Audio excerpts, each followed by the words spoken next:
Seems all the other knights already have their hands full. Shut up, Kaya.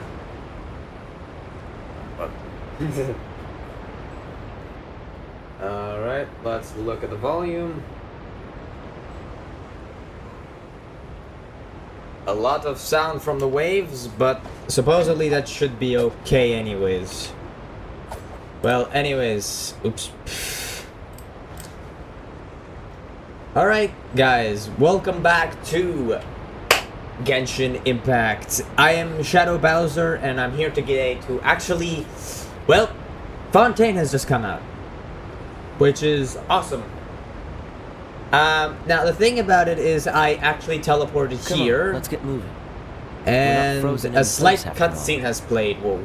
A slight cutscene has played. Now, it was nothing very special. It was just the view of the place. So, nothing big happened. But I decided to start streaming here just so I avoided any possibility of it you know, playing our cutscene without you guys watching. A few things. I have leveled up my characters a lot. And, yeah, I am planning to get through this in about 6 to 7 hours. Because if I'm correct, or if I remember correctly, there's only going to be the first 2 chapters. Now, here's the thing.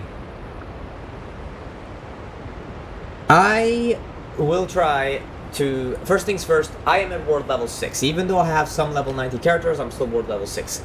I'm going to be honest with you, I have not built my characters very well yet. And I don't want to get stuck in the middle of this. I am doing Archon quests for the... slacker. I'm doing the Archon quests for the story, not for not for the challenge. If I want to do the challenge, I will fight the enemies and the bosses later on. But right now, I'm focusing on trying to get through the story and understanding it rather than having to deal with roadblocks of enemies. First things first, well, since we're here, viewpoint. But second things second, let's actually look up here. Now, although that supposedly the new character is also in the both new characters on the banner, let the magic begin! you can actually obtain this, character. Ooh, okay, a Animo character, interesting. Now, I don't know exactly what you need to get her, because I already got her. My intuition is probably something to have to do with either the story or probably the Abyss. Anyways, let's invite her. We literally just got her for free, so might as well. Let the magic begin! Alright, be a character. And ta-da! We got ourselves our first Fontaine character literally seconds before the stream. Now, I don't know how good this person could be. She could be another Sucrose, which would mean that we have another great Anemo character, or she could be... I don't know, Let what... the magic begin! What is a relatively underused which, by the way... I thought in this update they would actually make the animations... whatever. I'm not gonna go for Lenny, by the way. Well, statistics first, let me just check. I mean, she could be another Sucrose as much as she could be a Farazan, which means she could either be really good as Sucrose, like Sucrose, where you get her day 1 and she's really good, or as bad as Farazan, where you actually need to C6 to make her even usable. I mean, Sayu, I won't say anything about Sayu, because she's fun to play, rolling around everywhere, and Heizo is like... Yeah, you can use him. I'm kind of leveling him up just so I have a Anemo attacker. Anyways, before we start, let's do this first. You might realize I've been collecting a lot of Primo Gems. For a simple reason. Yalan is available. Now, Vinny, from what I've heard, is a mix between Hu Tao and Tainari.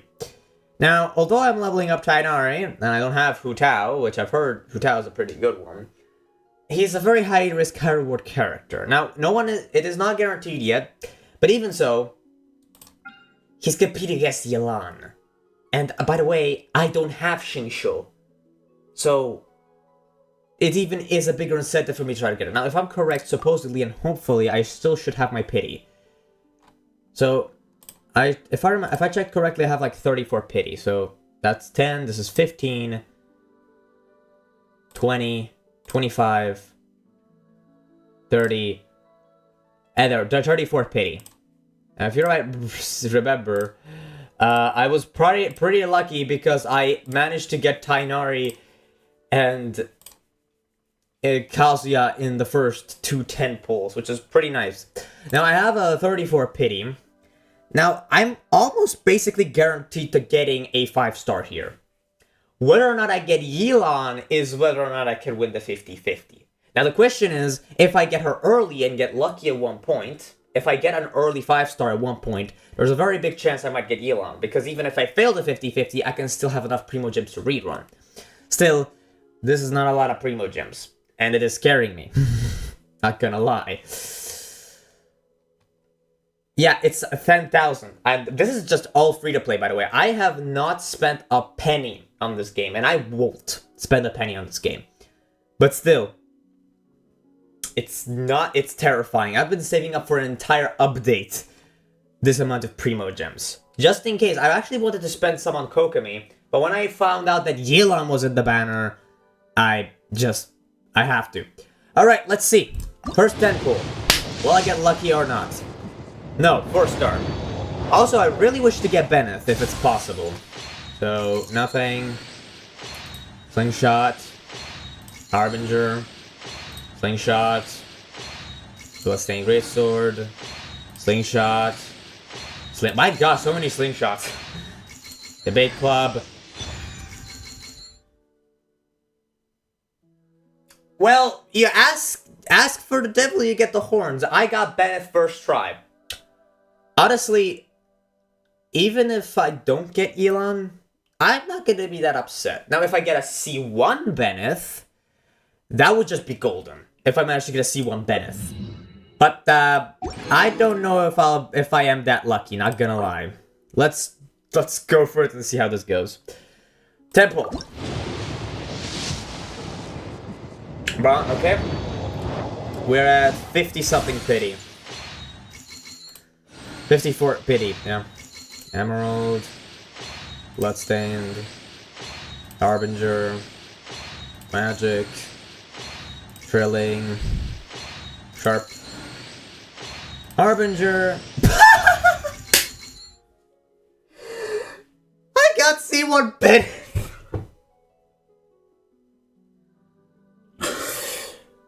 Okay. Never mind. Okay, I mean, again, I'm not gonna complain. I literally just got the best 4-star in the game. I got C1 Benneth. Or I'm not complaining anymore. Okay, look, man. Whatever happens, I'm not gonna be mad. Whatever happens, I'm not gonna be mad.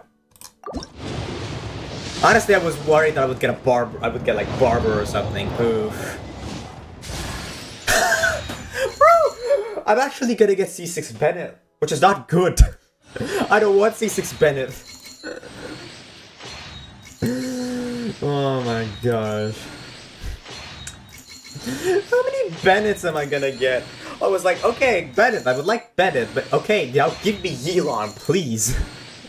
I already have too many Bennetts now. I got Bennett again. There we go again. At this point, I have to hope for the 50-50. Sack Sword. Alright.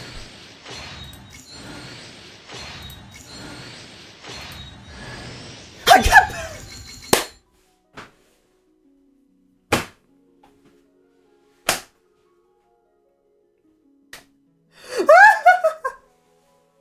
Bro, how many Bennetts am I... Bro, Bennett, I didn't know you were so excited to join my team. So many Bennetts. I can't handle them. Freaking Bennett galore. I probably got Bennett till this point. Man, I shouldn't have said anything. Now Bennett is just freaking raiding my party. Okay, gold. Let's see. 50-50. Please. Razor. Alright. Interesting. I can make some good hash browns now. I'm not. I feel like I got too lucky. I am really, really scared. I knew it. I need to hope for the early 5-star now, or I'm not getting Elon. I knew it. I had a feeling. I got too lucky with all those Bennetts. I lost this. I have not won a 50-50 yet. By the way, just saying. Now my only hope is for early 5-star. Which, Kazuya was a special case. I'm not expecting it to happen again. Okay, Lynette. I already have her, but whatever.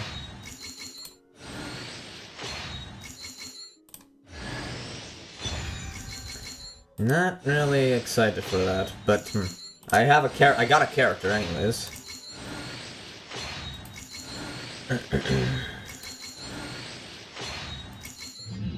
Alright. Nice. I don't know what, how much, again, I mean, getting C6 is always good, but whatever. I can only do 2 more 10 pulls, right? Yeah, this one didn't work. Ah, man, that sucks. I'm gonna have to grind a lot these 2 or 3 weeks to make sure that I actually get Yelan. I don't even know if I can get her, that's my worry. Well, I just got an absolutely enormous amount of, Drilling Tails, Raven Bow, Bloodstained Greatsword, okay, thank you.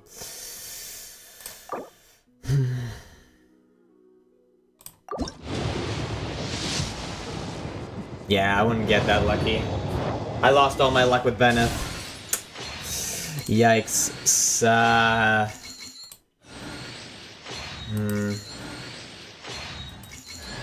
Barbara again! Yeah, I lost all my luck now. I got freaking D-Luke, man. Would have been fun if I got something like, I don't know, Mona would have been nice. If I won't get her, at least get me Mona.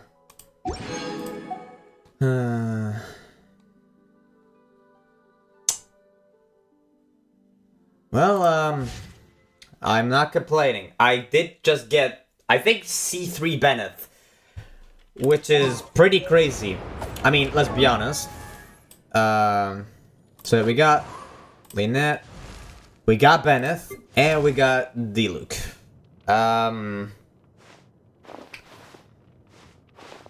First things first, let me double check one important thing about all of this. What did I do? Alright. I don't know, I pressed the wrong button, I think. Anyways, how much pity do I have now? So, I have 5, 10, 15, 20... Wait, what? Shang... Okay.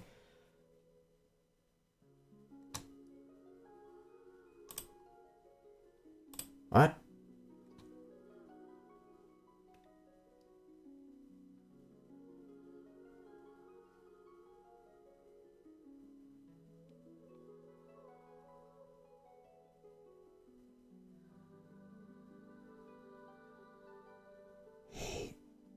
Wait, this thing has not updated, has it?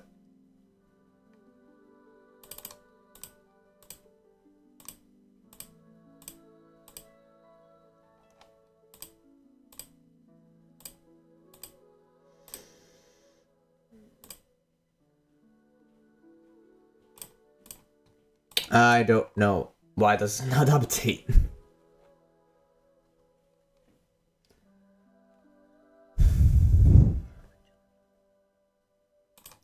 Oh well, I'm going to, if I'm correct, I got him, I'm pretty sure I did like 30 to 40 pulls, so I just need, I don't know if I'll be able to get 3,000 Primo Gems in that small amount of time.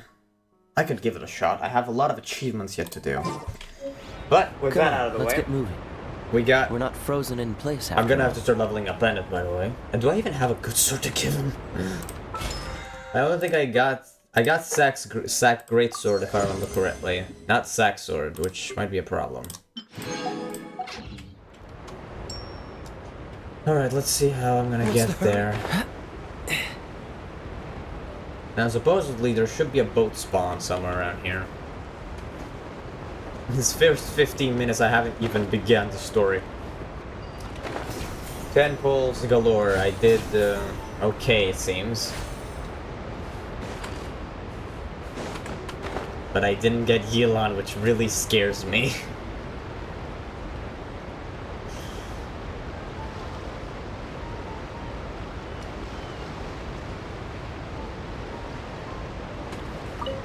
Alright. 7 Wave Rider, and let's get ourselves in Fontaine.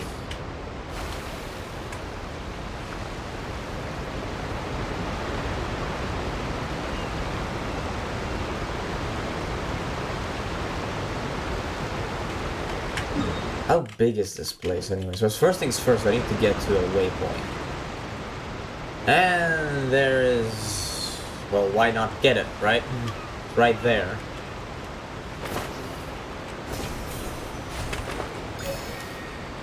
Hydroculus, alright. I have still yet to do a lot of Samara, by the way.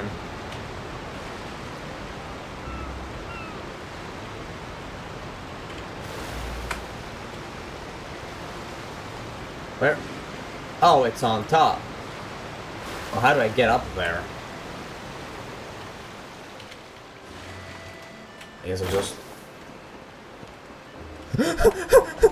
I know that this is supposed to be inspired by Fred, but you cannot tell me I literally just walk into a port and I see a dog called Baguette. Only the dog is quiet at home. What? Alright. Okay, Baguette. Alright. Elevator up the stairs. Huh. Well, I done all my daily quests just to avoid any inconvenience. I don't know if I'll be able to actually do all the missions before my resin fully recovers. Let's see. I still need to find a way to get... well, I need to do at least... usually 40. I did 40, and usually I would need around 40. That would mean... 1,600 times 5, that would be... my gosh, my math is failing me today.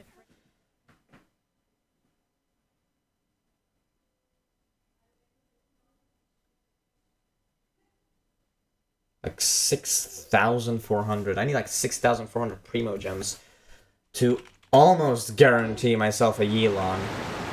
Well, to actually get Hard Pity, if I remember correctly. At least that's how I think, how I remember Pity working. Who are you? That makes sense. What is this, Monster Hunter all of a sudden? Anyways, Fontaine has been unlocked.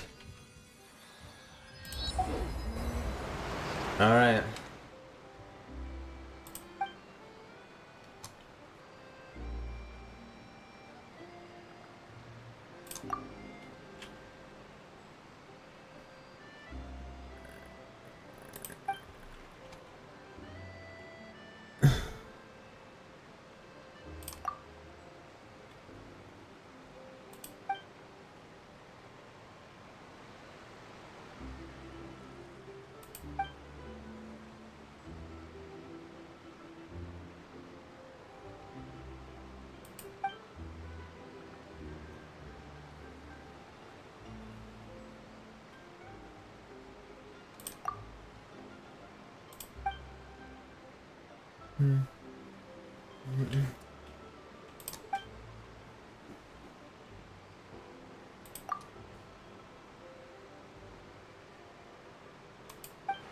I'd fish you out. Lol.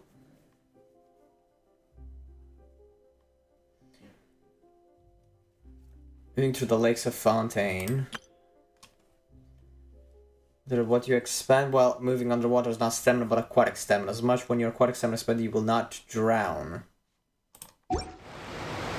Alright, that's good. That would be a headache otherwise. I didn't bring my water. Damn it. Water bottle. Getting thirsty. Alright. Fountain. Fountain.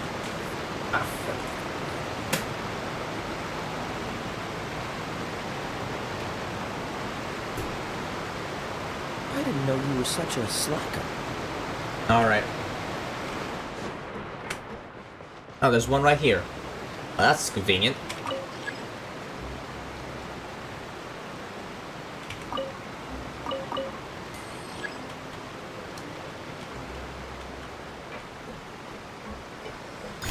Where are you?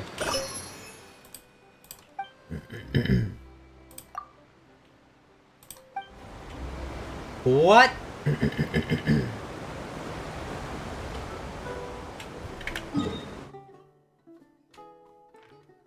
Wait, hold up. Frick, no, wrong Go button. to the Clementine Line Aquabus. This boat tour will take you to the magnificent Court of Fontaine, the most important city in our nation. Okay, I'm Ava, please navigate. and Oh, frick, I need I'll to be in the your tour guide for desert. this trip. Even though I'm not as reliable as Elfan from the Navia line, I'll still do my very best. Maybe I And should... if you're dissatisfied with anything, feel free to let me know right away. Oh, wait a sec. It's, please contact a staff member with your feedback after reaching the station, and we will address your concerns as soon as possible. Alright, frick. Back on topic. The destination of this trip will be the Court of Fontaine. If you'd like to learn more about the latest technological developments in Fontaine, the hottest new trends in cuisine, or upcoming sensational trials, please subscribe to the Steambird. The Steambird? Oh wait, this is... Hey, that's the journalist. I remember I had missed one of the events, which was the TCG event, so I ended up searching it up. The Steambird, isn't that journalist that... I don't remember her name. That Fontaine journalist? One of them? There's an Moculi right there, by the way. There's a lot of things to explore, and I'm already terrified. The Steambird runs lots of fantastic serialized novels, including the thriller Great Detective Herlock, which recently reached its dramatic conclusion. Right at the very end. Oops. Sorry. So, wait, that will take me... Where is this taking me? Herlock faces off against the real mastermind, revealed to be the assistant, Miss Jacoba, in a duel at the old site of Lilia Cruces Ordo. I couldn't stop my feelers from shaking. You... Oh, no. Did I spoil it for you? Yeah, you spoiled it. Oops. Anyway, coming up ahead on your left-hand side is Mercy Village, the hometown of all Melazines, myself included. It's deep below the ground, just over there. Marazines, alright. A lot of...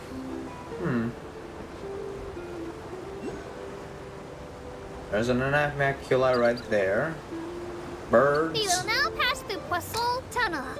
Now that Poisson. I think about it, very few people tend to take this line. Maybe it's because humans don't really like deserts? After all, the most popular route in and out of Fontaine is through Liyue's Chenyu Vale.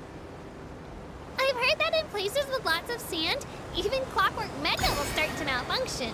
I mean, no rational person would try to cross a vast, hot, and dry desert to get to Fontaine, right?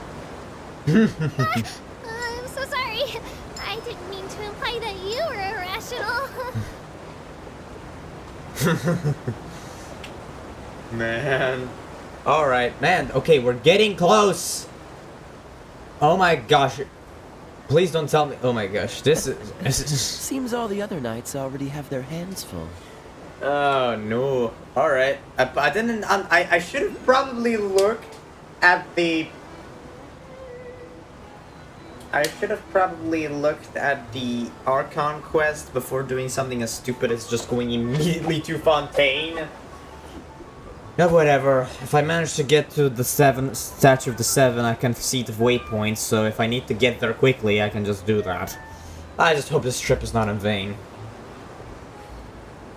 Ahem. Looking ahead on your right-hand side, you'll see Aranias, where the Opera Epiclese is located. Do you see that really tall structure? I once asked Elfin, what's that big old thing? She said, no clue. What's the use of learning the meaning of things? But anyway, Elfin is a super amazing and super friendly Melusine. If you have a chance, you really should take the Navia line and listen to her tour. Behind me is the destination of our tour, the magnificent Court of Fontaine. Please take all of your personal belongings with you when you disembark.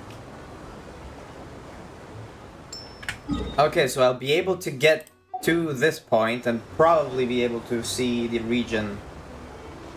We'll get to see exactly. I mean, I'm just a good old travel man.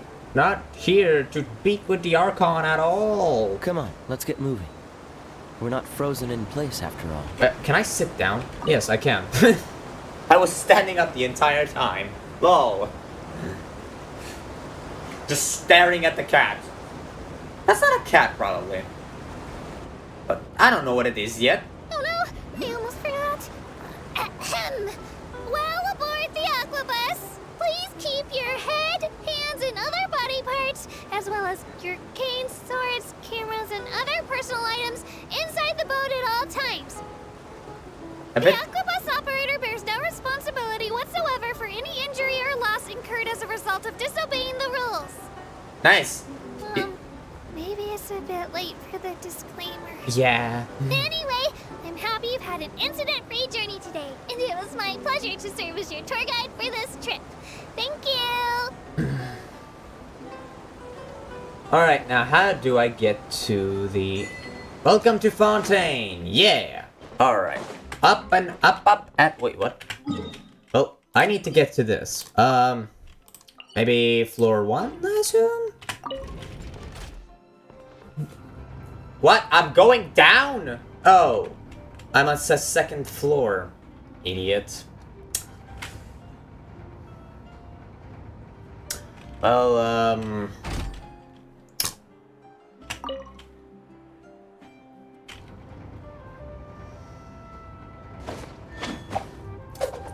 So I was on the second floor. I didn't know that. Alright. Welcome to the court of Fontaine. Still up? Fourth floor, I guess?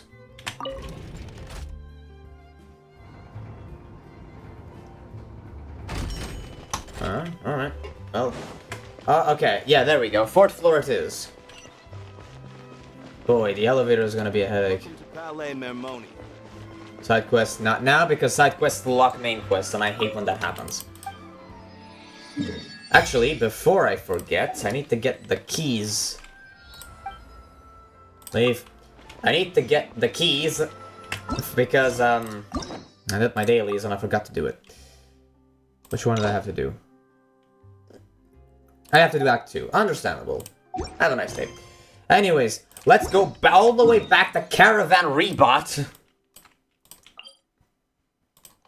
Wait, where's my... There's my waypoint. All the way back to Caravan Rebot. Absolutely fantastic. Alright. Hello, Sumeru, once again. Good old Caravan Rebot. Now let Paimon think. What were we up to the first time we came here? Oh, Paimon remembers. Nahita's consciousness had been trapped by the doctor, but we followed the clues she left behind to help her.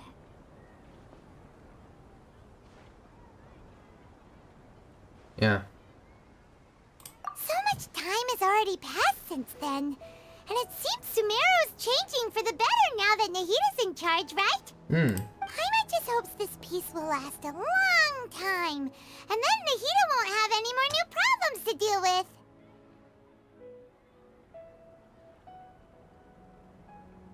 Yeah, guess you're right. We somehow always find ourselves right in the thick of it. Who knows what will happen next? We get arrested. Come to think of it, maybe it's all because of you.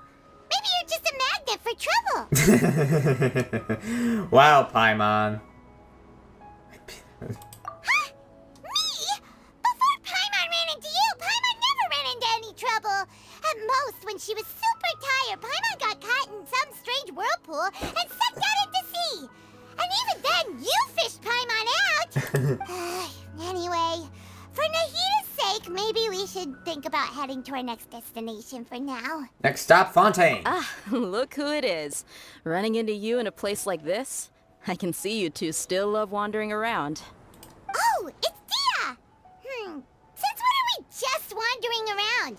We're usually taking care of some serious business.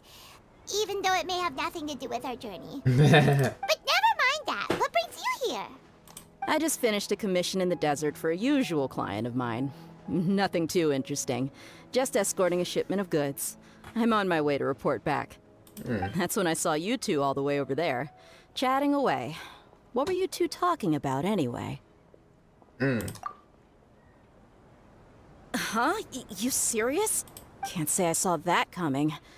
But you are travelers after all. I guess you'd never stay for too long in one place. Bumping into you like this will become a rarity. I'm starting to feel sad just thinking about it. Hey, how about I gather a few mercs to escort you two? What do you say? Thanks, but no need. Oh, Paimon had no clue you'd miss us so much. But don't worry, we'll come back to see everyone when we get a chance. Sounds good. All you need to do to get to Fontaine is cross this stretch of desert and navigate some waterways. Knowing you two, I'm sure it won't be anything you can't handle. So, when are you leaving? Oh, wait a sec. Paimon just remembered there are still a few dishes in Sumeru that Paimon hasn't tried yet. Now, where's that list Paimon made?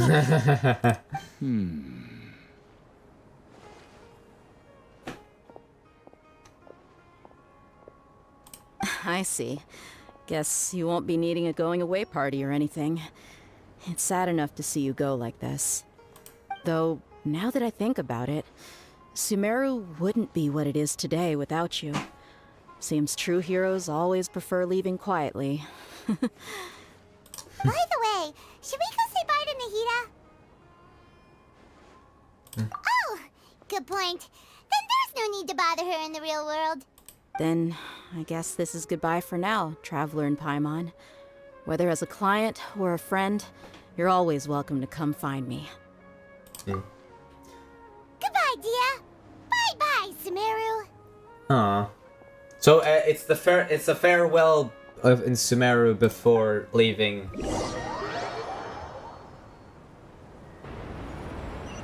Wow, I'm already here. Oh, it would have been the continuation cutscene. Well, I just need to go take the elevator and go down. Anyways, got a lift. Alright, give it a second. I'm in for Teddy to go down in the entrance. That's hilarious.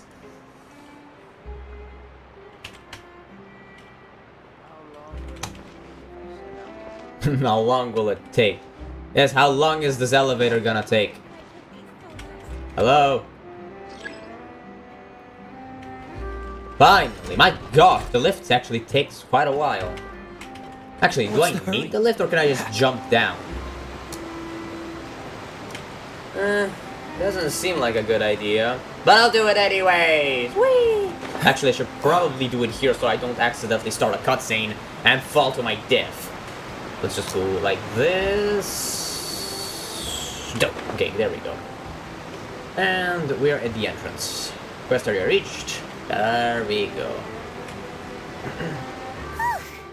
After crossing all that sand and water, we finally made it! Oh, this must be Fontaine's port! Wow! Everything looks so advanced in Fontaine! Paimon's heard that the industry here is extremely developed, and there are all kinds of unusual machines. It's even more impressive than expected. Just seeing the sights as a tourist is nice, but maybe it would be better if we found something to do. Alright, Paima. What do you think? Let's start by meeting Good idea! Nahida gave us loads of useful information. Is it supposed to be easy in this world to meet the literal leader of the nation? It's like saying, we're tourists, let's go meet the president. It's like, you really think that's gonna be easy? Seeking out the Seven is probably still our best source for information at this point. And the truth. Yeah, the more we can learn, the better. So, what do you think the Hydro Archon's like? Will we get along? Nahida said that she has a very unique personality. Whatever that means. Okay, look, man, I would really like for us to get along, but at the same time, I'm also putting after meeting Raiden, I'm also expecting the worst. Could there even be worse? To learn about a nation's god, start with the nation's people. There seems to be some locals talking over there. Let's go see if we can join the party. It's funny, honestly, in a way, because it's like, there cannot be a worse one than Raiden, because Raiden, the very moment we met her, she tried to end us. Which is like, oh, jeez. I mean, I say that... If you ask me, it's a tragedy how things ended for him. Clearly, he was a pretty decent person. The thing is, I'm kind of scared also for Netland, because, you know, she's apparently the Archon of War, of all things, which is, I'm not really excited for that. I don't know what can happen, what the Archon could be. But right now, Fontaine literally just came out, there's no point to start talking about Netland. Yeah, I didn't expect that kind of ending for him. I thought he would at least fight on a little longer for his family. I was expecting a sudden plot twist, but it's a pity that it never happened. Still, his story is quite the tearjerker. Excuse me. Can I help you two? I couldn't help but notice you standing here listening. Hi. We're travelers new to Fontaine, and we had something we wanted to ask, but you seem to be really busy talking about some kind of play, so we didn't want to interrupt. Play? Oh, no. We're talking about something that really happened. In fact, it's a case that was just heard a few days ago. Really? Like, a real trial? But the way you were talking about it and the words you used just now made it sound like some kind of story. Well, good tales are often based on true stories, aren't they? And what you see in reality may also be someone deliberately putting on an act while harboring ulterior motives. Whether something is true or not simply isn't that important. The main thing is whether the story being acted out on the stage is splendid enough. Oh, but it looks like you're not from around here. You probably don't know that the Fontaine Court of Justice is called the Opera Epiclese, or more commonly known as just the Opera House. So, wait, the court is also an opera house? Okay, interesting. But, shouldn't court cases be treated a little more seriously than that? Not to question Fontaine's way of doing things. It's just that putting someone on trial is usually a very serious thing. No worries. Other visitors to Fontaine have wondered the same thing. You could say that we just don't want to waste the moving stories behind those cases. And as for your worries about whether the cases are treated with due reverence, we have the absolutely just and honorable Chief Justice Neuvillette. As well as the Oratrice Mécanique d'Analyse Cardinal, a machine created by the Archon. Between the machine and the Chief Justice, false charges and injustice are a thing of the past now. She created a machine. Alright, nice. But this is the nation of this. Oratrice? Is it some kind of machine too? Oh, Paimon's curious. We should check it out if we get the chance. Wait, Paimon almost forgot to ask you our question. Do you know what we should do if we want to meet the Hydro Archon? Oh, that's easy. Just go to the Opera House. Lady Farina practically lives there. You could definitely say it's her biggest passion. I think what they mean is that they wish to speak with the Archon personally. In that case, I'm afraid it's going to be a tad more difficult. You'll have to make an appointment well in advance, and it'll depend on whether or not she has any time slots available. Time slots. Is the Hydro Archon super busy taking care of official stuff? Wait, didn't you say that she's always at the Opera House? No. Lady Farina seldom takes an interest with the nation's affairs. The reason it's difficult to make an appointment is simply because she's incredibly popular. That's right. After all, she is the Archon. Though she may tend to get a little dramatic from time to time, people can't get enough of her. Huh.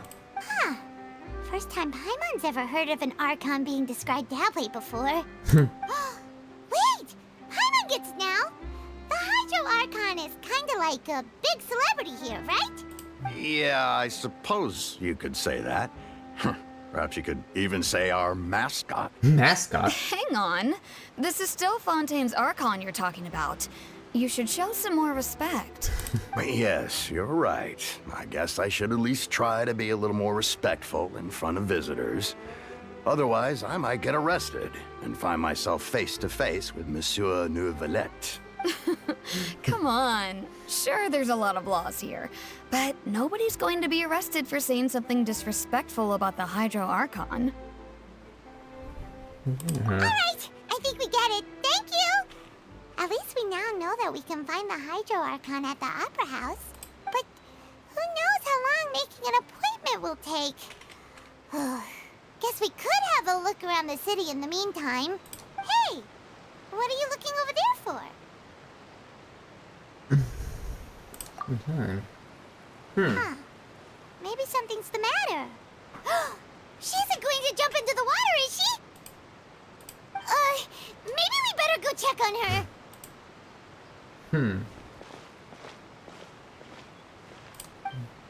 Alright, let's see. So, okay, my gosh. Okay, thank you. The freaking fountains make so much noise. It seems like from the starting description, everyone likes this Archon. She made a machine that actually does. She makes a machine, and there's that Conrian guy that actually does the court, and she's basically just has spending affairs, but she has affairs in the country, and she's very popular, but nobody reveres her. All right, interesting.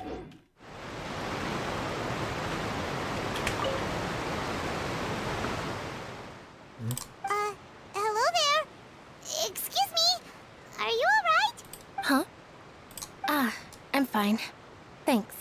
Oh, okay then. We just noticed that you seem to be worried about something. About many things, actually. But there's nothing I can do but just keep my troubles to myself. I was just reminiscing about a place my brother and I would play when we were kids. It was just atop that hill over there. See?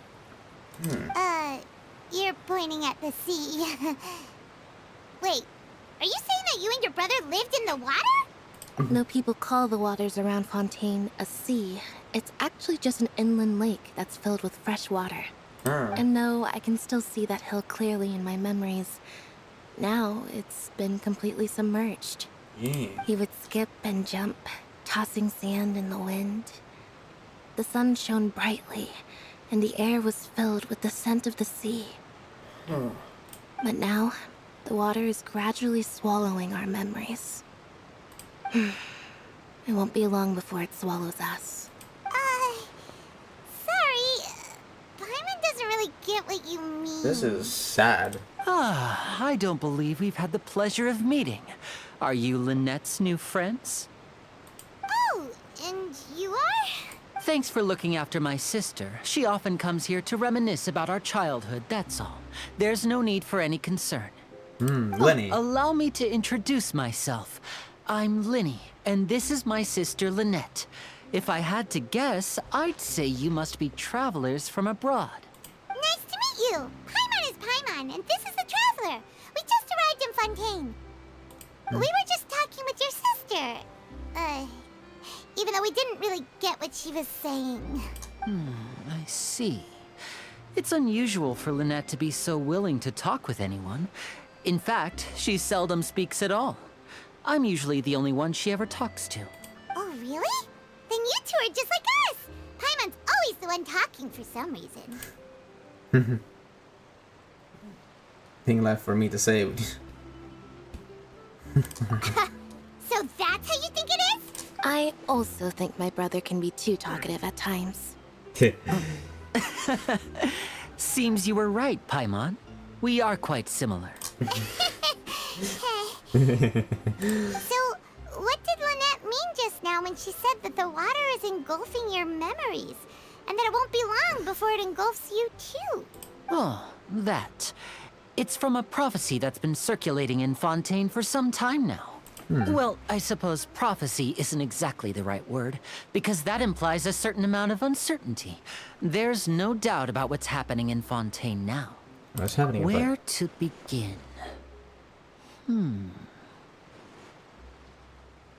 Let's put that question on hold for a moment. We still haven't formally greeted each other yet, have we? Did all the introductions earlier not count? Hello, traveler.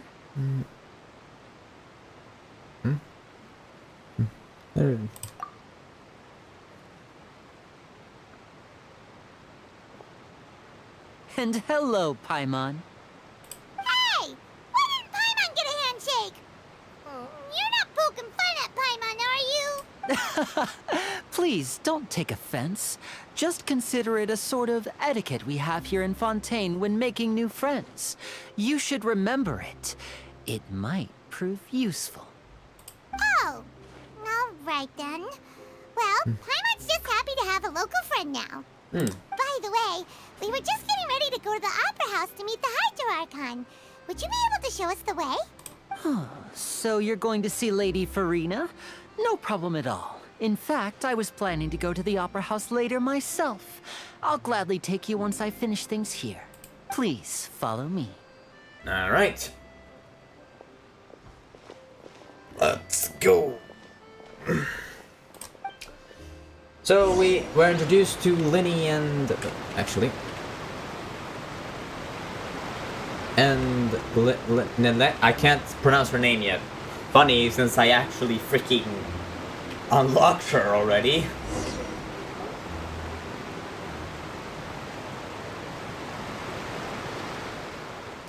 You said you were going to see Lady Farina?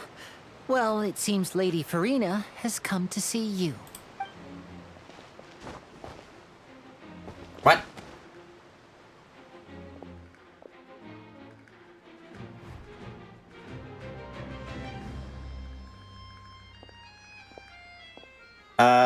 That I didn't do anything illegal, right?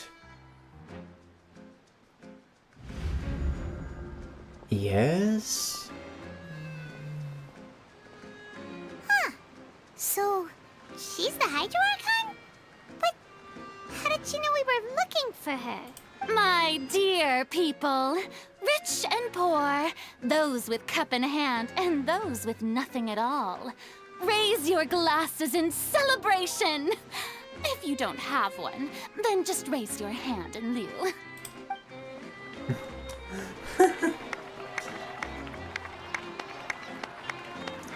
As you can all see, two unfamiliar travelers have arrived in our nation. Come, let us make a toast in honor of this traveler and his companion, who have journeyed here from distant lands. Okay, alright, alright, I've been put on the spot now. I don't know. Is she talking about us? I've long heard of the turmoil and chaos you left in your wake as you visited other nations, but I welcome you nevertheless. No, I have come to receive you personally. Fear is for insignificant cowards. I am a god, and I will never entertain the notion of such meaningless wariness. You can be rest assured, I see clearly your sincerity. Alright. Of course, seeking an audience with me is the most sensible thing to do. It will allow you to truly behold my power and witness my authority. Intelligent people always gather under the correct banner. I, Focalor, hereby welcome you to the nation of Hydro and acknowledge the value and significance of your trip. Now, you may rejoice in this. Finally, the Archon was easy? Yeah, Paimon still can't believe it. Feels like we've only been here for a few minutes. Yeah. But the Hydro Archon's entrance was, how should Paimon describe it? A little over the top? Miss Hydro Archon? How did you know we were coming? I see. As Outlanders, you inevitably lack even some of the most basic understanding. Don't forget that even the gods can be divided into the mediocre and the excellent. I suppose it's only natural for you to be awestruck by my abilities. You had best stop and consider. Do you really have the noble qualities and etiquette necessary to communicate with a god? All it takes is a flick of my finger for me to know everything about you. Huh. So we were being spied on. Alright. Understandable. Talk about sounding high and mighty. I'm feeling like I'm talking to official. Oh? What's with these looks? Perhaps the welcoming ceremony still isn't enough? What else should I say then? Is she waiting for us to start talking? Wow, I didn't expect to see Lady Farina here. What a surprise! Wait, does this mean they're the legendary blonde traveler? How did I not notice before? Hey, what's all the commotion? Oh, is that Lady Farina? Is there some kind of drama going on? Of course. That's the blonde traveler. The one all those stories are about. Lady Farina came here to personally see him. Oh, I bet this is gonna be the duel of the century. Ooh, I've got to see this. I knew Lady Farina would never disappoint. Yes, but don't get too excited now. My dear believers and spectators alike tend to get quite rowdy, and despite the noise, I've come to tolerate all their ruckus. Jeez. You may consider this my reward to all of you. I have determined that there will be an epic duel between myself and this traveler from another land, just as you were hoping to see. Now she wants to fight? Aren't we getting a little ahead of ourselves?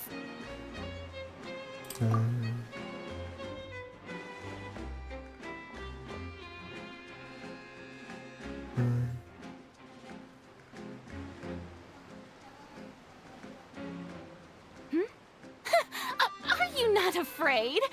Might I remind you that this is a duel against the divine? What are you trying to do, traveler?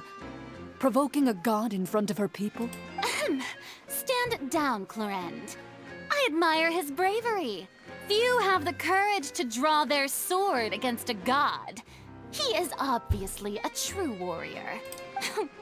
Unfortunately, people nowadays only crave to be thrilled, and a mere duel will not slake their thirst for excitement. Okay, so she went on her word back immediately. Huh. Yeah, she's right. Just a duel wouldn't be all that interesting. On Araneus, criminals are always requesting duels to defend their honor. They're getting a bit old, to tell the truth. You see.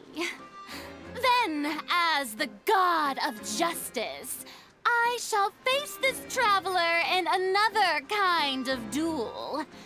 A duel in court! Whoa, all right! Oh, now that'll be worth seeing! What? Oh, for frick's sakes, really? We've just been in Fontaine for 5 minutes and we're already in conflict with the Archon. Right. This is Fontaine, after all. It's such a grand opera house, it would be a pity not to use it. Why do you care so much little too much time in the Opera House. Besides, how exactly do you plan to have a duel in court? You mean you're going to put us on trial? Oh, we have reason to put you on trial. It's obvious, isn't it? According to Fontaine law, no one is permitted to release any flying objects within Fontaine city limits during the first 3 days of each month. You are clearly guilty of violating this law, no? Oh, so that's what they've done wrong. That's our Lady Farina. No one knows the laws of Fontaine like she does. You call that obvious? What kind of law is that? Wait, flying object? You mean Paimon? Precisely! Now, if you two have no objections, then in the name of the Hydro Archon, I order your arrest. Wow! Freaking great. My apologies, Lady Farina. I don't mean to spoil the fun. But if you would allow me to interject, I don't think that Paimon here meets the definition of a flying object. You tell her, Linny! Finally someone who's not crazy. How could anyone call Paimon a flying object? Ah, great magician Linny, my beloved citizen. I'll permit you to object. But how exactly do you plan to prove your claim? As a magician who just rained on your parade, I naturally should shoulder the responsibility of saving the show. So, with such an audience gathered here, allow me to perform a trick for everyone.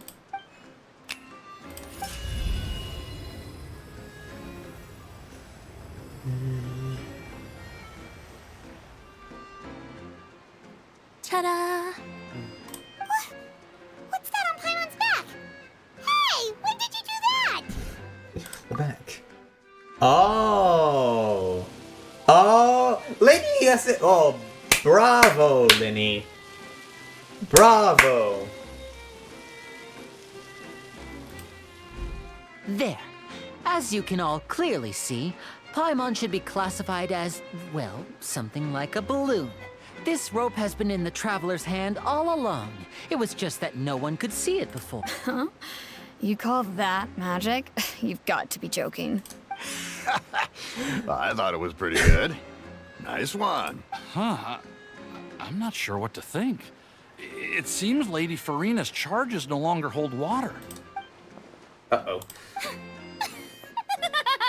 Oh, for frick's sakes, what a... Oh, please, tell me, what else have I done wrong? Amusing. Very amusing, Linny. Just the sort of unexpected twist that I enjoy. With you here, today's performance can finally be called complete. Performance? You see all this as a performance? In which case, consider the matter of your trial resolved. The god of justice will not bring charges against an innocent person. But when there are valid grounds, I will not only judge travelers from abroad, but even the gods of other lands. Yeah, shite. I look forward to seeing your upcoming performance at the Opera House, Mr. Linny and Miss Lynette. That's enough for now. Toodaloo! I just... what is this? I just felt like I've been listening to Fischl. Oh my gosh, what was that about? And just like that, she's gone. Well, that's the most unpredictable Archon Paimon's ever seen. He never even had a chance to ask her anything. But that's a problem for future Paimon. That whole scene just now was really... Don't mention it. I just happened to remember that there was such a law, so I did a little preparation, just in case.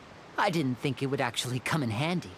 So, now do you see what kind of god Lady Farina is? She can be a bit confusing at times, but she is still amenable to reason. Really that reasonable? Anyway, Paimon had no idea you were a magician, Linny. It sounded like you'll be performing at the Opera House, right? I just know a few simple tricks I use to make a living. Lynette is my assistant. It will actually be my first time performing on the most prestigious stage in Fontaine, the Opera House. Nice. Isn't the Opera House where criminal trials are held in Fontaine? When there are no public trials being held, the Opera House hosts a variety of other performances. To the people of Fontaine, the line between a trial and a performance can be a little blurred.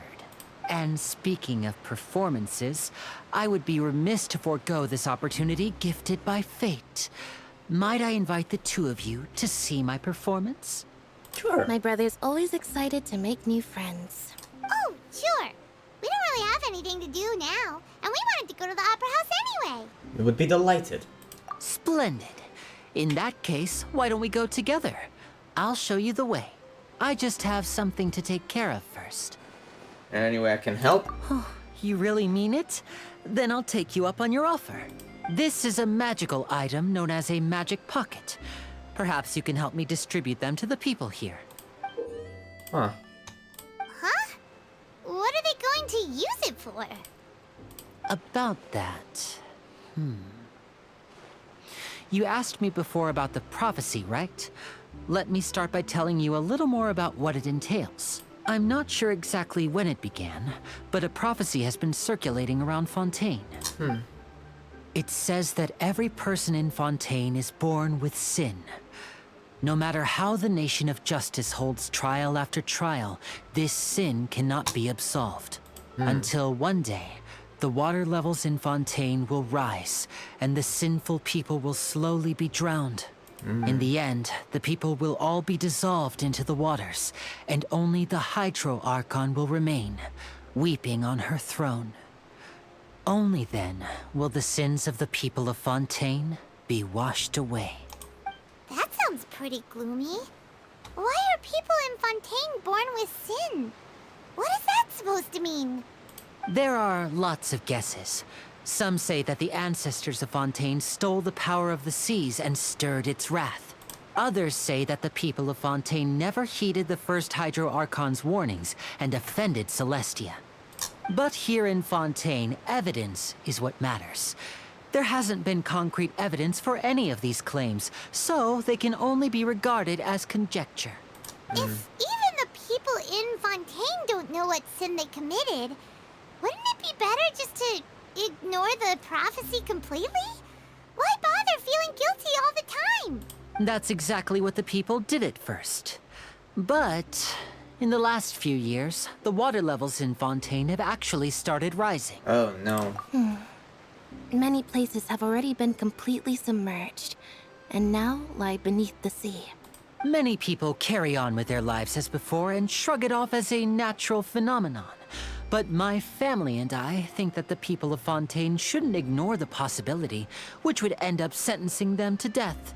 We hope that at least the people who reside near the waterfront can move away before it's too late. So, we've started distributing magic pockets to them. As a magical item, these magic pockets have astonishing capacity. I'm sure they will come in handy when people are moving their belongings. Oh, Paimon gets it! It's like preparing for a rainy day! But this is more than a bit of rain. Perhaps only absolute power could ever contend with such a catastrophe.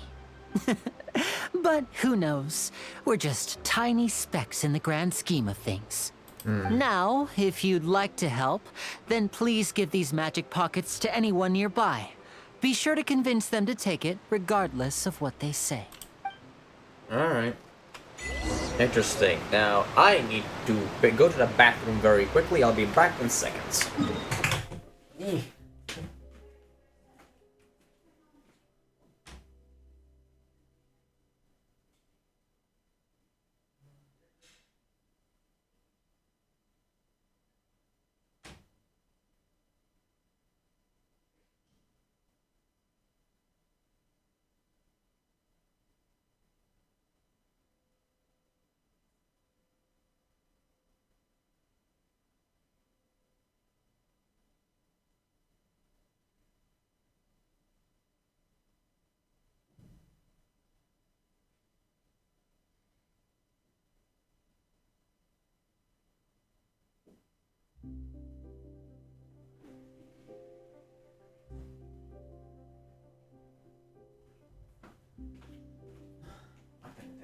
on.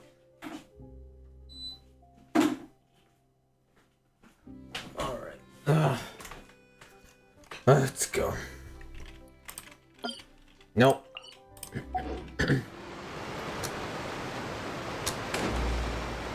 Alright. What's this? So you also believe in the prophecy. Keep it. I won't have any use for it. What? You mean you don't believe in the prophecy? No, I believe in the prophecy. But I also believe in another story. The story says that people once lived in the ocean. They were one with the ocean and couldn't live apart from it. But as time wore on, people desired to live on land and developed blood vessels, encapsulating the sea within their bodies. Thus could people set foot on land. What? So, if you ask me, when the water rises and takes us all, it'll be like we're going home. Oh, we hadn't heard that one before. But people can't live underwater. They'll die. You should probably still take it. All right, I'll take it. I guess I just feel that being dissolved into the water doesn't necessarily mean death. Alright, interesting perspective. Although, I don't know. So you're the blonde traveler that everyone's been talking about. My apologies for not recognizing you earlier. Oh, a magic pocket? Seems you really thought of everything. I guess it's better to prepare for the worst and hope for the best. Thanks. Please, also thank the magician on my behalf when you get the chance. Alright.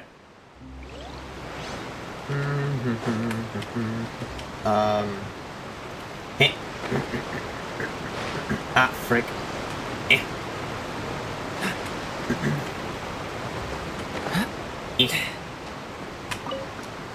I just... Huh? I don't want that thing. Way I see it, if the prophecy's true, it's still gonna be a long time before the water can cover everything. Life is all about living in the moment. What use is there in worrying about the future all the time? We'll cross that bridge when we get to it. You should still take it. You never know when it'll come in handy. Oh, all right, fine. Thanks. It's just that if I start moving, that means I've already given up on the life I have now. I'd really rather not. Alright.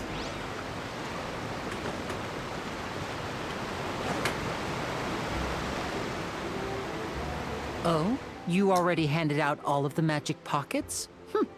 That was fast. So, what did people have to say? I bet you heard some, interesting opinions. No kidding. Yes, but that will change once disaster strikes. I know they'll change their minds, so it's only right to help them prepare. Is there anything else you need to do before we leave? Yes, one last thing. I have the magic pockets made by a workshop in the court of Fontaine. Since we're out and about, I was thinking about bringing him some more materials. So, you want to collect materials? Just tell us what the materials look like and we'll help. Many hands make light work. Oh, that would be much appreciated. We'll need some Romaritime flowers. I remember seeing them near the waterfront on the east side of the harbor. Alright, let's go there.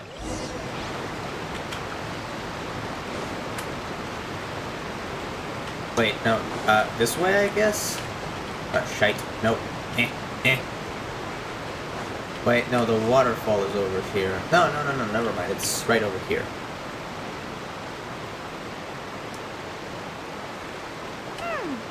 It seems we have to use Hydro to collect Romaritime flowers. Woo! That looks nice.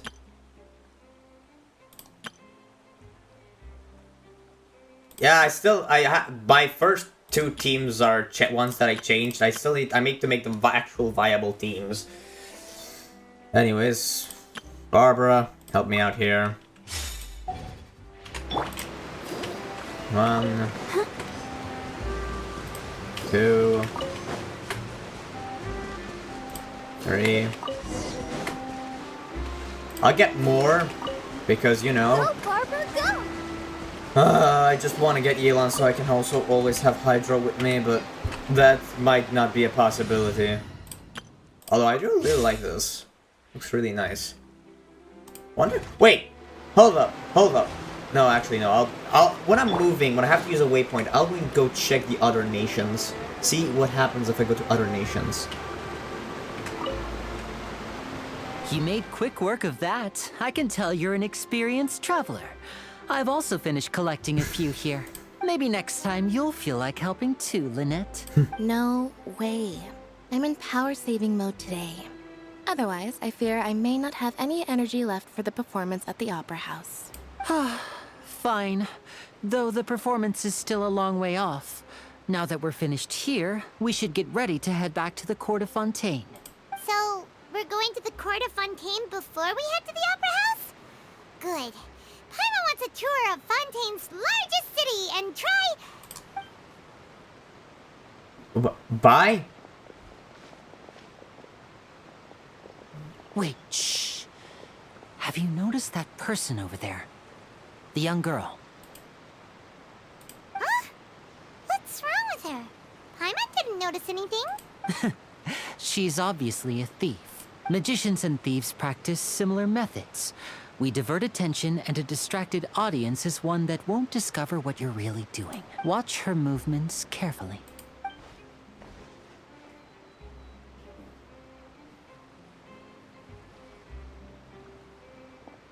Oh, he's right! Shh, keep your voice down. We need to think of a way to catch her, but it seems she's very alert. Perhaps we should split up. You two can ride the lift over there and wait up top. I bet that'll be her escape route if she tries to run. All right, let's go.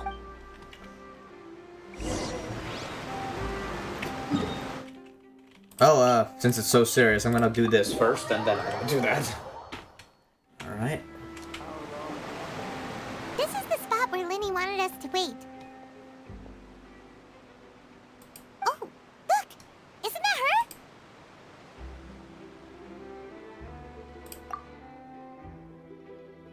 Oh no! Did she notice us? She started running the other direction! What should we do? Should we chase her?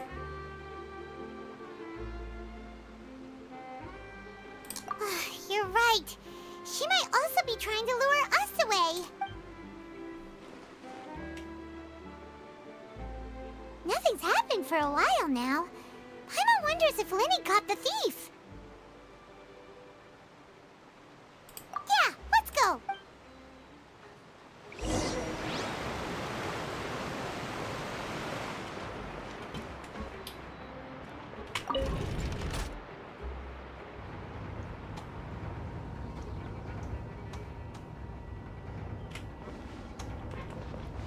So, did we just let her run off, or do we actually manage to... Oh, higher. Hold up. We need to go higher. Alright, I think we messed that up. Hold up. No, it's right. She's right over there. That's what's doing. Are you sure that's all she took? You should check to make sure you're not missing anything else. No, that was all. Oh, I can't thank you enough. I didn't notice a thing earlier. Anyway, I should be going now. Thanks again. Oh, were you returning what the thief had stolen? That's right. Pity I wasn't able to catch her. She distracted me by dropping the thing she stole on the ground. By the time I looked back, she was already gone. I saw the general direction she went, but Linny twisted his ankle, and I needed to make sure he was okay. Oh, did you get hurt, Linny? I'll be all right. It's just a twisted ankle, that's all. In fact, it's feeling better already. Alright. If you want to play at being a hero, at least try not to get hurt doing it. Imagine what would happen if you managed to derail our performance as a result. You're right. Sorry, Lynette. I have to admit that the thief was even more skilled than I had anticipated. But at least we were able to get the stolen items back, so it wasn't a complete failure. What a slippery little thief. Guess things turned out all right in the end, though. Linny's initiative paid off. All right, let's put this little detour behind us. We should go to the court of Fontaine now. Alright. But first, let's see... Oh. Oh, never mind. I have to write that thing again? Oh, no. Why did I do it the first time? I thought, hey, whatever. It's... What is this for?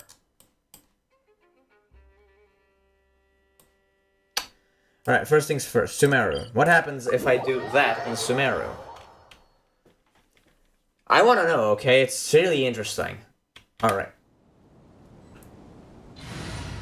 Ooh, forest. Wait, does it change with desert? Alright, hold up. I need to see. Does it change with desert? I need to make sure, alright?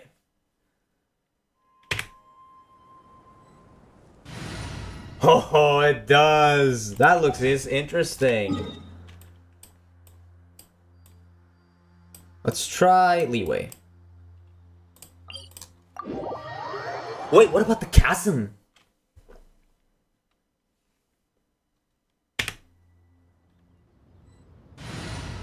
Nice, alright. Well, first Inazuma. I'm gonna do Inazuma first. Yoink.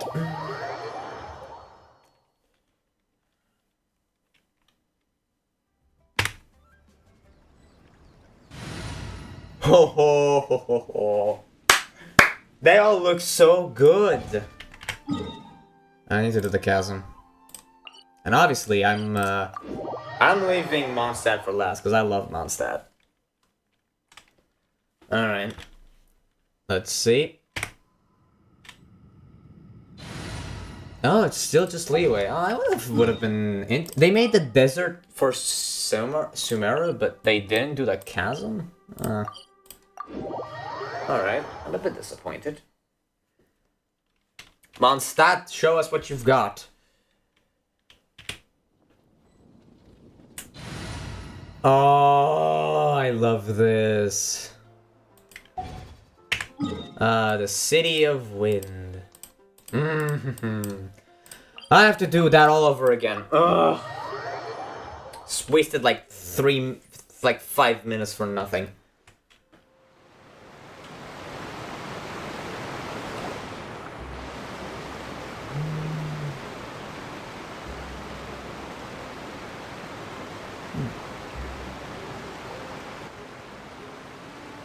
So, we ride this thing to go into the city?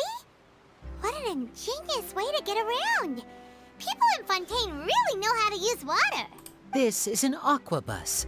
It allows people to travel between several key locations around Fontaine. It's pretty convenient, but the ride can become a little dull after a while. The scenery is always the same. That's why it's better to travel with friends. So you mean it's still boring even when I'm riding with you? No, that's not what I meant. It's just that, well, you don't really talk that much. Besides, it doesn't really feel like a real trip when it's just the two of us. It's the same as being at home. Whatever. Jeez, Lynette. Guess that's what it's like to be an older brother. It's about time for us to leave. Let's get on board.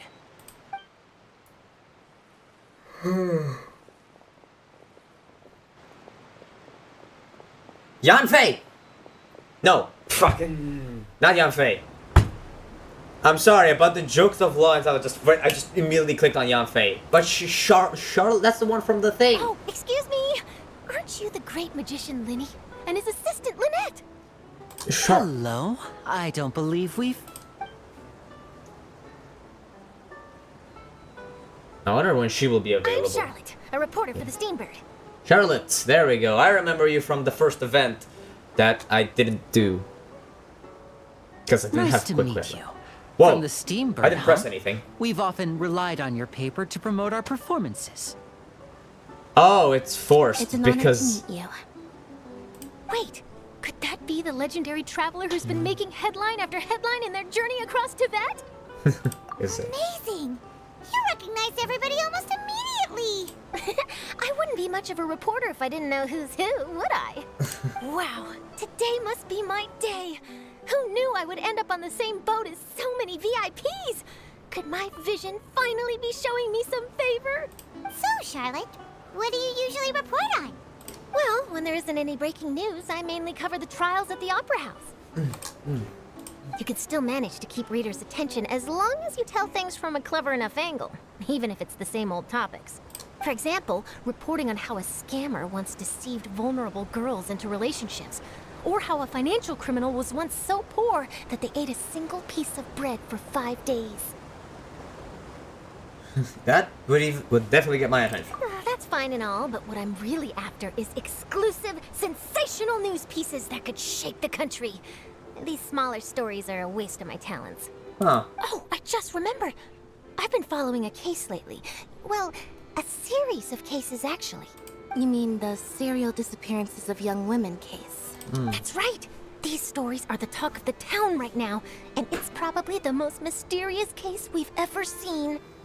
If I'm the first with a draft ready to publish when the case is finally cracked, and it's the headline story in the Steambird, Oh my gosh, Charlotte. oh, when that happens, I bet all the other reporters will shed tears of envy. I've already gathered all kinds of materials. I just can't wait for the truth to be revealed. We'll see. So, what is the serial disappearances of young women case? You mean the culprit hasn't been found? That's right. The first missing girl case happened almost 20 years ago. Huh? And ever since, after a period of time, another girl disappears. What the cases have in common is that the girls are all of a similar age, and that they've all vanished without a trace. Jeez. But the scariest part is that to this day, none of the girls have ever been found. Jeez. Many suspects have been arrested over the years in connection with this case, but shortly after each arrest, another disappearance would always happen.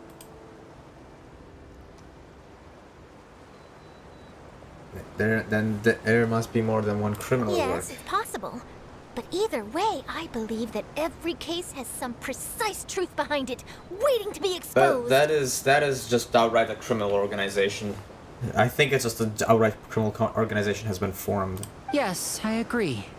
And at the very least, the family of those missing girls deserves some sort of explanation. I just imagined for a second what I would do if Lynette were to suddenly disappear. I'd pay any price to get her back, and then find a way to track down the culprit. Please don't imagine that, Lenny. I mean, before you know it, you're arriving at your destination.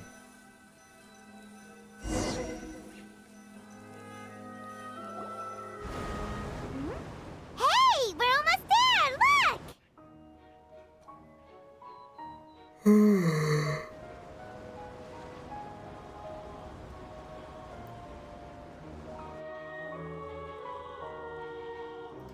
I mean, the funniest thing is that apparently we cannot be using flying objects. And yet apparently that warrants an arrest rather than a fine. So wait, if you're a person that naturally flies, you're not allowed in Fontaine. Because you automatically break the law yourself. That is quite terrible. I mean, I think that the only character that can naturally fly is, well, Paimon. Or maybe Venti, but that would be a problem in and of itself if an Archon went into another Archon's territory. I don't know what would happen in that case, actually.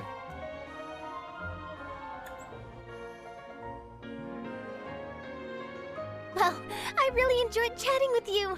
Life should be full of pleasant little surprises like this. Yeah, us as well. The ride went by too quickly. Ah, I have an interview to get to. I should get going before I'm late. I hope you still remember, Sino's jokes. I still remember that part. We can chat again soon, Charlotte. See ya! I also wish that I actually participated. Bye now. Oh, be sure to stop by and see me at the Steambird when you have time. What a tough job. Always running around and interviewing everyone. Well, where should we go now? If you don't mind, how about we stop by my home first? Besides, I still have all the materials we collected. Sure, we wouldn't mind at all. This city is so huge, Paimon wouldn't know where to start anyway. Alright. Oh, we just teleported. Alright, good.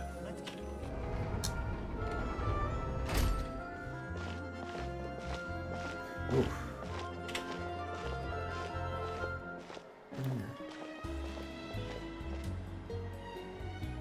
So this is Fontaine.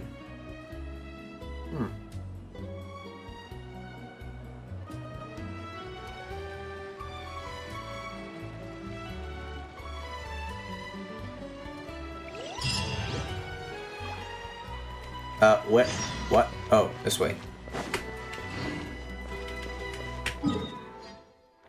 There's a lot of waypoints.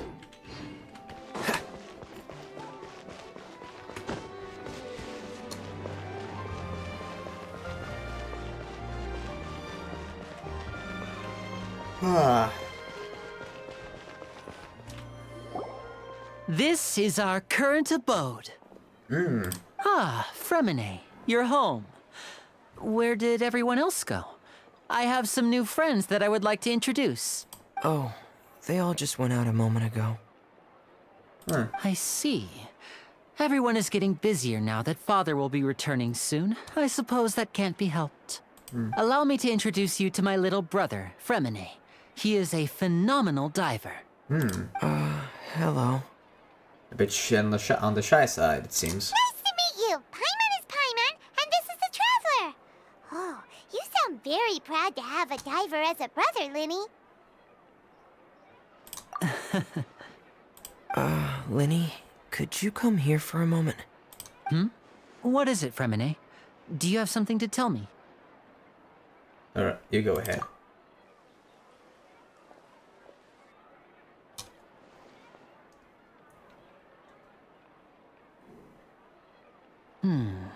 Okay, I see. Is everything all right? Oh, it's nothing. We were just discussing a little housework. Sorry for the interruption. Oh, before I forget, the Traveler and I collected more materials to make magic pockets. Were you able to get any, Fremine? Yes, I went diving and gathered lots of materials. I was about to give them to you. Very shy. That's our Fremine, always quick with the underwater work. All right, I'll take these to the workshop. Oh, it's raining.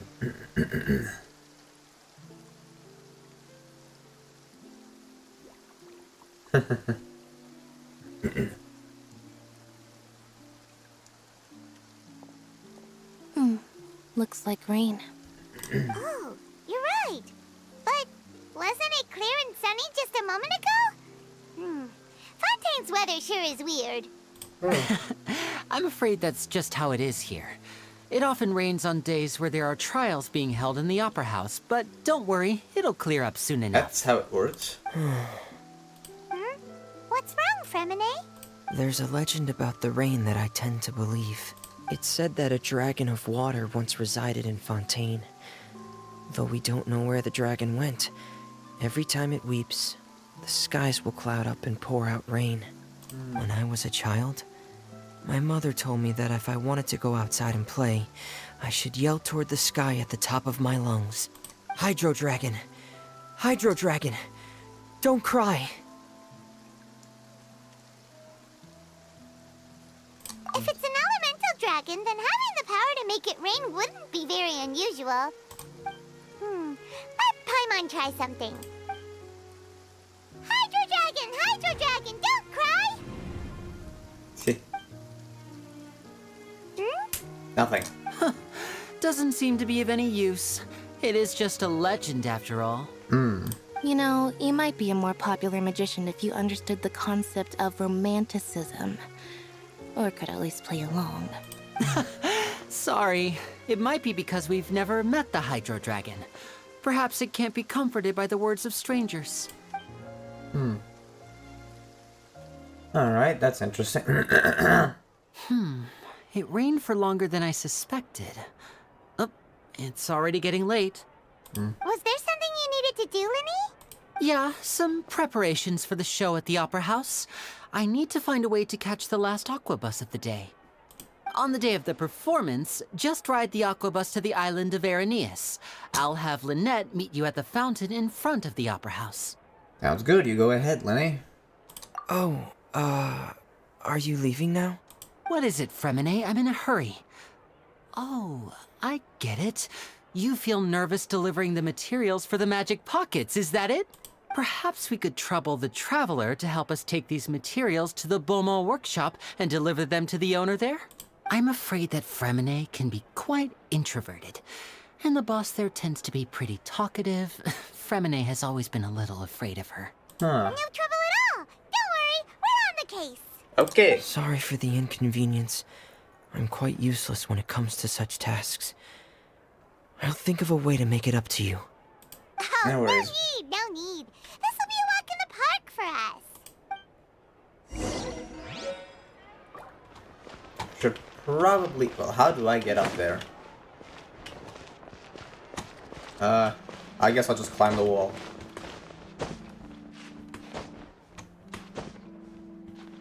It should be fine. I'm sure it'll be. I simply could not.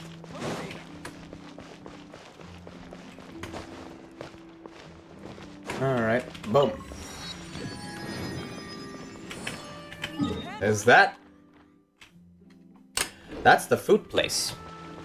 Excusez-moi, my friend. Oh, I can't. Excusez-moi, may I buy all of your recipes? You, I want all your recipes.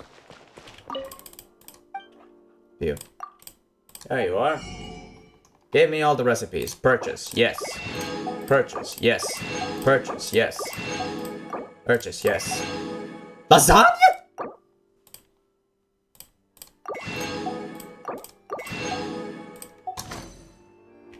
Excuse me? I can cook lasagna now?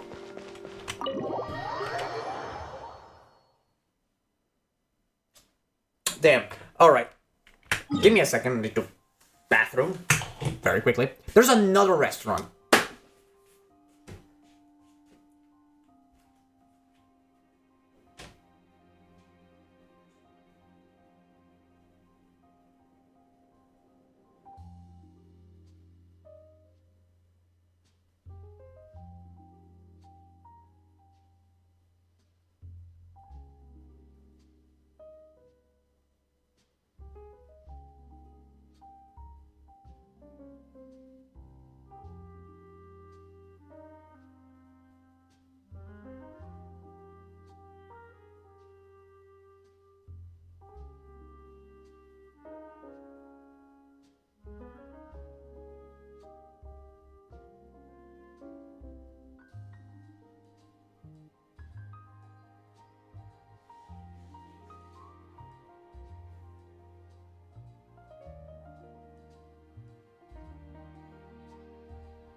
There we go. Alright. Well, if there's more food, then you know where I'm Seems all the going. other knights already have their hands More recipes. I shall make every food imaginable. I almost died. Well, I don't think I would have died. I would have taken just damage. You. No, 2 recipes. I'll take them. Although, I'm gonna be honest, when did people ever sell the recipes? I'm gonna be honest with you here. Whatever. There. But I can make lasagna. Mmm.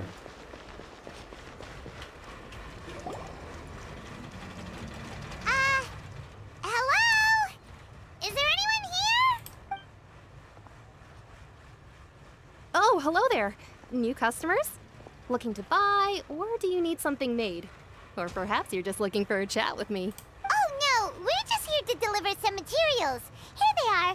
They're for making... what were they called again? Ah, these must be for Magic Pockets. I could tell right away. I've already made several orders worth now. No need. They've already prepaid several batches worth. When they told me what they'd be using them for, I even offered them a discount. But they insisted on paying the full amount, saying that I had a business to run. It seems both their hearts and their pockets are made of gold. Wow. So, is Linny actually loaded? I can't say for sure, but who knows?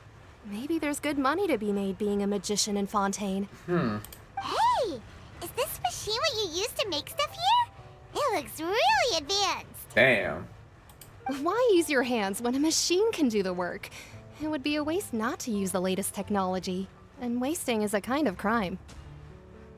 Yes, you can well, you would also use your hands and the machine to make it faster. You make more of them. Yes, you could, but, well, as long as that machine doesn't makes you unable to do stuff, which means, but probably she has other things to do while the machine does whatever it's doing. But where does a big machine like that get its power from? Why did I start explaining about the machine? Oh, what the frick am I doing? Whatever. I always have such a big tendency of wanting to explain things. Well, it's a little complicated. I'm not sure I can put it in layman's terms for you. But basically, everything we usually use here in the city is powered by indemnitium. It's a type of energy that's produced from trials. Huh? Huh? How can trials produce energy? Well, I'm not completely sure of all the details myself, but basically, when a trial is in session, the oratrice mécanique d'analyse cardinale harvests people's belief in justice and converts it into energy to be used all around Fontaine. Oratrice mécanique d'analyse cardinale.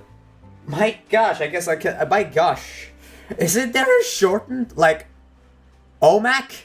Yeah, why didn't you just abbreviate it to OMAC? Would be so much. Well, it tries in session. The OMAC harvests people's belief in justice. It can literally be called the OMAC. And it still makes sense. It's not like other abbreviations which sometimes don't work. This actually can be abbreviated to OMAC. The OMAC. So that's what its other function is? I've heard that the Oratrice was created by the Archon to make judgments. Or just the Oratrice. I prefer OMAC.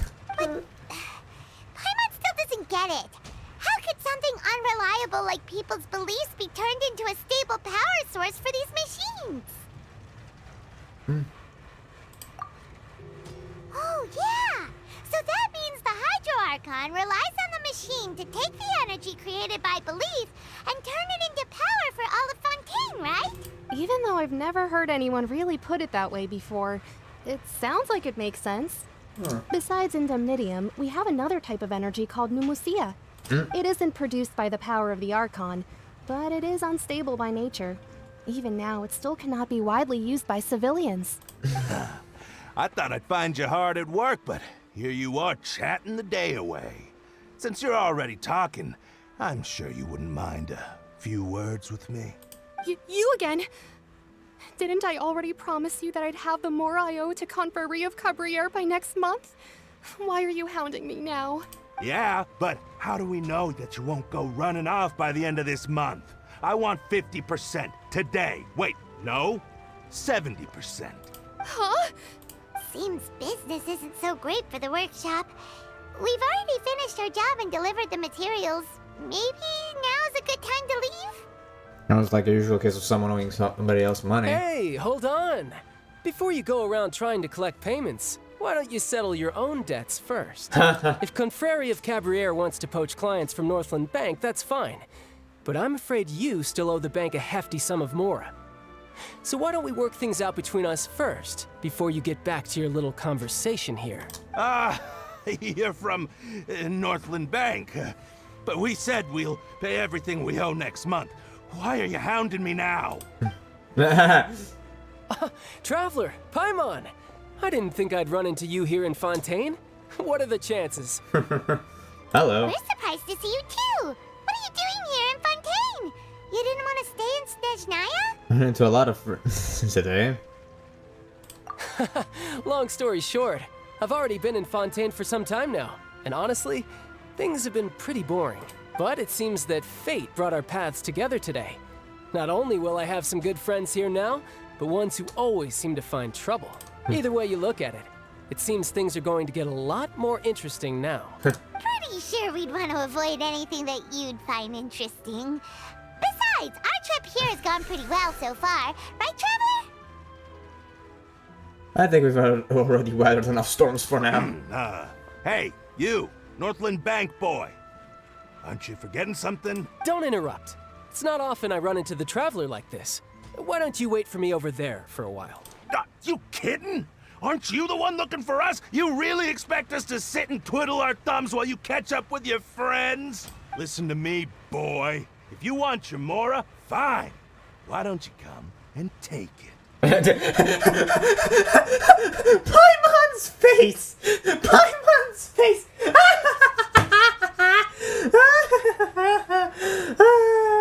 This is why I love Paimon, man.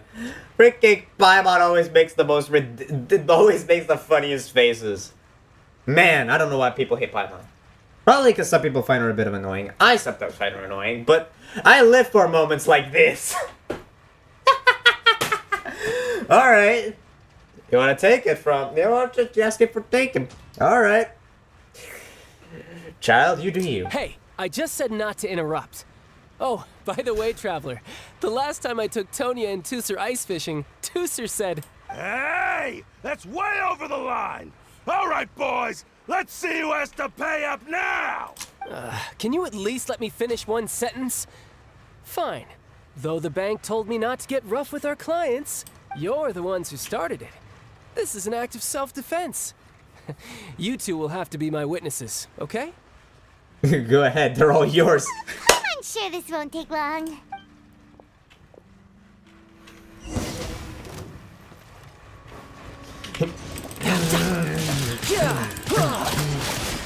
You can run, but you can't hide. I should have probably used that first, honestly. Damn!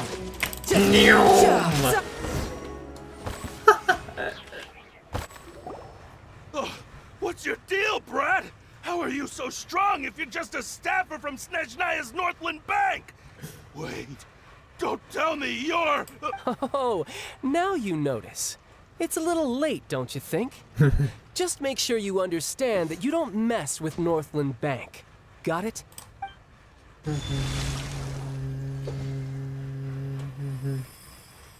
Huh? Now's my chance!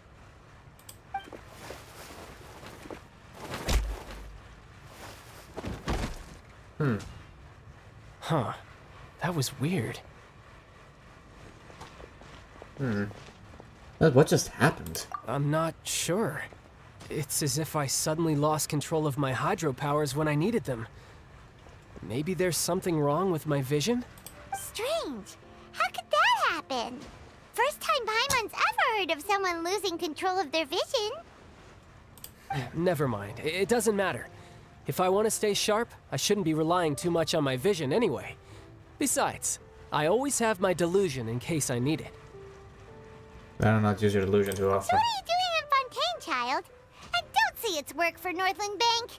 Well, I guess it's because I've been in a bad mood lately. Huh? What kind of reason is that? Wait, since when do you feel down about anything? I don't know. Maybe I still have a lot to learn about myself.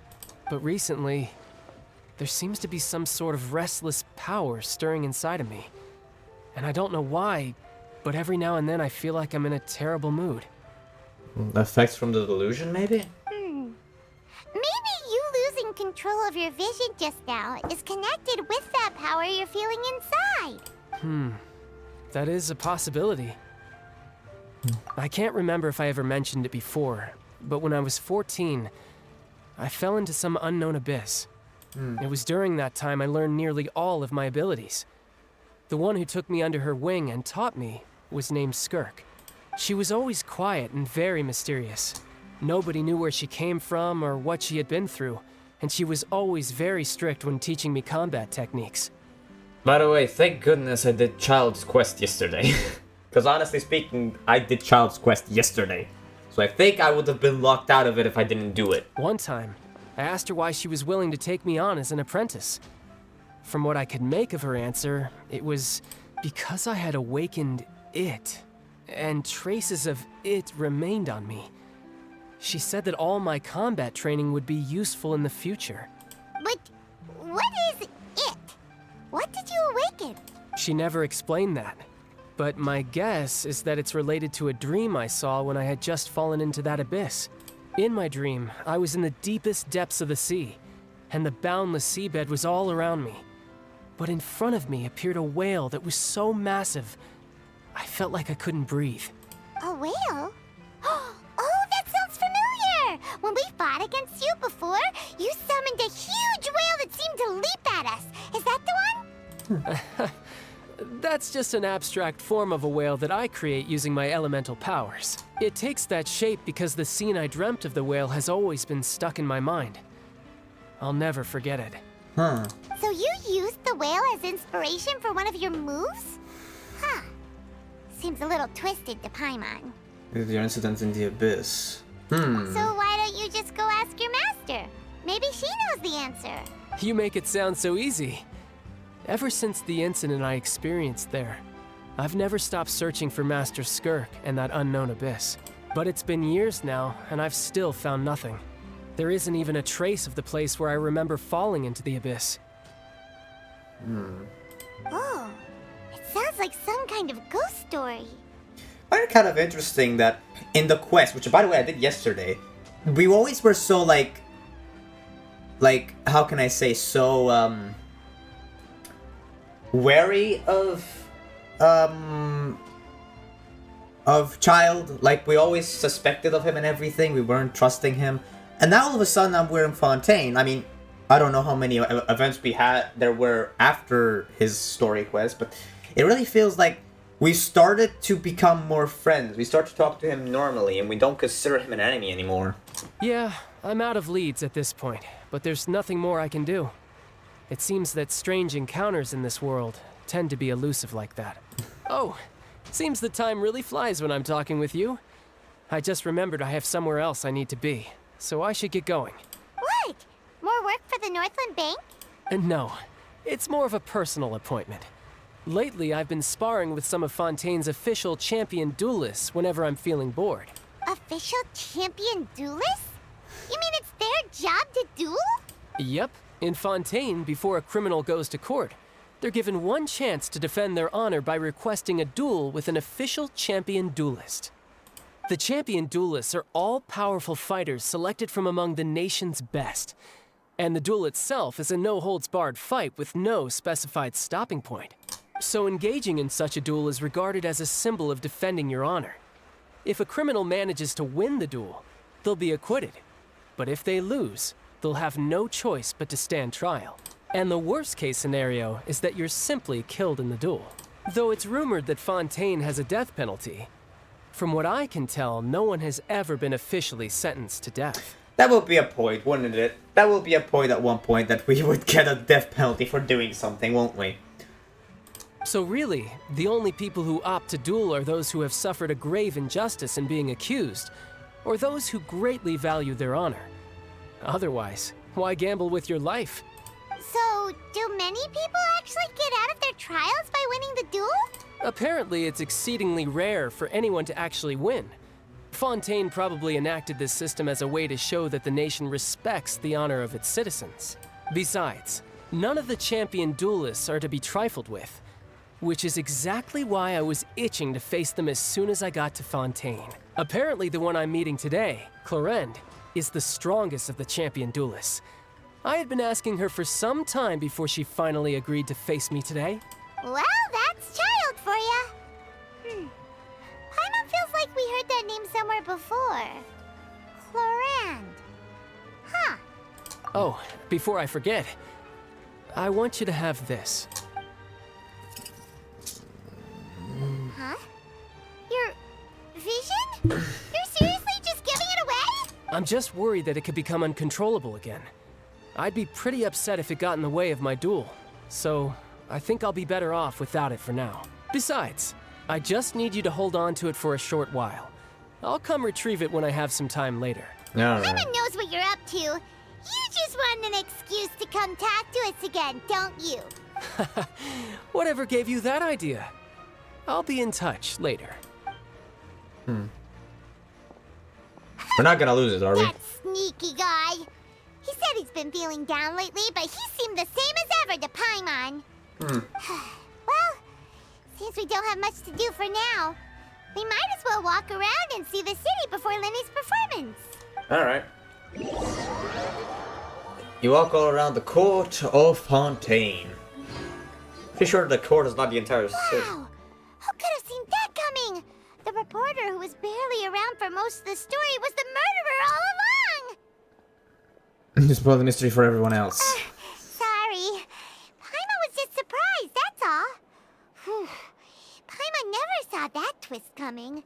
The murder mystery novels here are amazing! Enjoy reading. The whodunits here in Fontaine are a lot different than the light novels you see from Yai Publishing House. Both have their merits, but Paimon thinks this style of novels are more, well, novel. Well, because light novels. It's so exciting to reach the moment when the mystery is uncovered, especially in the one Paimon was just reading. You should buy a copy and read it too. You already spoiled who the murderer is. Oh, sorry about that. Paimon will be more careful next time. Hey, shouldn't we be heading to the Opera House to see Linny's performance soon? It's almost time for the show to start, so we should get going. Alright. Linny said that the Opera House is on Aeneas, so let's go ride the Aquabus. Oh, the aqua bus, alright.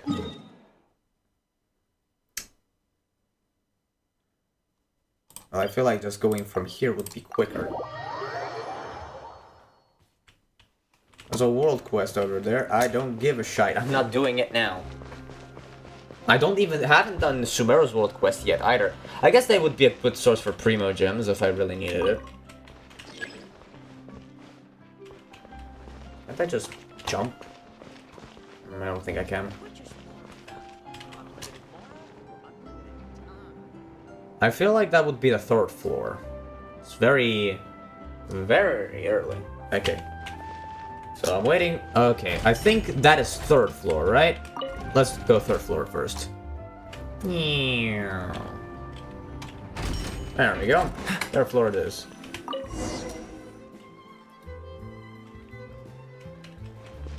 Alright.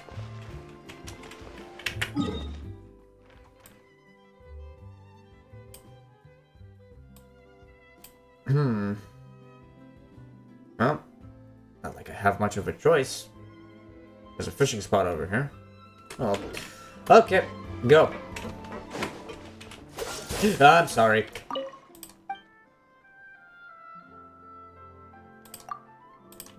Undoes that immediately. Alright. Welcome to the Navia line. I am Elfan. Hello, The Elfan. boat will be departing imminently. Please do not stick your head, hands, or other body parts outside the boat. The Aquabus operator is not responsible for any accidents or injuries resulting from doing so. But who's operating this? Also, please remember to buy the Steambird, though I don't read it myself. Question still. Who operates this thing? Is it automatic? The destination of the current tour is Aeneas. Points of interest worth visiting include the Fountain of Lucine and the Opera Epiclese. If you look to the left in the direction we are currently traveling, you will see the famous Fontaine Research Institute up in the sky. An experiment gone wrong turned new sightseeing opportunity. Human ingenuity truly is a wondrous thing.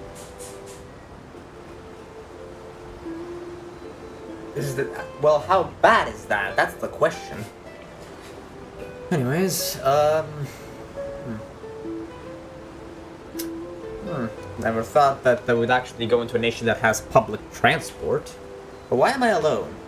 Why is I always alone? And why We're is now approaching our final destination. Please be sure to bring all your personal belongings with you as you disembark. Even though I will take any forgotten items to the lost and found, the paperwork is rather annoying, as Melusine hands are not suitable for grasping pens. So... Please be careful when disembarking. It has been my honor to be your tour guide this trip. Thank you.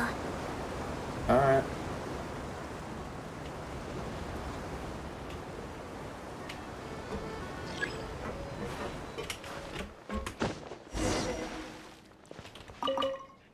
What? Oops. I didn't mean to press. Oh, whatever. Not like that actually changed anything. Alright, I need to actually get there now. So, waypoint. So I don't need to take the bus again. Let's see. I just need to move forward along this giant column. This place is more city than anything. Quite intriguing. I wonder how exactly would you explore this giant area? Or if there is any exploration to begin with, if there's not lots of a lot of puzzles. Hello. Boom.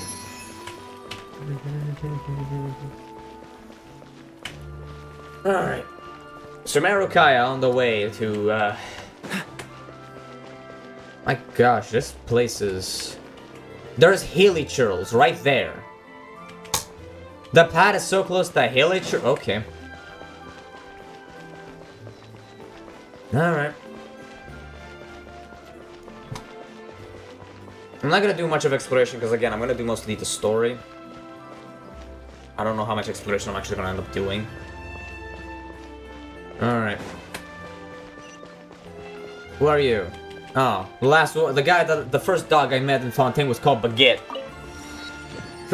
that was an interesting name, that's for certain. Oh, hello. Like to take a picture. Boom! Hey. For memory. Can I kill pigeon? I can kill pigeon. I can't get the chicken.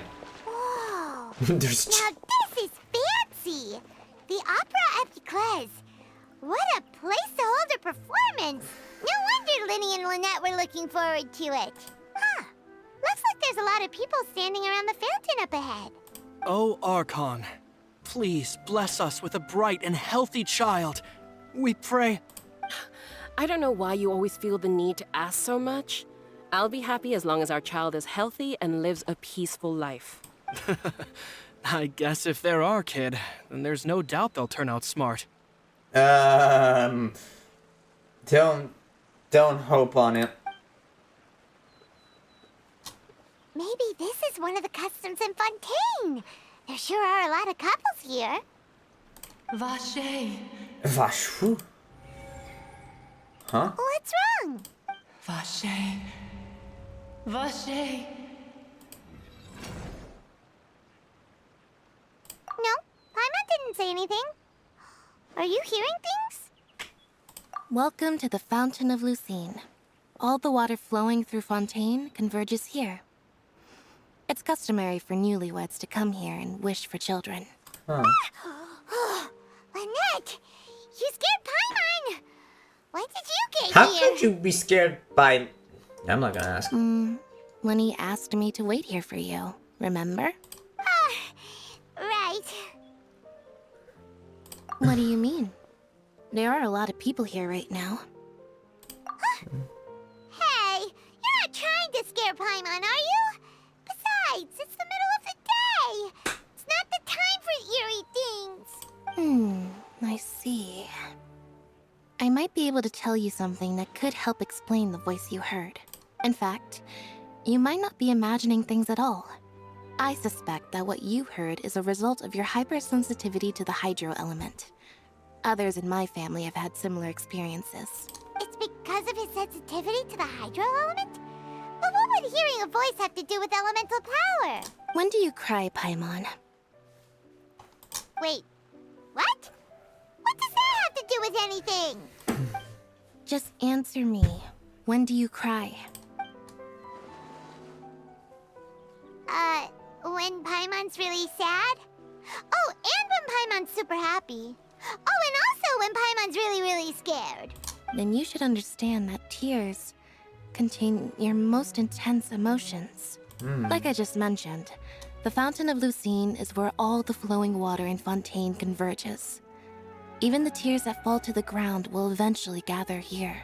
So maybe what you heard was the intense emotion coming from someone's tears. So, what did the voice say? If you were hearing their emotions, then Paimon wonders what happened to them. Rather than worrying about them, we should worry about my brother first. Don't let that calm look of his fool you. He tends to get pretty nervous just before a performance. So chatting with Linny might help him relax a little before he goes on stage. Oh, right. That makes sense. Let's go in and see Linny. I want my chicken. Give me my chicken. Thank you. Well, technically that would be pigeon, but whatever. Chicken, pigeon. I mean, there's no chicken in this world, so pigeon might be will be okay. Welcome to the Opera Epicles. All right, let's see. Opera House.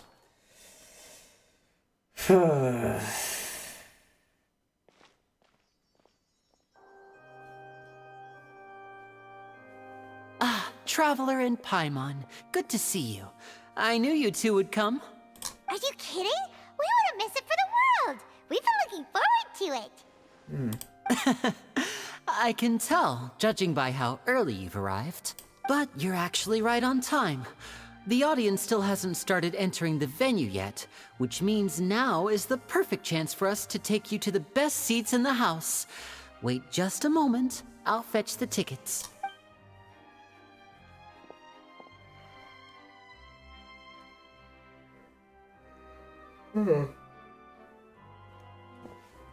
The Opera House has assigned seating, so you always have to make reservations. I've already reserved your seats, and here are your tickets. Ooh, front row seats. Thanks, Linny. Don't mention it. There's no need to keep thanking me. Hey, Linny! Could you come over here and take a look at this? Oh, I'll be right there.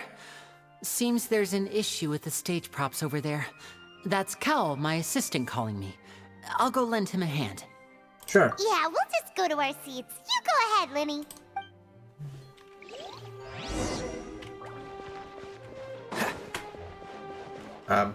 Me? Oh, I need to go this way? Oh, alright, this way.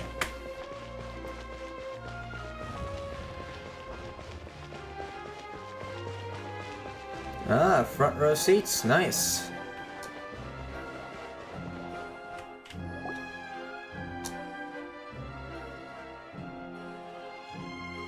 Oh, these should be our seats. Come on, let's sit down.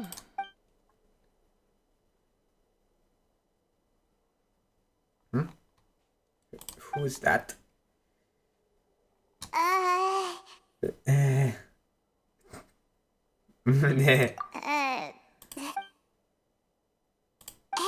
Traveler. Maybe we should strike up a conversation with the person next to us. Since we're sitting together and the rest of the place is practically empty still, it's kind of awkward if we don't say anything. Isn't that usually your job? Of course you put this on Paimon. Excuse me, I did not realize you felt awkward. I am terribly sorry. I would be perfectly happy to chat with you if that is what you would like. Oh, so you heard all of that, did ya? Boy, you sure have good ears. Paimon thought she was keeping her voice down. Wait, that's not it. Paimon's sorry. Paimon's the one who was being rude, talking under her breath like that. So let's talk, but, what should we talk about? This is getting even more awkward. Oh, Paimon's got it. You're also here early and sitting in the front. Are you a friend of Linny's too? A friend, you say? Well, if Mr. Linny would like to be my friend, I would be more than happy to reciprocate. Oh, so you're not friends with Linny then? Oh, this is getting more awkward by the second.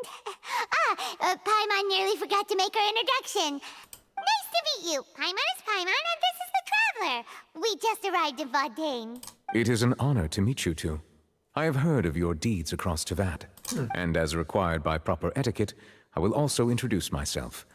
I am... Oh, Monsieur Nervillet. What an honor it is to have you here to see my show. Ah, Mr. Linny. I should say it is in fact an honor for me to see your performance in person. Wait, Nervillet? Could he be... I saw you all chatting just now, but it seems you still don't know who Monsieur Nervillet is. Allow me to introduce you to Fontaine's Chief Justice. That seat is always reserved for him. It wouldn't be too much to say that he's the symbol of justice and honesty here in Fontaine. Ooh, sorry for being so rude just now. Paimon had no idea you were such an important person. No offense taken. Being Chief Justice is merely what I do for work. Nearly every person has their usual reserved seat, so I'm not so special, really. And by the way, I should probably let you know, even though I would prefer not to, there's someone sitting up there in the VIP seats that has been striking a pose for quite a while now. I believe she is trying to give you a most elegant and impressive first impression. So I think you should take notice of her sooner rather than later. Otherwise, she may become flustered. Well, look who it is. Huh? Oh, it's Farina, the Hydro Archon. Huh. She sure has a smug and satisfied look on her face. Guess she has no idea that you saw right through her act. Very good. That is for the best. No need to pay her any more attention. We may now enjoy the show. Huh? So is this what things are like between the Chief Justice and the Hydro Archon? All right, please wait just a moment longer. I've pretty much finished my preparations, and the performance will start as soon as the audience has made their way to their seats. Yay! The show's finally about to start! Paimon can hardly wait! Paimon's never seen a real live magic show before! Alright, let's see. Oh! They're dimming the lights! The show must be starting! Paimon, quiet.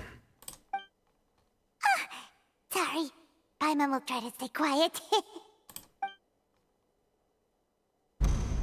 Welcome, one and all, to the Opera Epiclese. I am the star of today's show, Linny. Alright. And over here is my sister, Lynette, who will be working as my wonderful assistant. Please, let's give her a warm welcome. Hello, everyone. I know she may seem to be a little sleepy right now, but that's just a sign that she's nervous. Whatever. Now, some of you may be thinking, two vision holders who can freely manipulate elemental powers performing magic is not true magic at all. So, I would like to take a moment to assure you that elemental powers will have nothing to do with what you will witness on the stage today.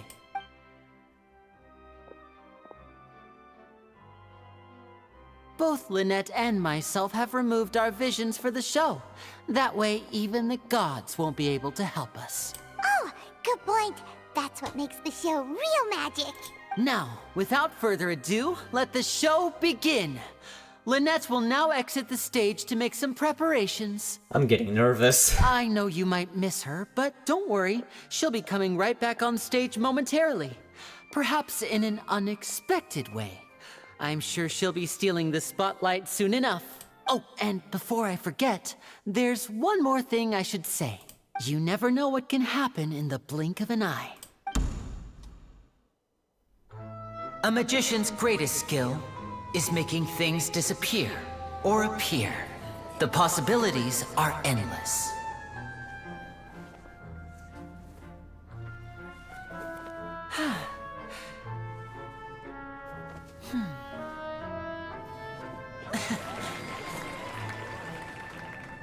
Huh?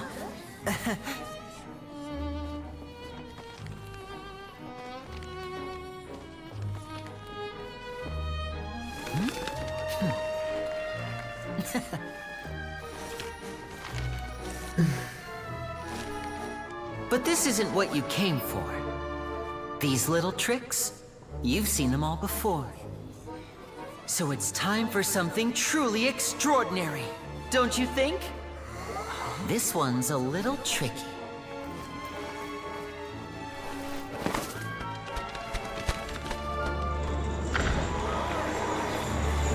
Oh boy. Using this water tank, I shall make my sister vanish completely, right before your very eyes.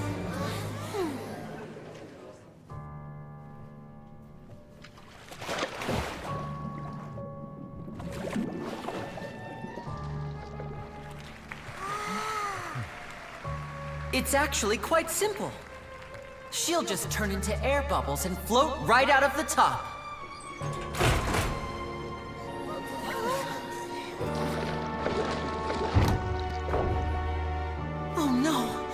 I told them to check all the props carefully. With the lid on, even air can't escape. An amateur magician would be getting very nervous right around now. Luckily, it's me on stage, so let me show you what a true virtuoso can do.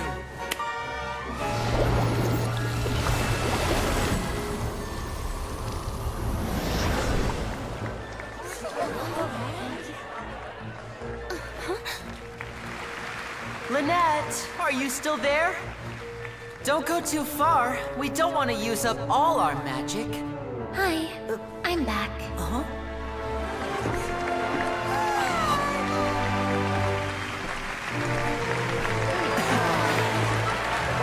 Damn.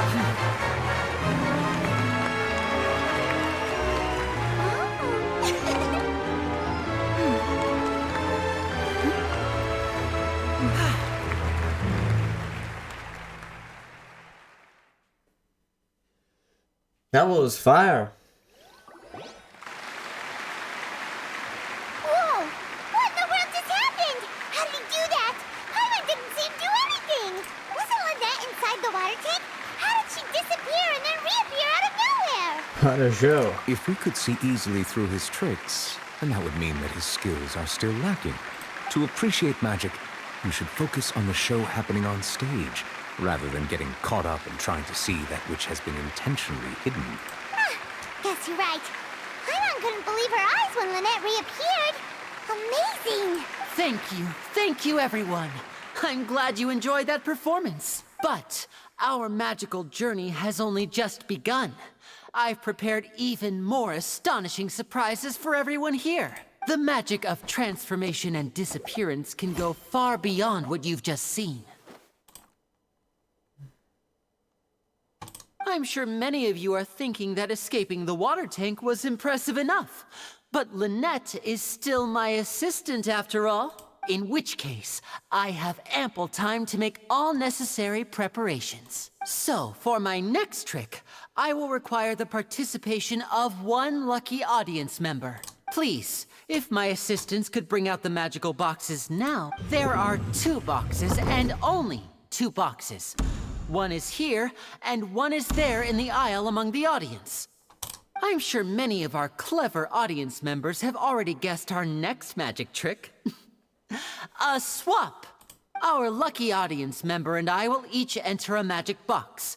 After 1 minute, we will each emerge from the opposite box. Now please, everyone pay very close attention to the box you see here. Don't give me any chance to make a move. Wow! How's he gonna do this? Hey, do you think this is all magic tricks, or does Lenny have actual superpowers? The lucky audience member will be generated by this random number selector. It selects numbers entirely at random. Even I don't know who will be chosen to participate. Now then, let's begin. Let me see. Oh, row 7, seat 3. Congratulations! You now have the chance to experience magic firsthand for an entire minute. Please, come forward. My assistant will take you beside the magic box. I'm sorry, it might be a little cramped inside, but no need to feel nervous. We've carefully arranged everything for you to be as comfortable as possible. You don't need to do anything, but no matter what strange things may happen, don't come out of the box. If the magic is interrupted, who knows where you might end up? You might even find yourself in the Fortress of Meropide. Oh, okay. All right. Before I enter the magic box, there is one more thing I need to ask the audience to do. Could you all give me a countdown? Like this. 60, 59, 58. Just keep counting down. You can go a little faster or slower if you like. I won't be able to see anything in the pitch black box, so I'll be relying on your voices to know when time is up. Oh, and no tricks now. If you quickly count from 60 in just 30 seconds, then I'll be in a tough spot. Ooh! Paimon kinda wants to count faster after hearing him say that! No, that won't do. I can see it in your eyes. You still can't be trusted. Let's practice together. Come on, repeat after me. 60, 59, 58. 60, 59, 58! That's right, perfect. Keep it going. All right, I'll see you all on the other side once you've finished counting. 54, 53, 52? Why aren't you counting, Neuvillette? I am counting in my head. I think things are exciting enough in here as it is. Merely a consequence of my identity and personality. Do not worry about me. Just enjoy the show. All right. You look so serious that Paimon thought you might be feeling uncomfortable or something. 40, 39, 38! Mr. Linney, are you all right in there? Is everything ready? Yes, I'm fine. I'm just double-checking the direction of the magic. It would be a disaster if we get sent to the wrong places. For example, midair right above the audience. Even though he's saying that, Lenny doesn't seem nervous at all.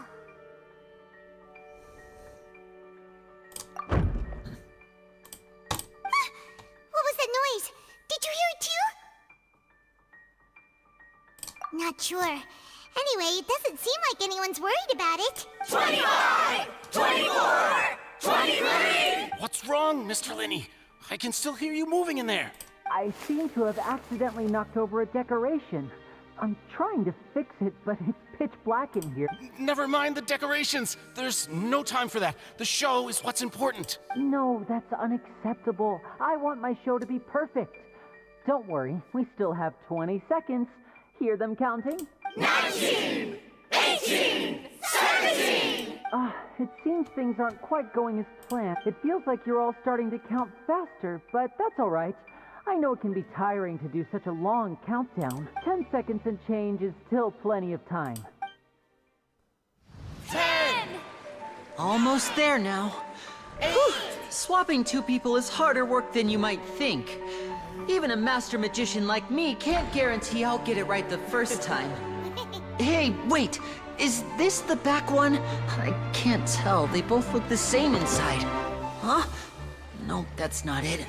I'll try again. 7! Hey, slow down! Honestly! 5! 4! 3! Whoops!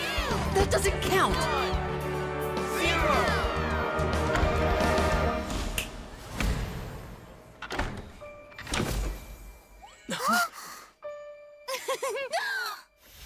Ta-da!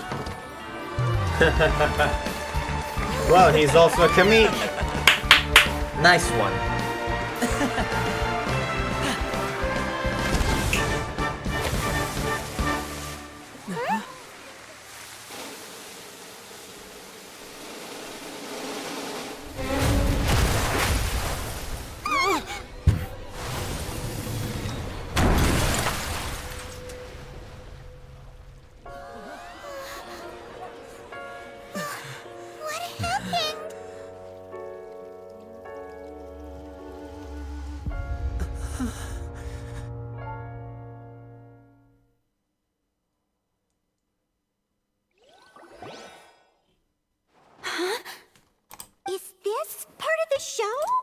Mr. Linney, you're going to use magic to fix the stage now, right? What happened?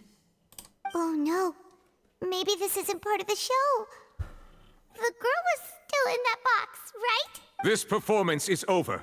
Medical staff with me. Guards, secure the scene and detain all the performers. Seal the exits. No one is allowed in or out at this time. Yes, that's right. If this was just an accident, then we must investigate the cause. But if this was all part of some scheme, then those accountable will not escape the judgment of the God of Justice. No need to be alarmed, you two. We'll get to the bottom of this soon enough.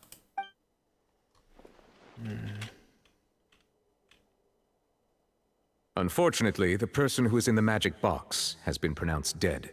His name was Cowell, one of the assistants in Linney's magic troupe. Apparently, the fireworks on stage ignited the ropes that were suspending the water tank, which then caused the tank to fall onto the stage. As of now, we are still not sure why we found Cowell in the box, rather than the guest from the audience. And after an initial search of the area, the guards have confirmed that the girl is nowhere to be found. It appears that this incident was not merely some mishap with the performance. and there are many indications that it is connected with the case of the serial disappearances of young women. The serial disappearances case? That's the case that Charlotte mentioned before.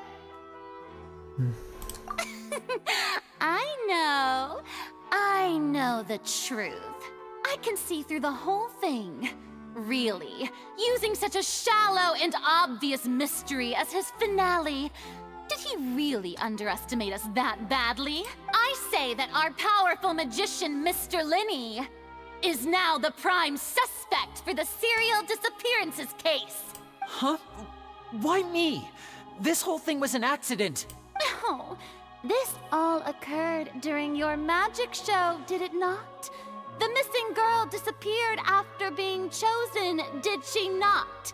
The deceased is one of your assistants, is he not? Now that I think about it, that whole speech about magicians making things disappear was nothing more than a provocation, a bald-faced challenge. That can't be right. How can Linny do this? He was in the box on the stage the entire time. We can even hear his voice. Besides, before the show, he told us that he would like to catch the criminal behind the disappearances. He couldn't possibly mean catching himself. Save discussion for a later time, please. Lady Farina, may I assume that your comments just now constitute an accusation against Mr. Linney and his associates, and that you are pressing charges? Huh? I just think that I think it might be a little early to talk about formally pressing charges. But what Lady Farina said just now makes perfect sense. Looks like she's gonna personally deliver justice. A kidnapping and murder carried out under the cover of a magic show. Lady Farina said it all. I mean, of course, my dear people. But what excites me even more than the obvious truth before our eyes is the opponent I'll be facing. That's right. I mean you, Traveler. You'll support Linney, won't you? After all, he was the one who helped you the first time we met. Then there's no problem at all. You know, the Traveler and I already had a duel the first time we met. But with Linney's help, our little duel ended in a draw. But draws really are the most boring possible outcome. So no more draws. Between the two of us, there must be a clear winner and loser. And what better place to hold such a riveting showdown and decide the true victor than here, on the grandest of stages, the Opera Epiclese. Huh. It wasn't a draw. She obviously lost last time. I understand. Charges have now been pressed, and as such, a trial is in order. Well, Traveler, seems Lady Farina has set you in her sights. But putting her dramatic rhetoric aside for a moment, I would like to ask you, are you willing to act as Mr. Linney's attorney and defend him in this case? Yes, I am. Very well. The trial will be held a day from now in the Opera House. Both sides may investigate the scene to build their cases and search for the truth. Why attorney though? Oh boy. I always sucked at Ace Attorney, so if there's going to be a judge minigame, I'm going to fucking lose. Linney and his troupe are all potential suspects and shall remain within the Opera House. The audience may begin to leave in an orderly fashion once they have been cleared by the guards. A day isn't that long. Let's see what kind of case this big-shot outlander can build in such a short amount of time. I'm really quite looking forward to hearing it. Linny!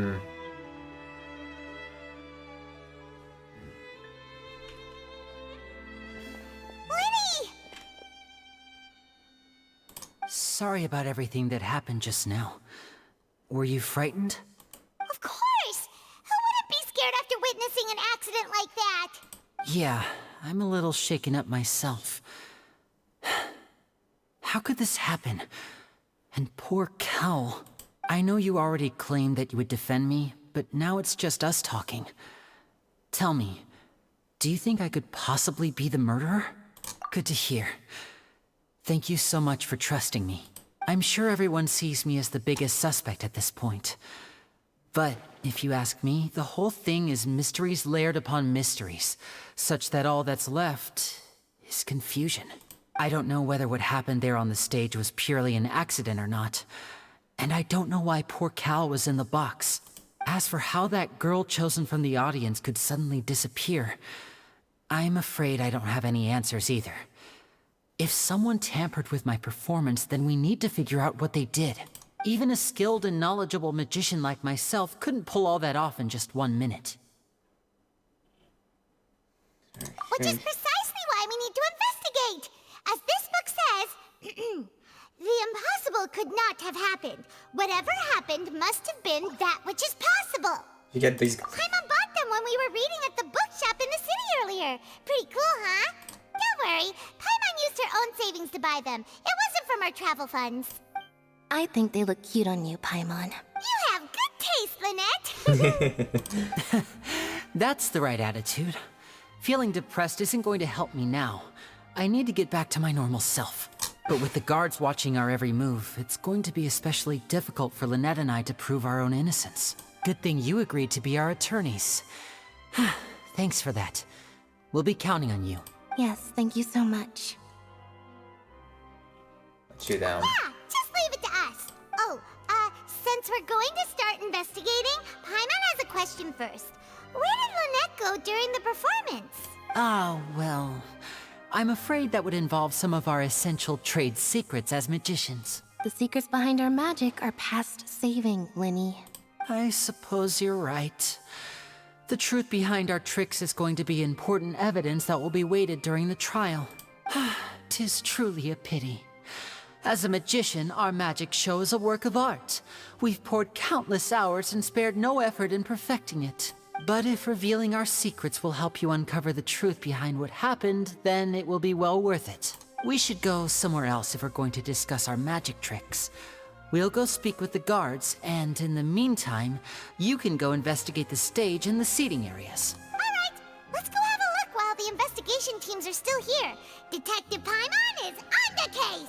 I'm not good at detective work though. No, I'm not happy. Hello, officer. How's the investigation going? I see. You must be the traveler that Lady Farina mentioned. Listen, I'll be perfectly honest with you. I'd avoid getting mixed up in this whirlpool of a mess if I were you. Huh? What do you mean? Come with me and you'll see. The deceased is one of Linny's assistants, named Cal. Even though he hadn't joined the troupe long, he was hardworking and everyone generally liked him. The assistants are usually in charge of setting up and inspecting the props, as well as assisting with the show and keeping the crowd engaged. As you probably saw when you were in the audience, the water tank suddenly fell and smashed the box with Cowl inside it. This is the real mystery. We've already searched the scene and were unable to find any traces of the girl. However, if you look carefully, the box was positioned directly under the water tank. The ropes holding the tank were then burned by the pyrotechnics on stage, causing them to snap. All these factors lining up so perfectly makes it hard to see this as a mere accident. If anything, the more logical explanation is that the whole incident was intentionally planned, and Linny is the most likely person to have access to all these areas. But he doesn't have a motive. Are you both good friends of his? Well, you can't say we're good friends, but we've known each other for a little while. So in just a short time, he was not only able to win your trust, but even convince you to act as his attorneys. I know there's no such thing as magic. The real trick of a magician is holding the audience in the palm of their hand. I've seen a lot of cases, and I can tell you that people are the least reliable kind of evidence. Sorry, I tend to be pretty straightforward. Just know that I'm warning you for your own good. Anyway, you may investigate the scene of the crime yourselves if you're curious. Who knows, maybe you'll be able to come up with some new evidence. You can use the case record to confirm your current evidence and clue collection situation and sort case-related information. You can check as yet undiscovered evidence and clues on the case record and investigate the corresponding area to locate them. Use the perception skill to find evidence and clues that can be investigated within a certain radius around yourself. This will be advance your overall progress. Investigation from the guards indicates that the firework launch of the tail end of the magic performance at the rope dangling the tank alight, causing the tank to fall and kill Cowell, who was within it. It seems evident that Linny is the likeliest user of the prop to commit a crime. However, the reason for the victim being Cowell and the reason for the remain mysterious. The deceased and one of Linny's assistants, named Cowell. He was well trusted by all his colleagues. His job was setting up and inspecting the props as well as assisting with the crowd engaged. Oh no. Okay, I'm gonna go take a piss very quickly because I'm not liking where this is going.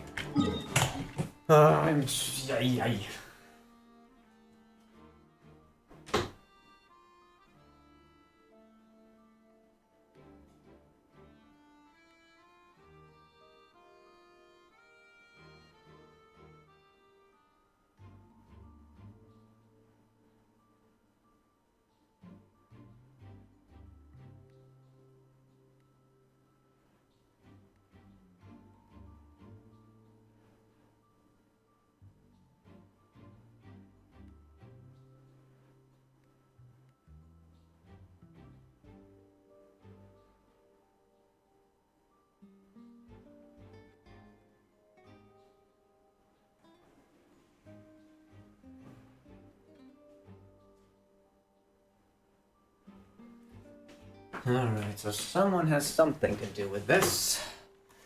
I'm not sure what exactly though. Alright, the skill.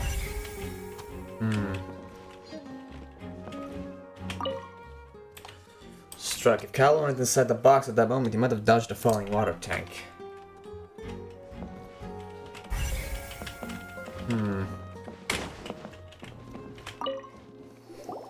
So this is the rope that broke and caused the water tank to fall. The rope looks pretty durable. How can it be burned through so quickly by fireworks? This was a safety concern, or... Why are you suddenly so serious, Traveler? Looking at where the rope snapped.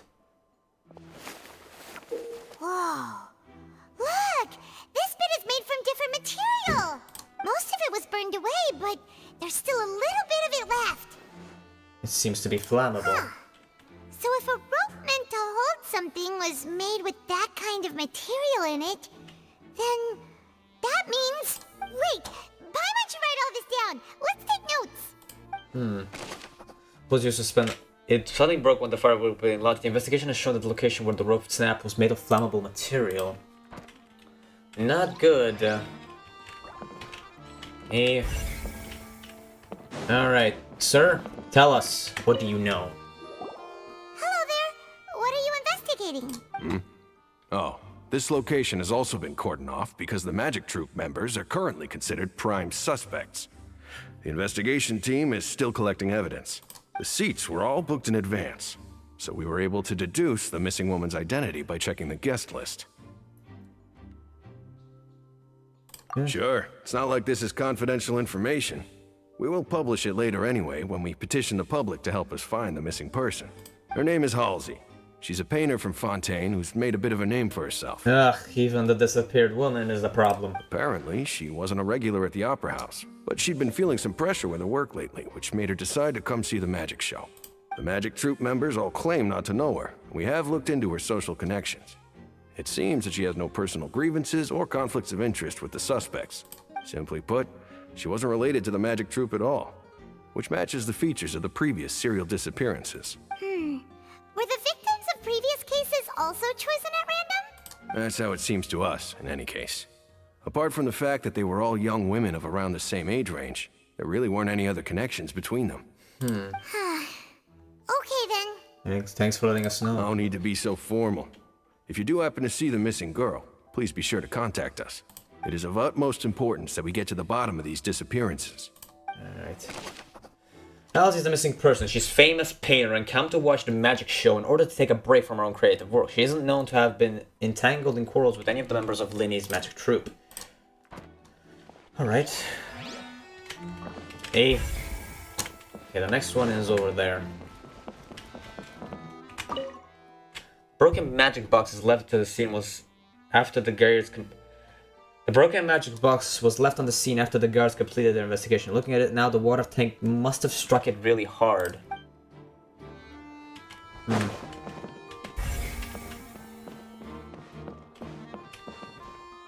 Benton. The investigation team has some new findings. Turns out there's an issue with the random number selector after all. See, I told you. What if the machine picked some big guy's seat?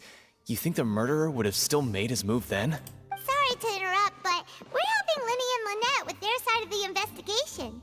What were you saying about the number selector? There's something wrong with it? You're trying to help them? That'll be a tall order. Linny used the machine to pick a random member of the audience during his performance, right? The lucky girl that later disappeared. Well, we thought there might be a serious problem with the machine, so we had it taken away for further inspection. It turns out that the seat number it picked wasn't random at all.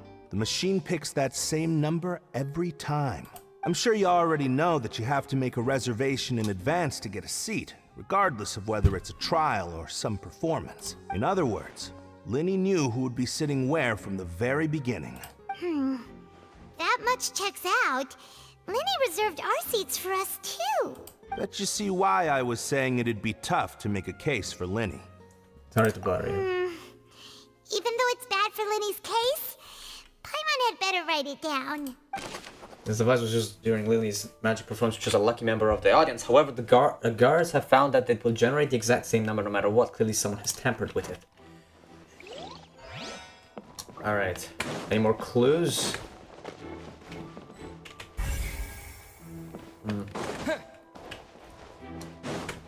Let's see more. Let's see here. Looks like an ordinary box, but Lenny somehow moved instantly from the stage to being inside of it. How did he do that? Well, we'll get to check his tricks later. Alright, you. I see that you're investigating the area. Well, it just so happens that I'm interested too. If you find any new and interesting leads, be sure to share them with me, alright? We don't have too many thoughts yet. Then why don't I tell you my hypothesis first? The way I see it. And I'll start it with that loud thud.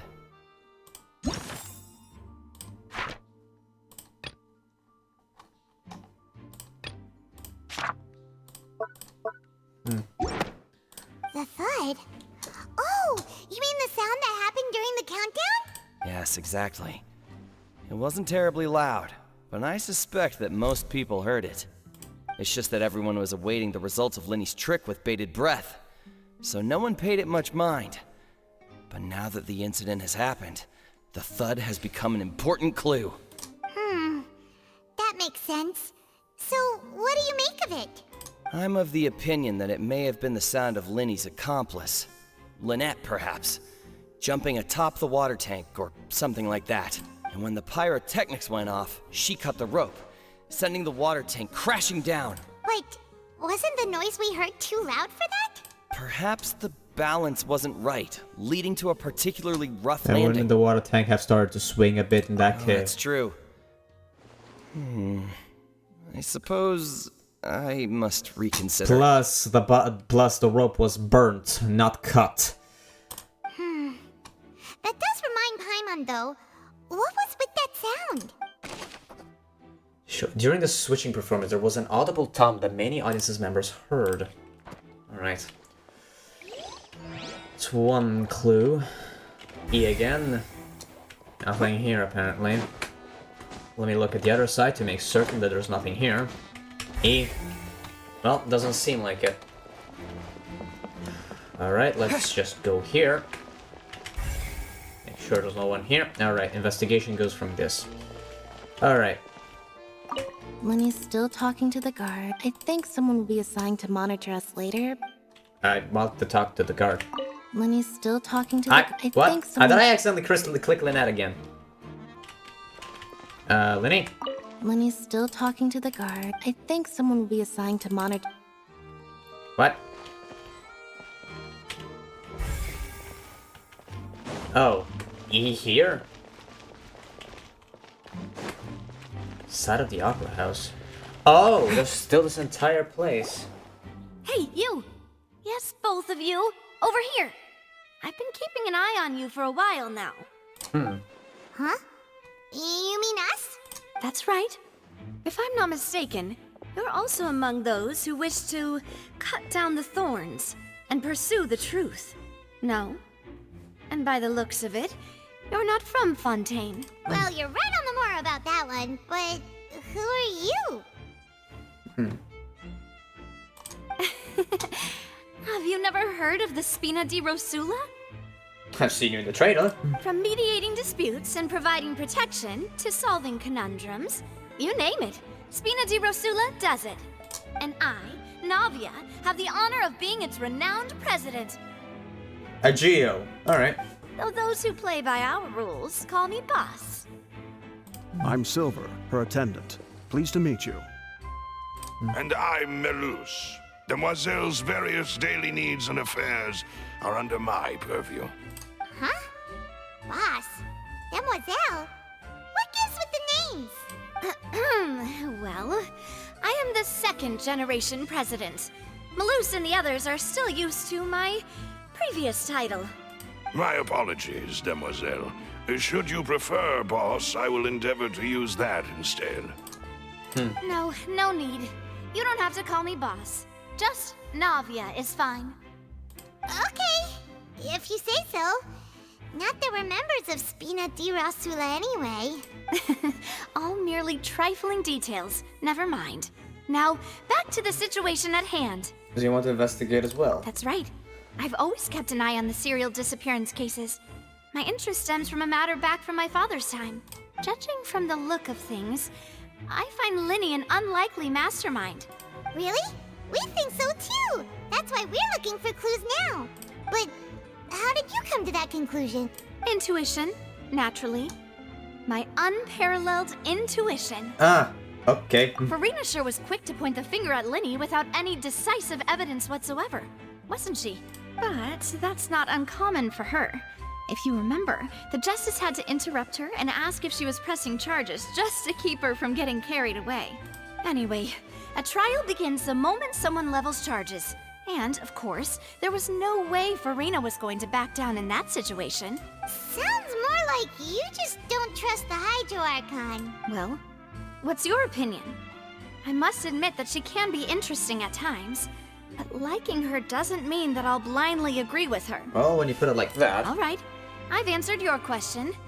Now, it's time you answer mine. Wait a minute, did that answer count? Well, I say it does. But don't worry, you won't hear any pointless questions from me. In your opinion, do you think it's right to treat a trial like it's an opera? Well? Not always. And why would that be? Doing so makes it easy for the truth to fall by the wayside.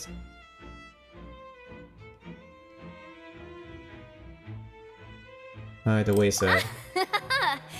See, Silver and Malus? I told you they'd be different. Most astute of you, Demoiselle. I too think that the Traveler's response was most excellent. No matter how wonderful the script or how fervent the audience's expectations may be, the trials that go on stage here must be based in fact. And if that can be done, boss, then... All right, that's quite enough, Malus. Anyway, I like your answer. You pass with flying colors. I pass? Now, I need to make some preparations, following which our joint investigation shall commence. You two shall be my assistants. Wait! Since when did we become assistants? Oh, well, I can be the assistant, sure. Or your companion, if you like. I'm really not that fussy. That's more like it. See, I think you're missing the point, Paimon. Far be it from me to brag, but I believe that Demoiselle's intuition will be instrumental in uncovering the truth. You wish to save a friend from false accusations, and we wish to unravel the disappearances. In this sense, our goals are aligned. You have a point. Huh. You're quite the talker, aren't you, mister? And what about you over there? What do you think? You seem like you've got something on your mind. I have nothing to add. Oh, alrighty then. We'll be making some preparations first. Just be sure to let us know if they start revealing Linny's tricks. Thanks! Alright, I think that's all. E. Alright. Hello. Sorry, but no one can freely enter or exit the Opera House at the moment. If you wish to leave, you must register your identity with us first. No, we're not leaving. We're representing Linny and Lynette as attorneys, so we're investigating the case. Were you always guarding this entrance? Yes. After the Chief Justice gave the order, everyone coming in or out must undergo a strict inspection. So, the missing girl couldn't have left from here. At least, not from that point on. What about during the show? I doubt there was much opportunity then either. How can you be so sure, Well, because I was in charge of security near the entrance at that time. I couldn't see Linny's performance from here, which was quite a shame. Just my luck. But still, I did not abandon my post, and I stayed put no matter how loud the applause was. If someone had so much as even approached the door, I would have noticed it, let alone if they had tried to leave. We Melusines are good at that sort of thing, you know. So, it's safe to say the girl couldn't have left through here. Alright, thank you for your help. This will be useful info. Alright, no one left the Opera House during the magic show, and after the incident happened, only those who had their identity cleared by the gardens could leave. We've checked everything of note here at the performance venue. Paimon wonders how Linny's discussion with the guards is going. Let's go see, shall we? Ooh, things are getting interesting, huh? We're about to see how magic is made. Understood. Then I will be going with you. Just so you're aware, I will be monitoring your actions and making notes as necessary. Very good. Thanks for being so agreeable. I'd pull a rose out of my hat as a gift for you if I could. You may spare the pleasantries. I'm just doing my job. You've arrived. Who's this? Me? I'm Spina di Rosula's guardian angel. If you've got a problem, I've got the firepower. Sorry, I got a little carried away there. Call me Navia. I'm a partner of theirs, and will be helping investigate this whole situation. And these are my companions. Would you mind if they join as well? Fine by me. Oh, new helpers? I would be most grateful. So we have three evidence. We have the deceased, the missing lady, the sound, and the exit where... Oh, not... Alright. So we basically have all the evidence pointed against us. Okay, that the fireworks launched at the tail end of the magic tank, like causing the tank to fall and kill Cal. It seems evident that Linny is the likeliest user of the prop to commit. Okay, so Linny was the one carrying of all the props. I want to actually make sure I have a mental head note of what is going on. Lenny was in charge of mostly of the props, it seems, or something like that. Well, I have to check his side of things. But apparently, the rope was like the thing was exactly under the tank, which made it very likely. Unfortunately, there is no motive. The rope was specifically made to burn, and the random number selector was specifically triggered so that the girl. So from this point, where it's exactly stacked against Lenny. So this is one of Lenny's helpers. He somehow found himself in the box without any knowledge. So we don't know how he ended up in the box. This was the chosen target, apparently, because again, this one thing was rigged. And so we know who, and it might be actually the same as the actual case of the case of what's it called? It's the same, it seems, as the case that... So no one actually... So it has nothing to do with... I can't speak all of a sudden. My English is just suddenly stopped. Let's just continue. I thought in the middle of the show, I remember it from the cutscene. And the entrance and exits... incident happened, only those who had their identical cleared by the guards could leave. So basically, no one left the thing. So it is unknown what happened. Well, let's just say we're tagging along. It's not every day you get to see the secrets behind magic performed on such a large scale. I appreciate your kind interest. Come with me. We'll be heading below stage. Alright, let's see. Huh? Below stage? Yes, a world of secrets is hidden beneath this magic box, prepared specifically for this switcheroo trick. But before I reveal everything, you should have a look first. Notice anything strange here?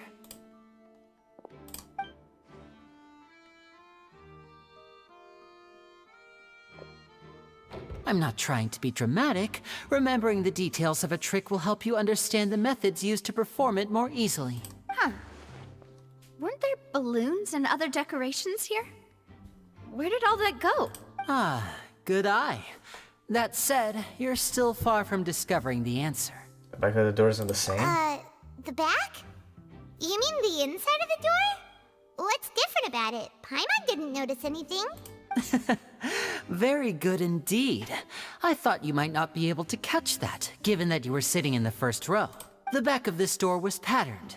Those patterns are now gone, replaced by a smooth wooden board.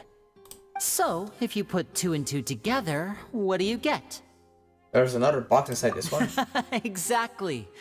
All right, let's go. I'll tell you how it works as we head down. So there's inside the box, there's a box inside the box. Oh, so there was a passageway under the magic box. I knew you'd figure out most of it as soon as you saw this place. The 2 magic boxes are positioned right above the 2 entrances of the tunnel. Alright. See this flatbed trolley? The box with the lucky audience member in it would be shuttled over to the other side using the trolley. This trolley can raise and lower and even rotate, ensuring that the box will face in the right direction. I see. So that's the purpose of the box inside another box. Precisely. The inner box would descend after the audience member was put inside and be moved along the trolley, all while the outer box would remain on stage as if nothing had ever changed. But how can you do that in like the 3 or 4 seconds that you left between the two? I don't think that would be too fast. So that's how you did it! Once the box was lowered, the trolley would store some energy through this device here, with which it would complete the rest of the steps. The audience member would only be able to feel some slight movements in the dark, and by the time she walked out, she would already be back on stage. Side of the trick. Right! You were talking that whole time, and you even came out for a moment near the end! Ah, yes. A phonograph operated by Lynette was used to achieve that effect. My assistant and I had already scripted our conversation beforehand. When the countdown began, I had already gone to the opposite box via a tunnel using that ladder. And what about Lynette? Where was she? I was in the mezzanine space in the back of the box. Oh, interesting!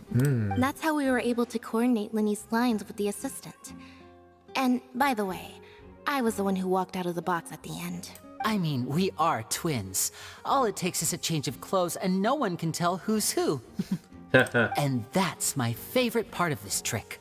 Only Lynette and I can perform it. So that's how it all worked! Wow, every detail you revealed was more amazing than the last! Lynette would briefly walk out of the box and then go back in, jumping into the tunnel and escaping before the box on the trolley could finish ascending. And then I walk out of the other box in the audience area, and the trick would be complete. The operative word here being would. But as you saw, Cal was in the box, not our audience member. She, on the other hand, mysteriously vanished. We really don't know how that happened. If not for that interlude, this would have been an astonishing trick. I probably never would have figured out how you pulled it off. And yet, to think that someone was able to use this magic trick to commit a crime. Could we have a look around? I think we can come up with some more leads. This is the scene of the crime, so Linny and Lynette are not permitted to stay here. I'll escort them back up. Yes, of course. No need to be so strict now. I won't disappear into thin air, you know. Thanks, everyone. We're counting on you. Oh boy. Okay, Linnea gave a little account on how the trick was supposed to work. By using a box inside of a box, the idea was for the box containing the audience member to be transported across via a tunnel underneath. And Linny himself would also use this tunnel to get to the other side. Meanwhile, having changed her outfit, Lynette and her assistant would take charge of on-stage interactions.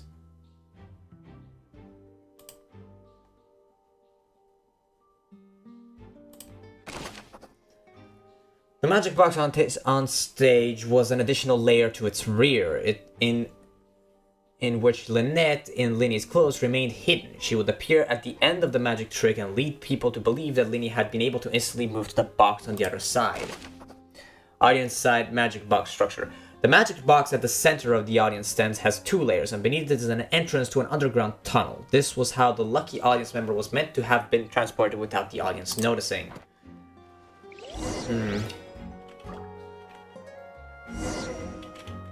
What?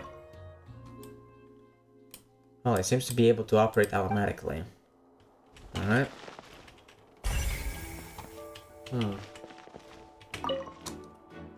A ladder is required in order to return to the magic box above.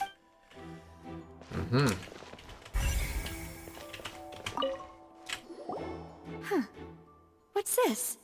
Looks like a hook tied to the end of a rope. Huh? There's all kinds of odds and ends here. I didn't mention this earlier. Perhaps it was a prop for a different trick. But why would it have been left here? Whatever it is, let's make a note of it first. A rope that has fallen to the ground. A metal hook has been tied to one end of this rope. Its use is unclear.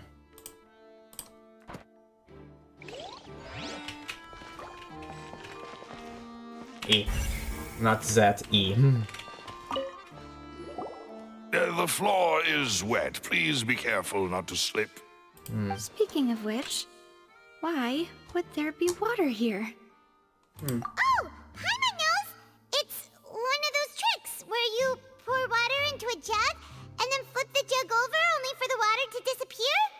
And here's a broken vase. Huh.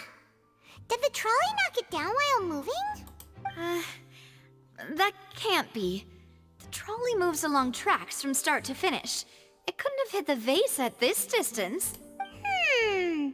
Let's note this down too and think about it later. There are many pieces of a broken flower vase on one side of the tunnel. All the water within has been spilled. Judging from the distance, it seemed unlikely that it was knocked over by the trolley meant to transport the magic box. So something knocked it over. There's a hook, but something knocked over this. Intriguing. Clothes.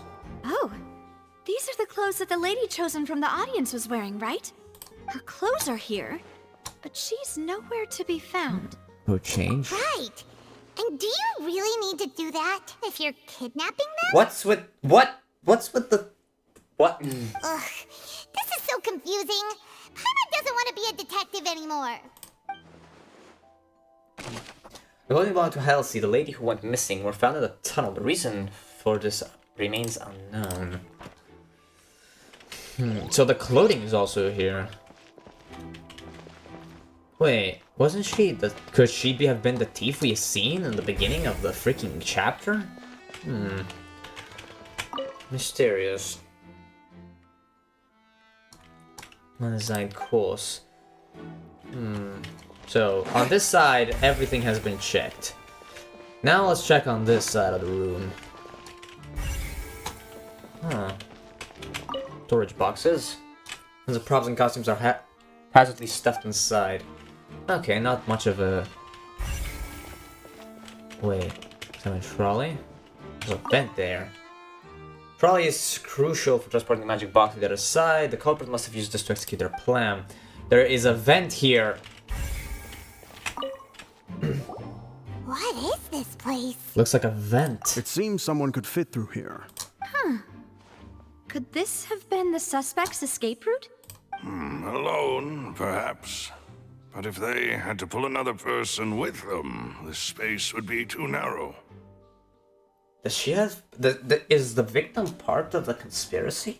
But there are no other ways in or out of here. Other than those that go through the magic boxes. We're in the 2 magic boxes. Oh, you're right! Let Paimon write that down. Alright. A tunnel vent looks like it could allow one person passage, barely, but leaving along with the missing lady seems an unrealistic prospect. Seems we're just about done investigating down here. Seems like... Yes. Let's head back up. Alright. But that's how it works. I think I have a general idea on how everything works. I have investigated everything, so now we can go back up.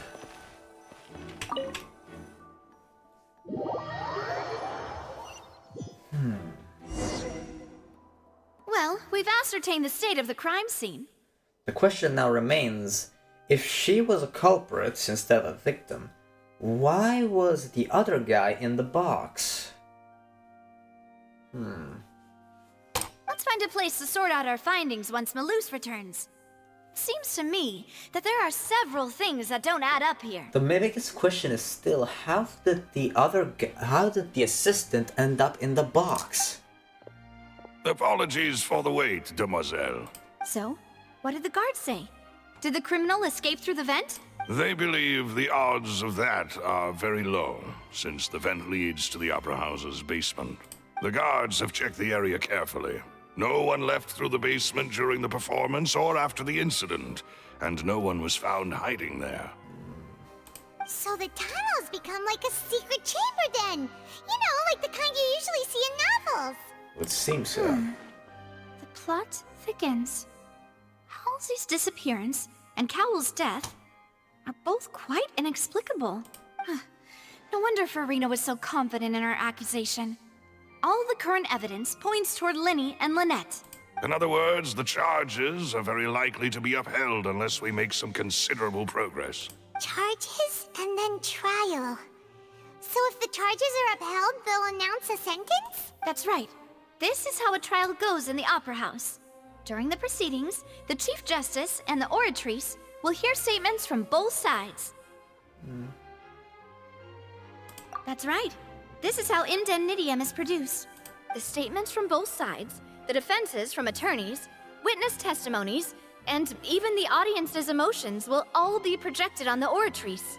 To put it simply, it's as if the Oratrice has its own will, and is a judge in its own right. This also precludes any kind of favoritism on the part of the Chief Justice. And not that this has ever happened anyway. Fascinating. Once both sides have finished speaking, the Chief Justice will make his final decision. This, too, will be used by the Oratrice as a reference. Then, finally, the Oratrice will be consulted by officials. The result it returns is the will of justice itself. Huh? So that machine is the one that actually decides? Paimon thought Neuvillette called the shots. In practice, there is very little difference. Both have always come to the same judgment. Which is why people have great faith in the Chief Justice. Ah, yes, the guards also asked me to convey that none of us will be allowed to leave this place before the trial. Huh? Why? Because we've chosen to act as the twins' proxies. That makes us persons related to the case. They're concerned that we might be colluding with outside parties, or that we might find outside help to disrupt the case. And even if that were not so, it could prove problematic if we happen to spread key information about the case ahead of time. Huh. Makes sense. I'm ready to break out at any time. Whoa, whoa! There's no need for that! Paimon thinks they have a point. That said, are they providing food? Of course. I just hope you don't mind the lack of options. I'm afraid that catering to all tastes is not in the cards, nor is any guarantee of balanced nutrition. And not the time to be picky. In that case, let's just sort out our findings together here. Pity. I was hoping to take you to try some of Fontaine's famous desserts, too. I mean, what better way to properly think through our findings than over some tea and sweets? Huh. Breaking out suddenly doesn't seem like such a bad idea after all. Paimon. Just kidding! Just kidding! Paimon will still do her best, even if there are no snacks. What do you mean, no snacks? Of course we'll have snacks. If we cannot buy some, then we'll simply make some. Huh? Here? But how? Understood, demoiselle. Everyone, please come with me. Alright. This is Act 1, by the way. Wait, you're carrying a portable stove with you? Yes, I must be prepared to meet the demoiselle's baking needs whenever the fancy strikes her. I have eggs, sugar, and almonds at the ready. Good work, you two. Then I'll get to it. Please sit tight for a moment. You'll get to taste my awesome snacks soon enough. These three are quite the interesting group. Must be a spin of the Rosula thing. I can't pronounce that right. And Paimon thought it smelled good while it was still in the oven. Oh, it's even better now. Paimon can't stop drooling. From the way you had these two guys carrying all that stuff around, Paimon thought you'd have them do more during the baking process. But you ended up doing the entire thing by yourself. Beating the egg whites, grinding almonds, everything. I was applauding. And I was giving encouraging smiles. That's not quite what Paimon meant, but okay. Paimon was just thinking, aren't you worried about getting your fancy dress dirty beating egg whites and baking like this? Well, I don't think it's carved in stone anywhere that fancy ladies can only read books, sip tea, ride horses, and play the piano. I just really enjoy making snacks. Don't underestimate beating egg whites, by the way. It's a real arm workout. You also need to beat them to just the right consistency, or your macarons will crack.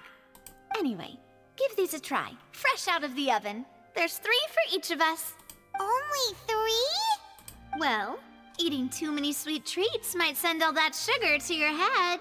You wouldn't be able to think clearly about the case on a sugar rush, would you?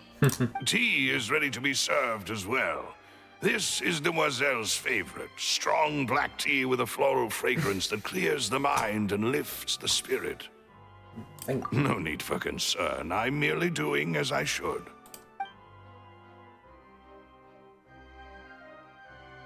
All right then. Down to business. As Paimon mentioned previously, the tunnel seems to be something of a secret chamber. However, we can assume that Linny and Lynette were not alone within it. Some criminal also occupied its sealed confines. The magician twins could have committed the crimes, of course, but they lack any logical motive. Exactly! Why would they do such a thing right when everyone was watching? The flower vase and the thud we heard during the performance could indicate some altercation between Halsey and the criminal in the tunnel, resulting in the shattering of the vase, the discarding of her clothes, and her abduction. Perhaps the criminal thought that since she was chosen from the crowd, she would be too easy to identify if she was still wearing the same clothes. Paimon thinks that makes sense, but the real trouble is... True. None of the clues we found thus far support the existence of this third person.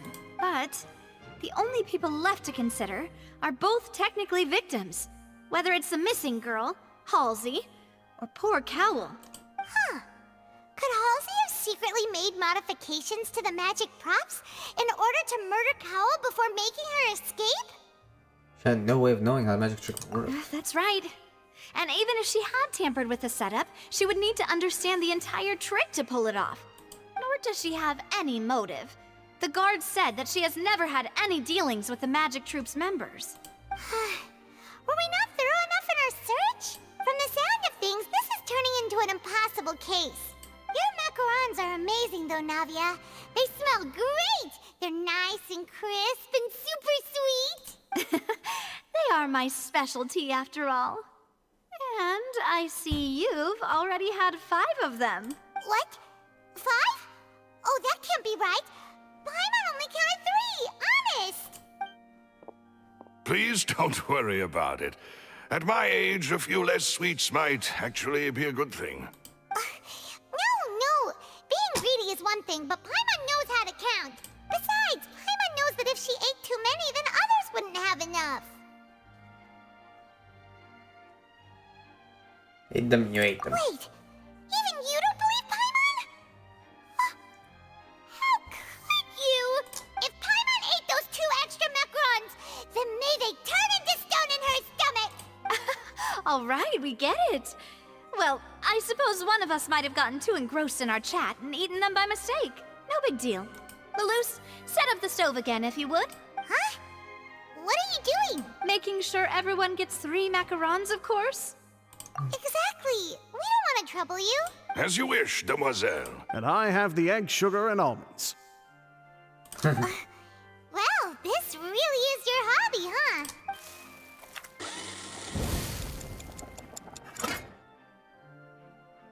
Well, that's it for snack time.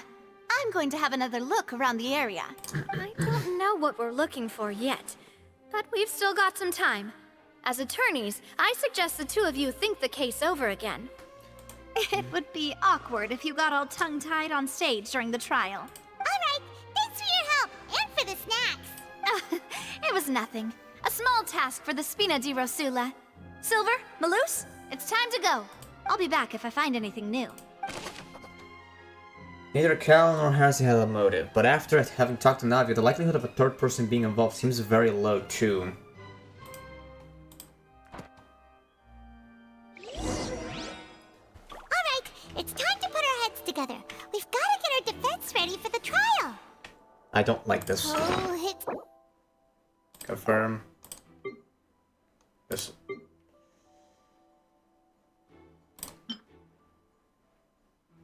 Where is it anyways? I completely forgot. Here, take Paimon's notes. They should help you review the situation. How do I check the files? No. No. This maybe? Vision, realm dispatch, silver twig. Oh, this. Read. Why would it be him? How strange. Whoever the murderer was, they must have made preparations well beforehand.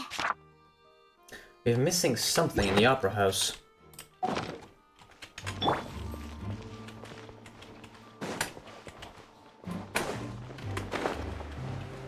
We can't go investigation mode just yet, though.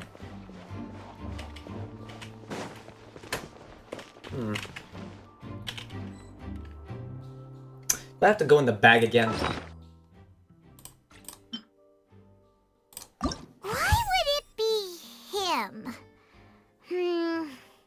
How strange. Gosh, no wonder the serial disappearances never got solved. We all heard that noise, didn't we? Yeah. The performance would not have been visible from where the doors were guarded. If Paimon were on duty, she would have snuck back into the audience seating. Well, there was no chance Paimon could have seen that the box had 2 layers. And that's why only the 2 of them can perform this trick. There was no third person. And Paimon didn't eat more than 3 macarons either. Digging a tunnel just for a magic trick? Whew, that must have been a lot of work.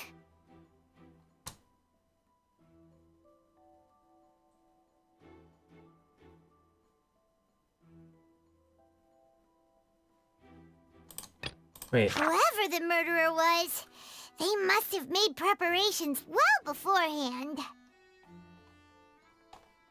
This rope was obviously tampered with.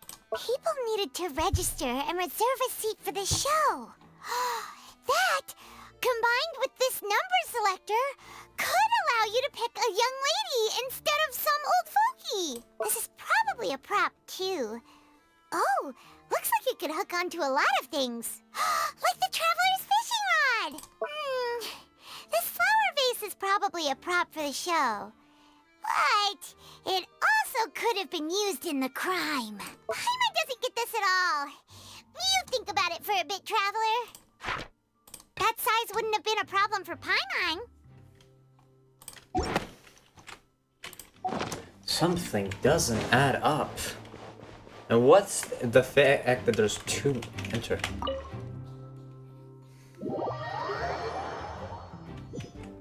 I can't investigate anymore. Right.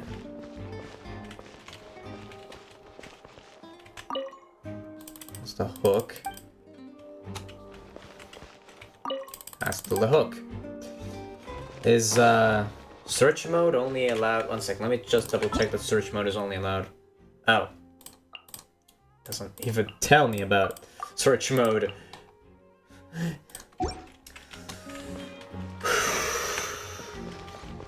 I am not feeling confident. Part of me is still very worried.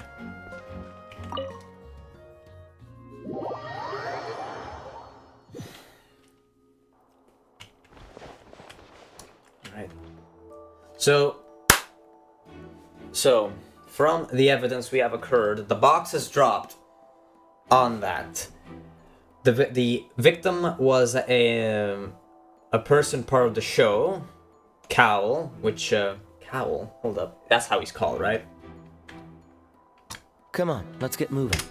Oops, wrong button. We're not frozen in place. I really need to understand what the back button is. Why would it be him? So Cowl, Strange. the lady was on the other box disappeared.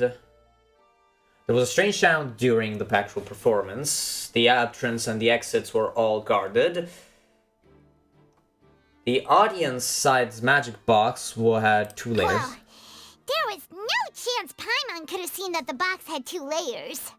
So basically, that basically swapped the 2. The onstage box had a small compartment in the back that allowed Lynette to actually speak. Probability of third person being involved. Very unlikely, and the magic... Digging a tunnel just for a magic trick? Whew, that must have been a lot of work. Lenny himself used this tunnel to get the other side, meanwhile having changed her outfit.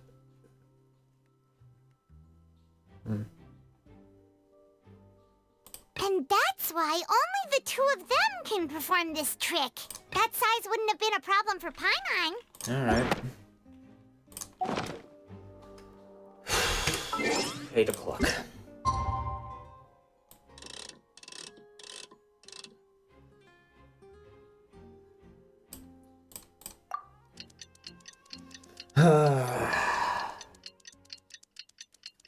If this is gonna be like Ace Attorney, I'm gonna lose it. Probably not, because this is a child's game, so hopefully it won't be as difficult than that game. I had headaches playing that game.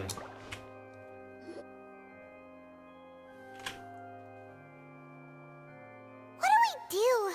The whole situation is so confusing. Good plan. Impossible things don't just happen. We'll get to the truth one way or another. Just relax. Even if everyone else suspects Lenny and Lynette, at least we will be supporting them from the stands. Besides, I doubt Farina understands any more about what happened than we do. Thanks, Navia. Well, we'll be going then. Best of luck to you. Oh boy, I don't like this. Why do I have to be the attorney? I'm so bad as a detective. Alright. Ah, finally, you're back. Well, how did your investigation go? To be honest, you might be disappointed. No. We're already very grateful that you were willing to help. Well now, don't you all look disappointed? Don't tell me that your investigation came up empty-handed.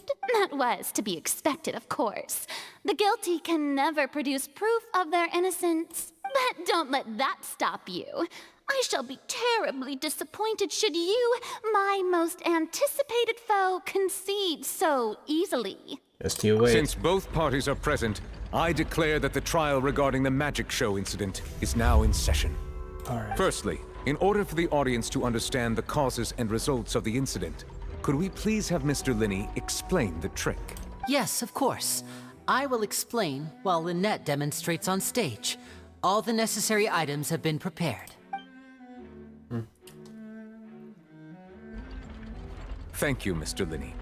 In that case, I take your statement to be that you ran to and remained hidden within the magic box in the audience stands once the trick began, and thus could not have committed the crime. Is this correct? Yes, that's correct, Your Honor. In that case, I call upon the prosecution. Lady Farina, do you wish to refute his statement in any way? Why, of course I do. Allow me to take the first shot and break this case wide open. Mr. Linney is clearly lying. There is no way you could have been in the box the whole time if you were to abduct Halsey and murder Cowell. In fact, I'd say you were hardly in that tunnel at all. That is simply your hypothesis based on the presumption that I'm guilty. Oh, is that so? And if I may ask, what did you hear while you were inside your box? The roaring countdown of the crowd, of course. That's how I kept track of the time and built anticipation for the finale. And you didn't hear anything else at all? Nothing that might leave an impression of any kind? No, nothing. I see. But when the count reached 30 seconds or so, there was a thud. One so loud that I believe practically everyone heard it. Huh? Hey, hang on. Something's not right here. How about that sound? Yeah, I'm sure he could have heard a noise that loud from inside the box. I was right by the box and I definitely heard the thud. Look at those scales. Could those mean... Well then, ladies and gentlemen, allow me to use the words of the magician himself. You never know what can happen in the blink of an eye. Indeed, it seems his alibi can also collapse in the blink of an eye. Of course, I have armed myself to do far more than smash your alibi. Confidence cannot go unfounded, and my foundations are rock solid. Tell me, aren't you and Lynette actually from the House of the Hearth? The House of the Hearth? No wonder they did something like this. So the serial disappearances were the Fatui's doing. Now it all makes sense. I've got a feeling that what happened on stage probably wasn't just an accident. That's irrelevant. Our identities have nothing to do with what happened. Indeed. Then perhaps you could tell us everything that happened during that 1 minute. Your first priority is to prove yourself innocent after all. I'm sure there is little that needs to be kept secret now. Unless your script already has holes in it. The Outlander is speechless. My, oh my, don't they look flabbergasted? Now comes the infighting and discord, I suppose. This was almost too easy. Good thing I made all those preparations. Seems the all-nighter I pulled last night is really paying off. Hey, Linny! Why didn't you tell us this before? Order! Order! Mr. Linney, allow me to re-establish the facts. Lady Farina has raised 2 points. First, when the thud was heard in the Opera House, you were neither in the box nor the tunnel. Second, you and Ms. Lynette are both members of the House of the Hearth. Are these claims true?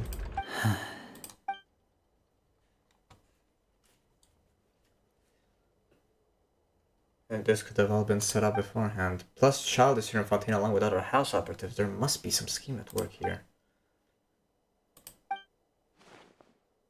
Please answer my question, Mr. Linney. I'm sorry. Yes, they're true, Your Honor.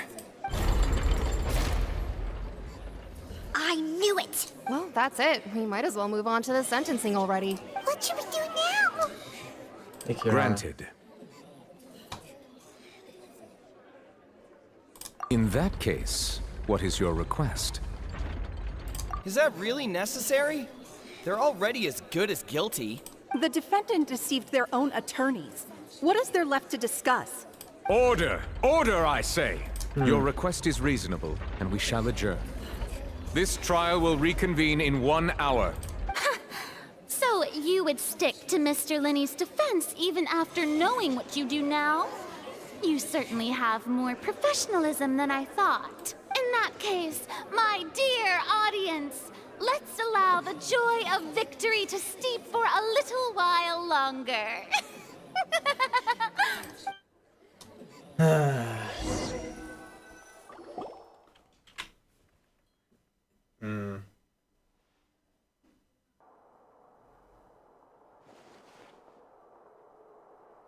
Well, this is awkward.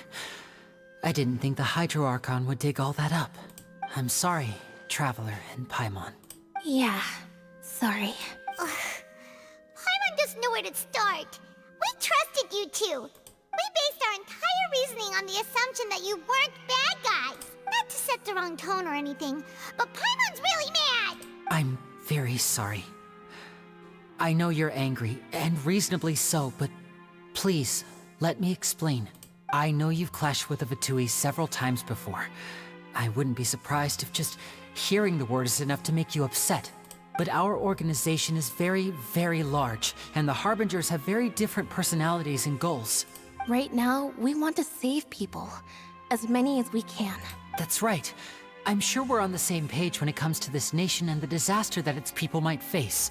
I knew if it weren't for our respective identities, we could become good friends. That's why I didn't wish to flat out lie to you, but chose to hide some details instead. The truth is very important, but being completely transparent about everything would see us spending more effort than we need to. Right. So, you be the judge. Heck, if I were you, I fear that I'd even struggle to trust me at this point. You met a Fatus who works as a magician, a trickster by trade. All by coincidence, too. But still, I'm asking you to trust me. I am no criminal. At least, not in this case. Sorry. Please forgive us. Well, you both say that, but... Right. Let's hear your answer first, and no lies now! Of course. I'll answer any question you ask. We've been trying to find out how the Oratrice operates. We want to know why it has a consciousness. Why can it deliver sentences accurately? During our investigations, we learned that the machine's core is beneath it. From that moment on, Lynette and I have been designing this box swap trick, with the objective of getting close to the core. Is that why you needed a whole minute? That's right. In truth, the audience would take about 75 seconds to count down from 60, while I would only need 15 to get to the opposite box. So, after jumping into the tunnel, I accessed the Opera House basement via the vent, and went to investigate the room in which the core is stored. That air vent was created during the construction of the tunnel specifically to execute this step. Well, nothing. As soon as I reached that room and was about to investigate, I heard someone's voice. Which should have been impossible, of course. I was quite certain that I was the only one in the room. That voice seemed to recognize me and tried to speak to me. I chose to err on the side of caution and retreated the way I came. On the way back, I saw the broken vase and the clothes on the ground, but the countdown was almost finished, so there wasn't time to give it any thought. After that, the homicide occurred just as you saw. Well, that explains why you didn't hear the thud. Is that how the Because of that prophecy I told you about, of course. We must know all we can about this nation's secrets in order to deal with that prophesized crisis. That's the only way we can save everyone. So, there you have it. The whole truth. I swear, I didn't hide anything from you this time. It was never my wish to proceed under this cloud of mistrust either. But like I said earlier, you can be the judge. If you want to leave because you don't trust the Fatui, there's nothing I can do to stop you. Well, Traveler, you decide. Paimon will follow your lead however you choose.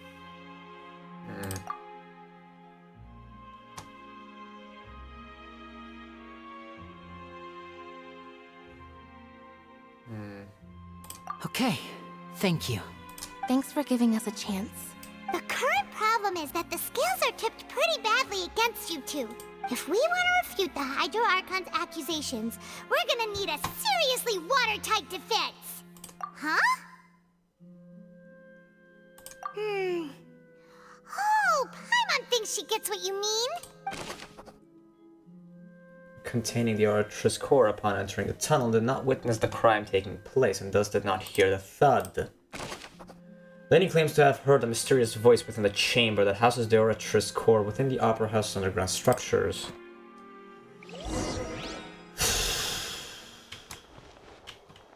I am not... alright. So put the facts into matter. Alright. Let's try it. Ah, oops, wrong button.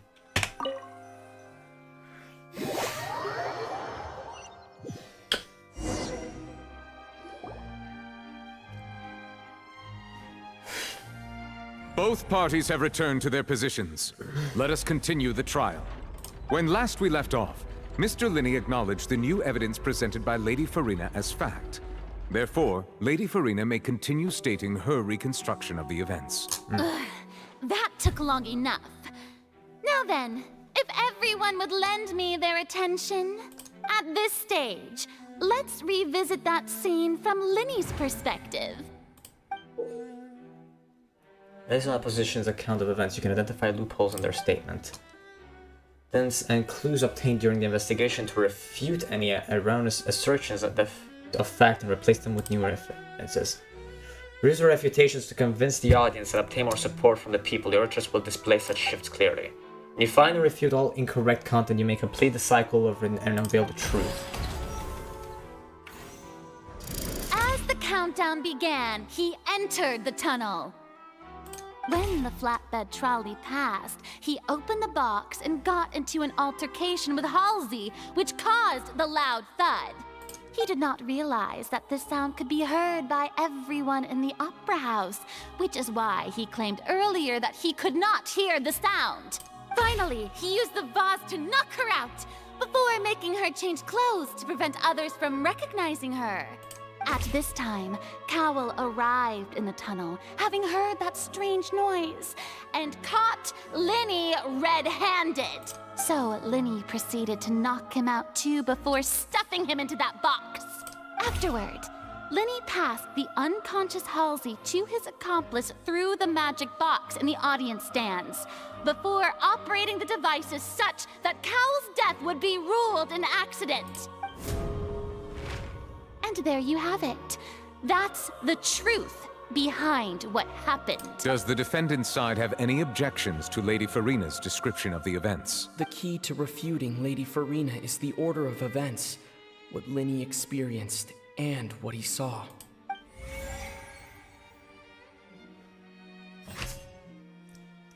Well, as the countdown began,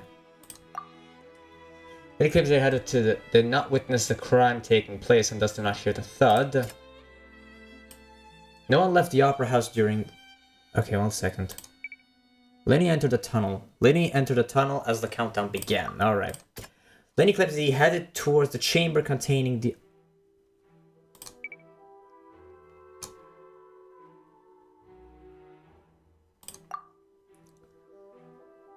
Core upon entering the tunnel and did not witness the crime taking place and thus did not hear the thud. No one left the opera house during the magic show, and after the incident happened, only those who had their identities cleared by the guard could leave. Linney claims to have heard a mysterious voice within the chamber that houses the oratress core within the opera house underground. There's heard.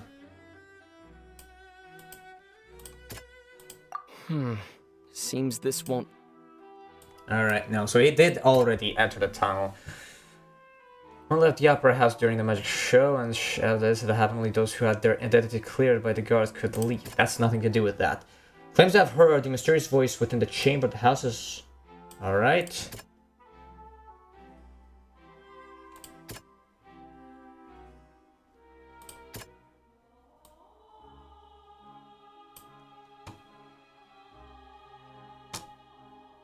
So either 1 or 2. During a switching performance, there was an audible thump that many audiences could refute. This? Not?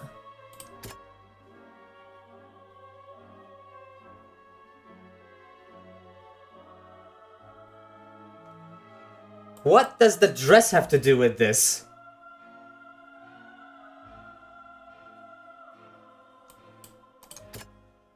What does... What does it... Oh, no one left the opera house during the... What does that have to... That's all wrong. Alright. Okay. Wait, there was one... Hit a thud. Alright. According to Linney, he left via the vent after entering the tunnel. He couldn't have had that altercation with Halsey. Alright. Rectify a loophole.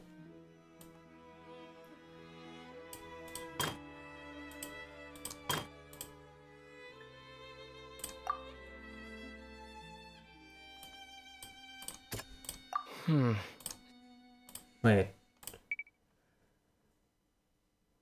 Tunnel at the time? No, he was...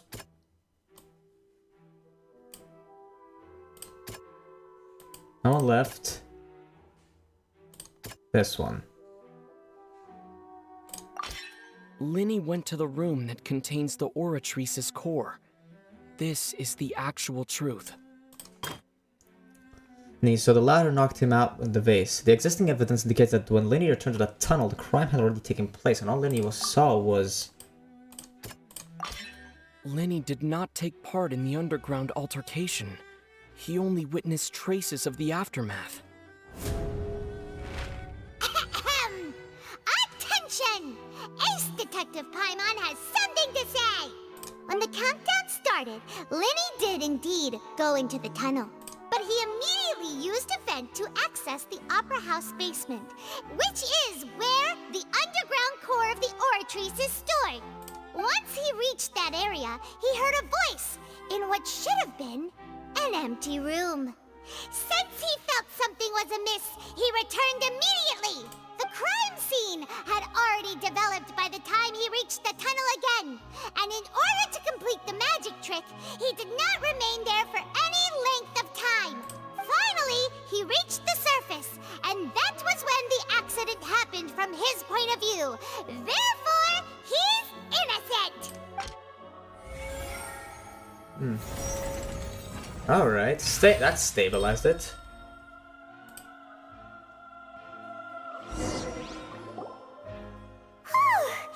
Paimon did it! Paimon actually managed to say all that! Wasn't it awesome? In other words, you believe that he knew nothing of the incident? That's right! My reasoning?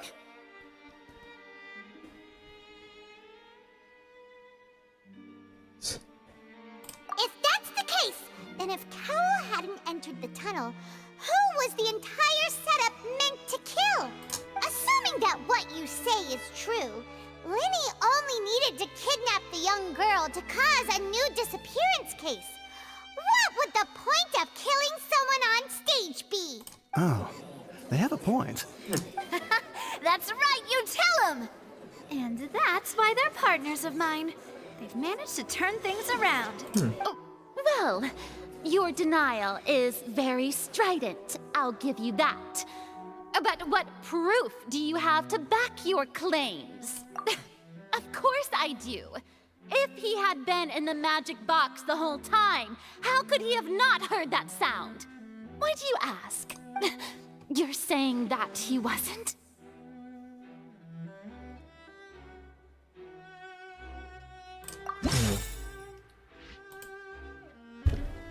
Tunnel when the crime took place.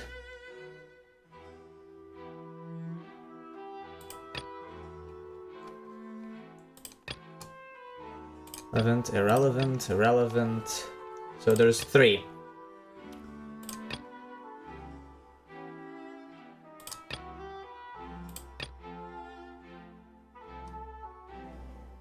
Which is the evidence that Linny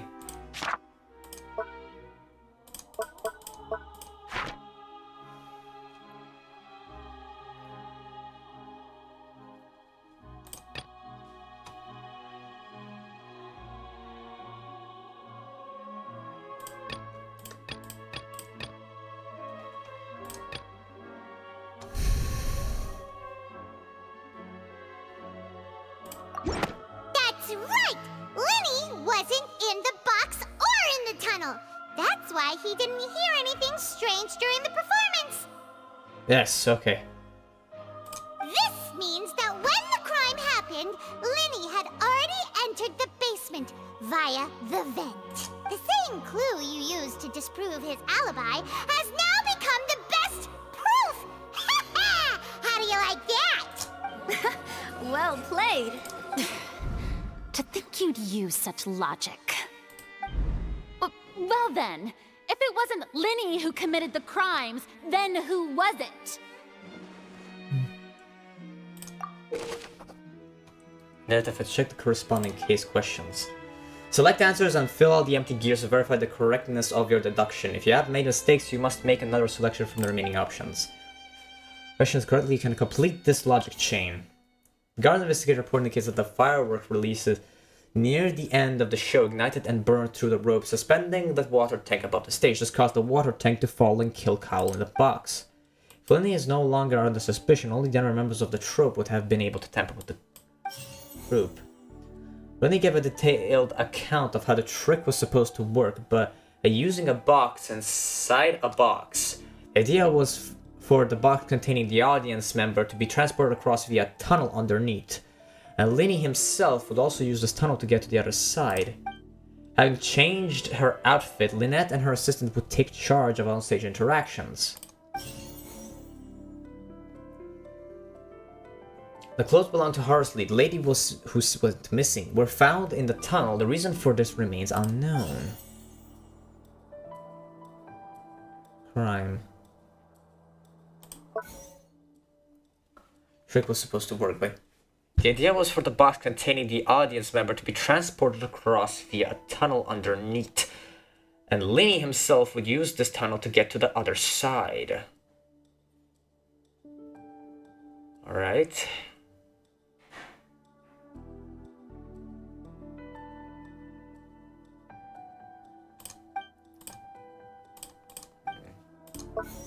Could there have been a third person involved?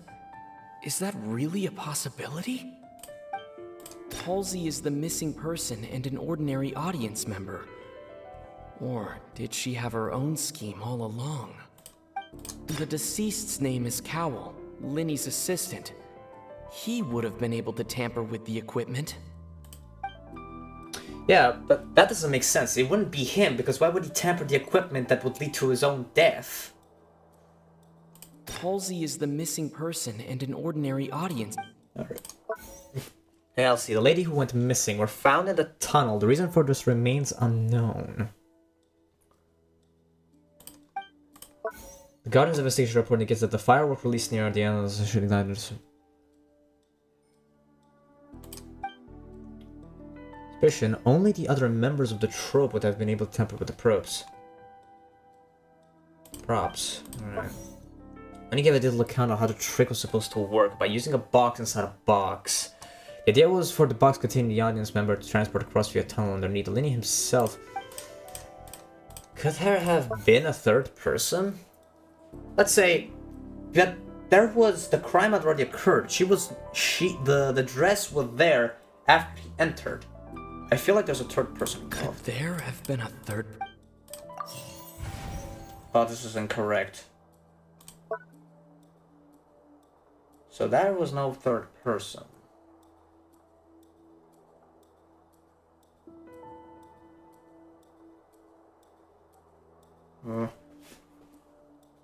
But would he end up...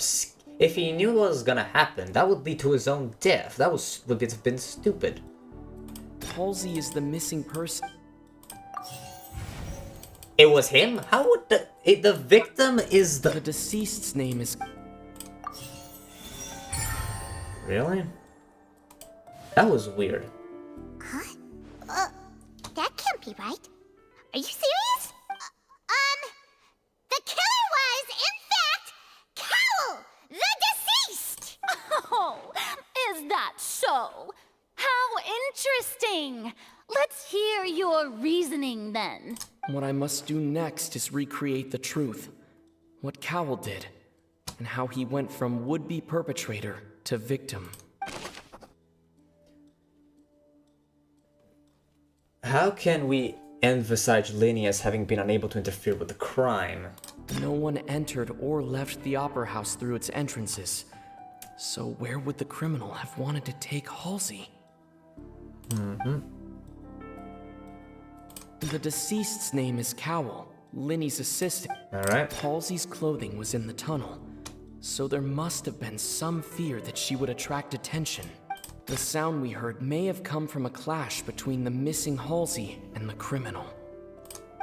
Lenny was not in the tunnel at that moment, which gave our criminal ample time.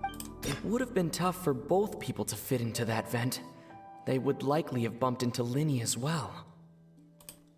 Great Linny as having been unable to interfere with the crime. Linny was not in the tunnel. Alright, so select.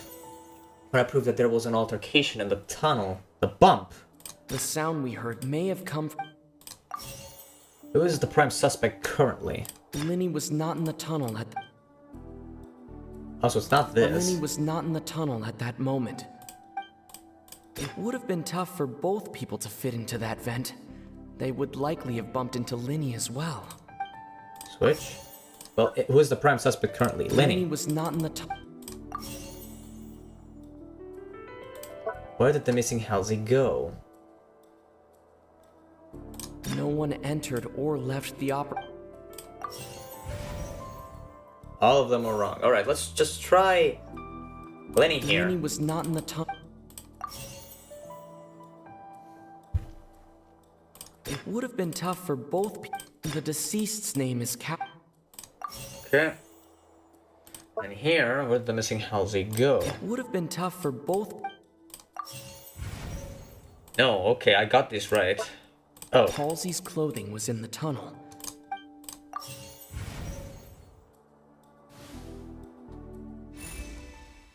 The Met is behind Lenny's magic trick and must have been in position so easily modify the equipment. Leaving aside how he died, Cowell had all the means to commit the crime at his disposal. Strange noise could likely have been the sound of Cowell and Halsey struggling.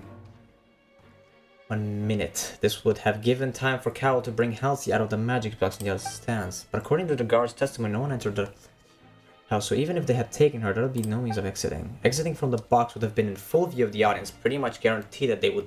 What's wrong, Traveler? Are you still having trouble figuring things out? Where in the world did Halsey go? I see how it is. So this was all just a bluff. And here I thought you had something to show for it. But it seems you're still far from the truth. Look, since we're at a dead end, why not consider a different track? Just like the trick as it transpired, the end result must have been utterly different from the magician's initial design. If only we knew how Halsey disappeared.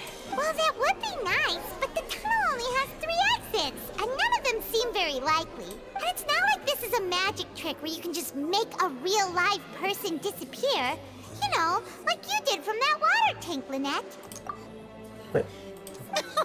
Excuse my interruption, dear opponents, but do you not see that the crowd is growing impatient? There is no greater sin in this opera house than an awkward delay in the performance.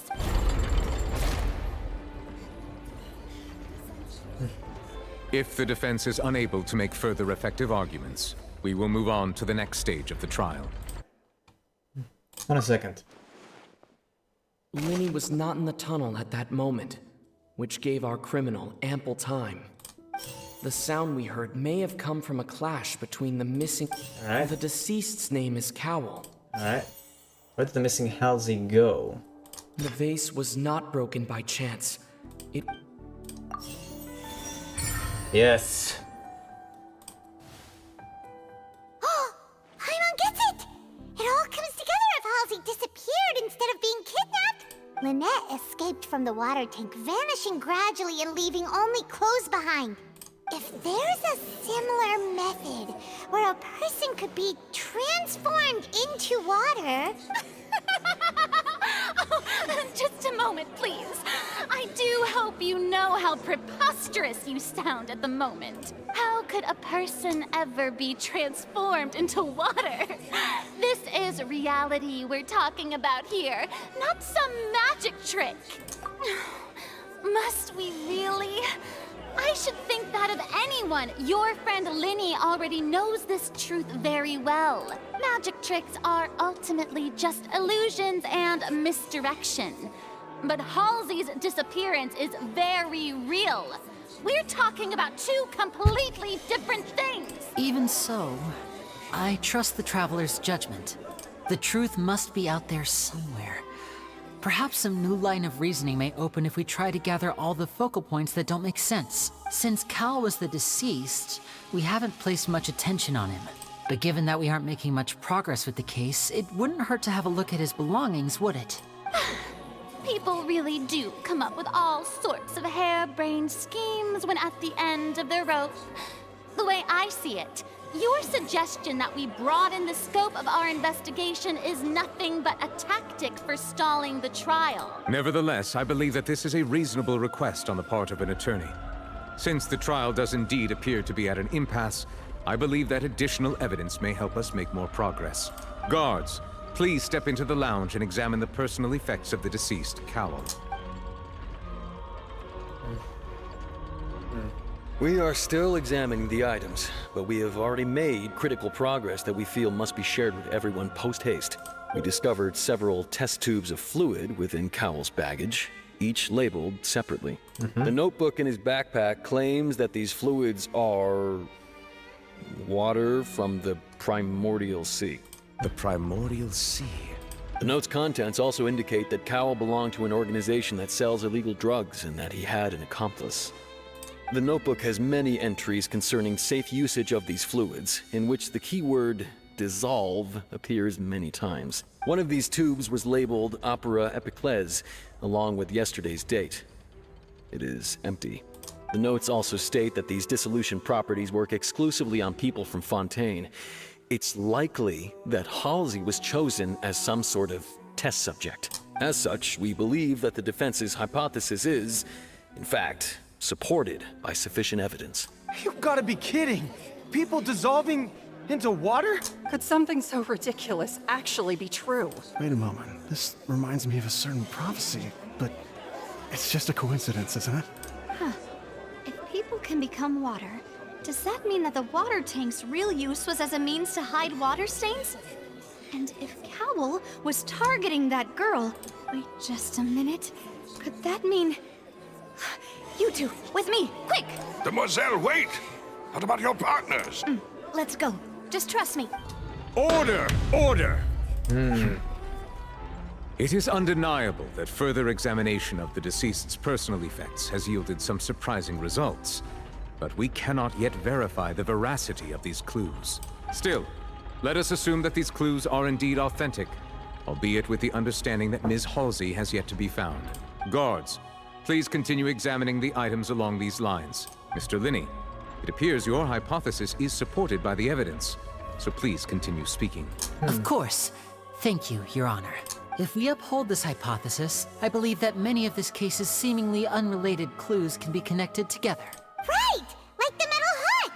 That one didn't make sense at all. Let's think about this. Cowell's methods must have something to do with that water from the primordial sea. The liquid that guards found in Cowell's luggage seems to have the ability to dissolve Fontainians into water. Who is the prime suspect currently? The deceased's name is Cowell. Select. What item did the culprit use to control the timing of the dissolution? Lynette was in the magic box on stage the entire time. I remember there was something else within the inner layer of that box. What item did the culprit use to control the timing of the dissolution? The water from the primordial sea should already have been prepped before Halsey entered the magic box. Alright. What item could the culprit use to dissolve Halsey? Okay, no, that The would... water from the primordial... Let's try... Now it seems like the hook rope was not meant for another magic trick, but was instead some form of triggering mechanism. Alright, then this... The water from the primordial sea should already have been... Okay. What item did the culprit use to hide the mechanism behind the crime? I remember there was some... Yes.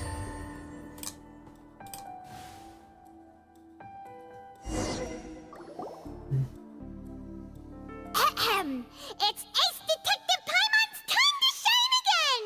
In the original plan, Cowell would tamper with the water tank rope and the number selector securing his target. When the magic box containing Halsey was lowered, the metal hook would retract gradually and pierce the balloon at the top of the box. When the balloon attached to the box popped, the water from the primordial seed inside it would pour down and dissolve Halsey.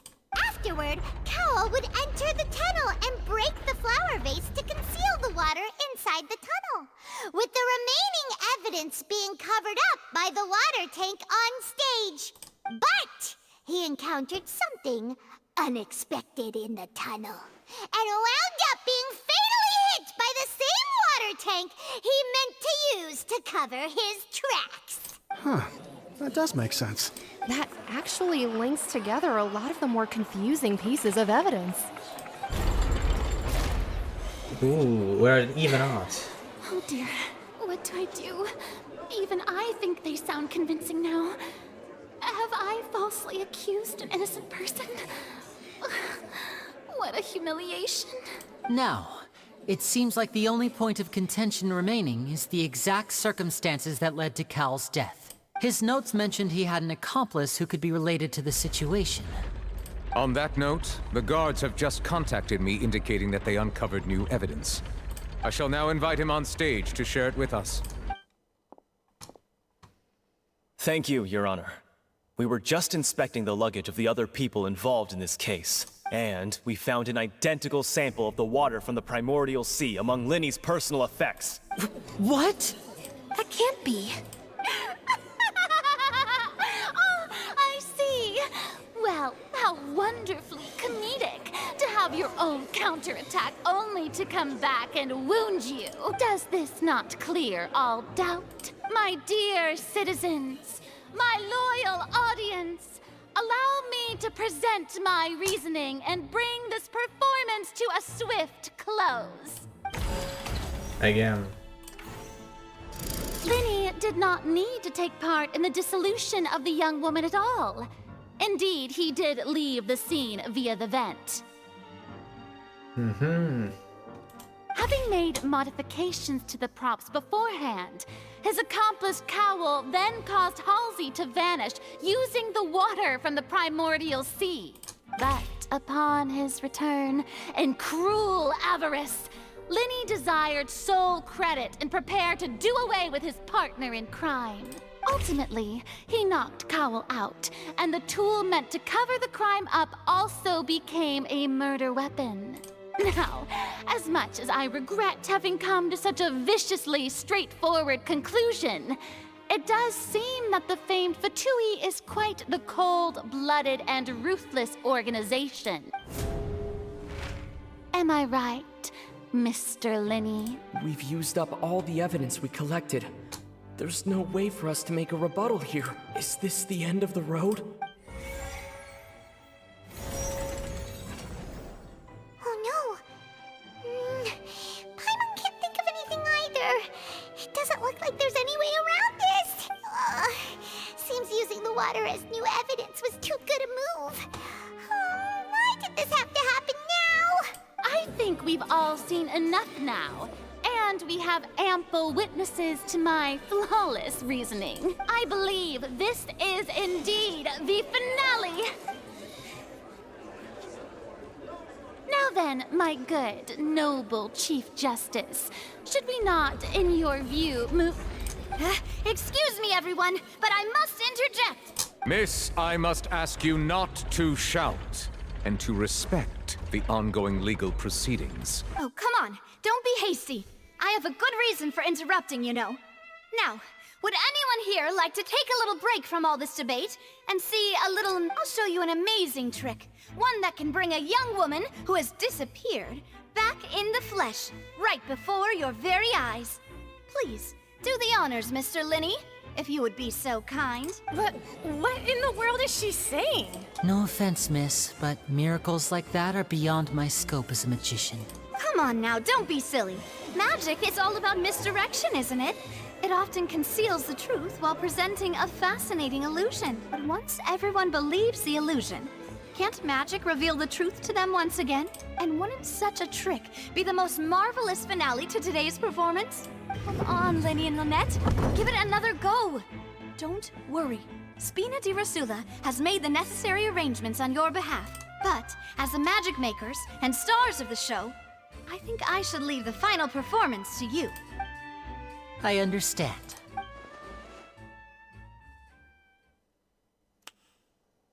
And voila!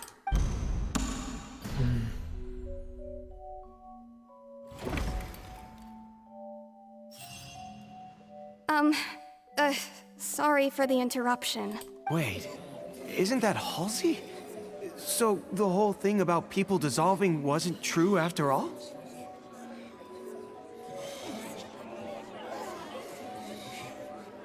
Go on, incredibly flexible and convenient order management panel, everything in your hands, turn it off, customize it. No soft motion, thank you.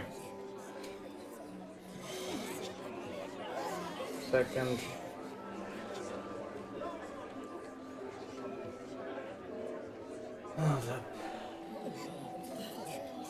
To be clear, I'm only here because this person told me that if I testified, the merit of doing so would lessen my sentence. I was hiding outside this room listening to the proceedings because I was afraid that I would be the one put on trial. I was just feeling happy that no one had noticed me, and then before I knew it, she caught me. That'll teach you to underestimate us three.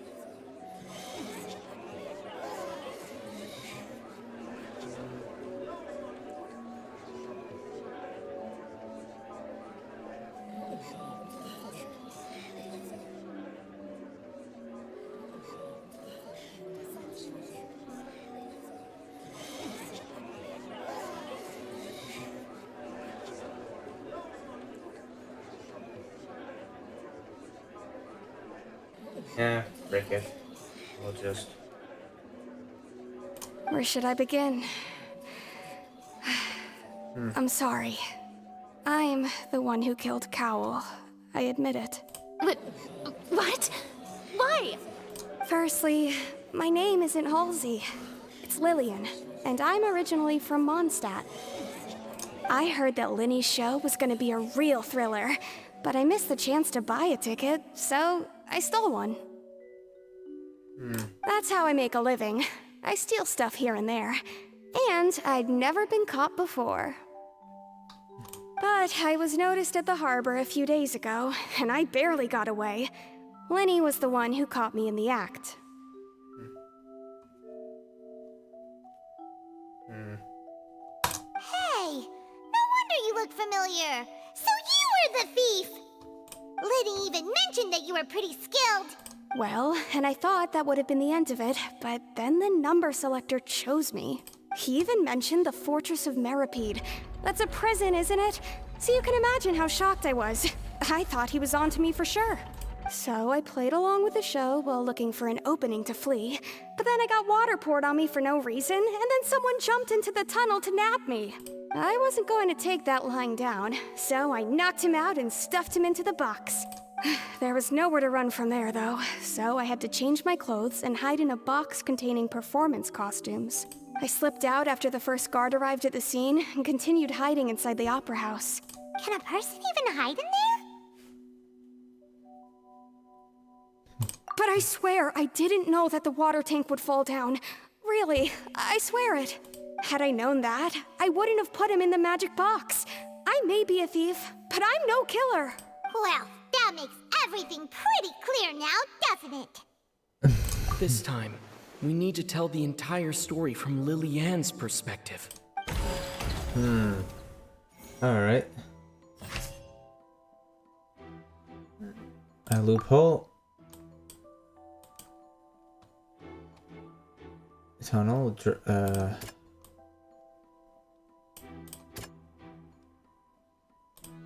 and a number. If you... Nope, that doesn't count. I guess that doesn't change.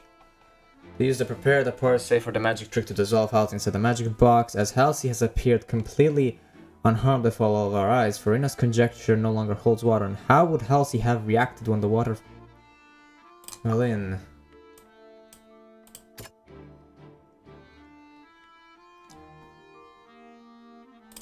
Nope. Well, thump. The strange sound wasn't from a fight. It was Lily-Ann's attempt to break out when she was frightened.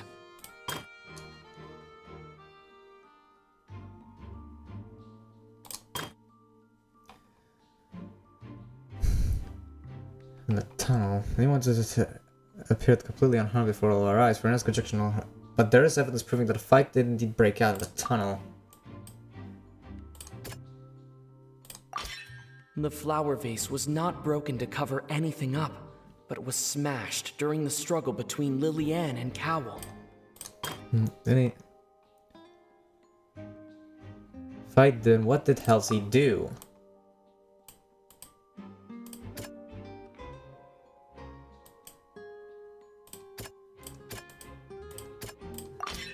Lillian was afraid that she would be recognized if she left, so she changed clothes and hid, biding her time. Just what one might expect of an experienced thief.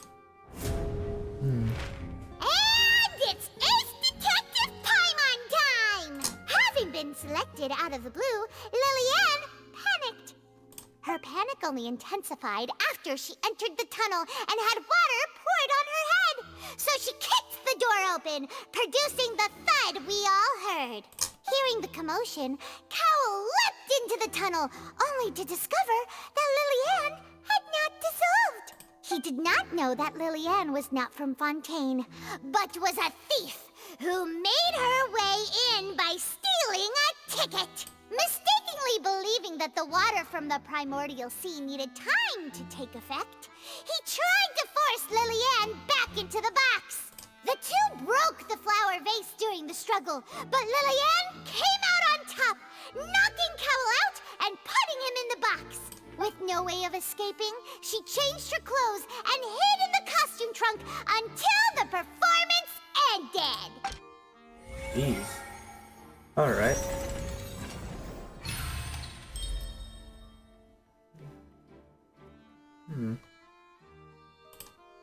Alright. She knew that she would have to go through guard inspection if she tried to leave afterward. So, she has been trapped in the Opera House these last 2 days. She had already become desperately hungry by the time we were chatting over macarons. So, she swiped 2 of them right under our noses. Talk about a sneaky thief. At this point, all the events that happened in the tunnel have now come to light. Ah, so that's the whole story. Bravo! Bravo!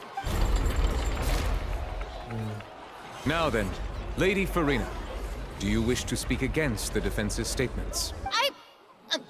Please answer the question, Lady Farina. Also, if I may add, the trial has not yet ended.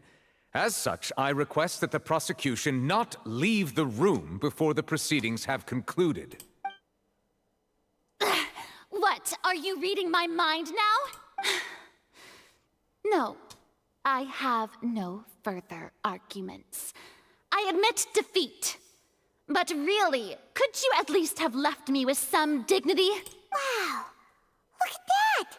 She's like a deflated balloon now. If there are no objections, then as the Chief Justice of Fontaine, I shall once again repeat the full sequence of events.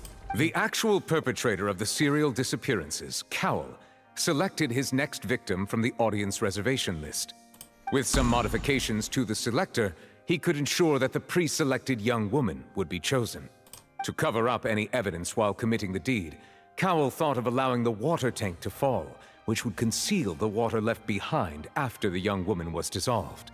He also tampered with the rope suspending the water tank, using the fireworks at the end of the performance to cause the tank to drop and hide the watermarks. He poured the water from the primordial sea into a balloon during the preparation of the magic box and stuck it to the box's lid. Finally, he passed the prepared hook on a rope through the gap in the magic box's door when bringing the young woman to said box. When the magic trick officially began, the box containing the woman was lowered into the tunnel, tightening the hook rope and bursting the balloon containing the water. If all had gone to plan, the young woman would be dissolved at this time. However, Lillian was not from Fontaine, and thus fled the box with a loud noise. Realizing that there was trouble, Cowell entered the tunnel and met Lillian. Thinking that the waters had not yet taken effect, he decided to proceed. However, his opponent was more capable than he thought, and he was overcome, knocked unconscious, and placed into the magic box, and thus became his own final victim. Lillian, according to her own statements, then changed clothes and hid until the performance ended, before hiding in other parts of the opera house. As for Linny, He was in the underground structures within the Opera House, and was thus ignorant of these happenings. From this reconstruction of events, we can conclude that Linny, the accused, is in fact innocent. While there is much in Linny and Lilianne's conduct that should still be investigated separately, this case at least can be handed over to the Oratrice to make the final decision.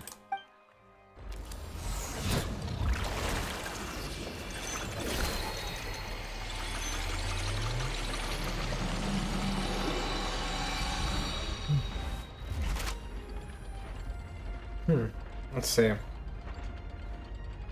As such, Linny and Lynette are officially declared not guilty.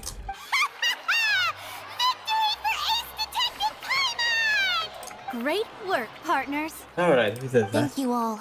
Thank you so much. Let's not celebrate just yet. Next, I think we deserve an explanation, Guard Vaughn. How did you find the water from the primordial sea in Linny's baggage?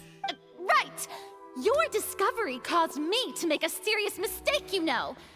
Or was that not a discovery, but false evidence that you dared to bring before this court? I suspect that the accomplice mentioned in Cowell's notes was not Linny, but you, yes? I'm sure you know what you must do to lessen your sentence. Speak quickly! Unless you want to earn yourself a one-way ticket to Coupon Town. I was just following orders. We were supposed to place blame for the serial disappearances onto Linny, and thus cause suspicion to fall on the Fatui. The higher-ups said this was the best opportunity to do so. And now that your plan has fallen through, and the secrets of the water have been revealed, you have become a liability to said higher-ups, yes? Therefore, you would be wise to tell everything you know, and seek the protection of the guards. Yes, I'll tell you everything I know. Our boss discovered that the water can cause people to dissolve. It can also be made into a potion, which when extremely diluted, can cause people to experience unforgettable exhilaration. We've been in this business for a while now, and have made decent more off it. The disappearances were also the boss's idea. I mean, this is the boss we're talking about. The...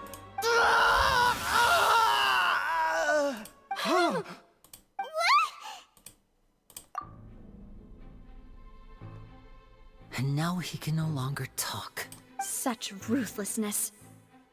I shouldn't have expected any less of them. An outrageous act. All present, please submit to inspection immediately. Gee.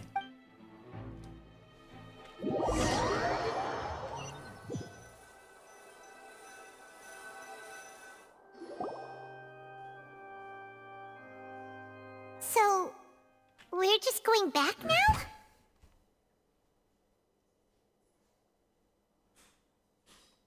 It's so funny. That's true, but... Traveler, Paimon, please wait. Linny... I know you may not want to speak to me right now. Maybe you don't even want to look at me. But still, let me thank you again for defending me to the end. Even after you learned that I'm a member of the Fatui. Did anyone be falsely accused? I guess. But regardless, I'd like the opportunity to set things straight. I didn't approach you with any ulterior motives or ill intent. I've spoken to you as myself, just plain Linny this entire time. As for why I'm a Fatus, it's because the goals of the House of the Hearth align with those of an orphan like me. That's all. That was how Father, who you might know as the Knave, approached recruiting us back then too. The Knave? The one who controls the House of the Hearth? She's your father? That's right. And since we're here, I was wondering, would you mind hearing a story? It's about my past. Back when our parents first died, Lynette and I were left wandering the streets. To survive, I took to surreptitiously observing an older street performer who did magic. It took me several days to figure out how he pulled off his amazing tricks. I took my sister through several streets until we found a crowded corner, and we began to perform magic tricks there. To my surprise, we proved to be pretty popular, and we could at least stop worrying about where our next meal would come from for a time. But I didn't want my sister to remain a street rat together with me forever. Before long, an aristocrat came to me and claimed that he wished to take us in after watching my performances. So you went from orphans to nobility just like that? That was how we felt at first, too. As if fate was on our side and we could say goodbye to those painful days. But I gradually discovered that while we were called foster children, he was really after my talent for magic tricks. He would constantly take me to all sorts of banquets to garner attention, which he would then use to expand his social circles. That doesn't seem too bad either. Better than roaming the streets at any rate. It took a while for me to realize just how dark his heart really was. After one particular performance at a banquet, I discovered that Lynette was not on the same return vehicle as me. I waited a long time after we returned home, but she did not come back. I went to that noble's bedroom and asked him about her whereabouts. The answer he gave me was, she caught the eye of the most eminent person at the banquet, so I sent her over as a gift.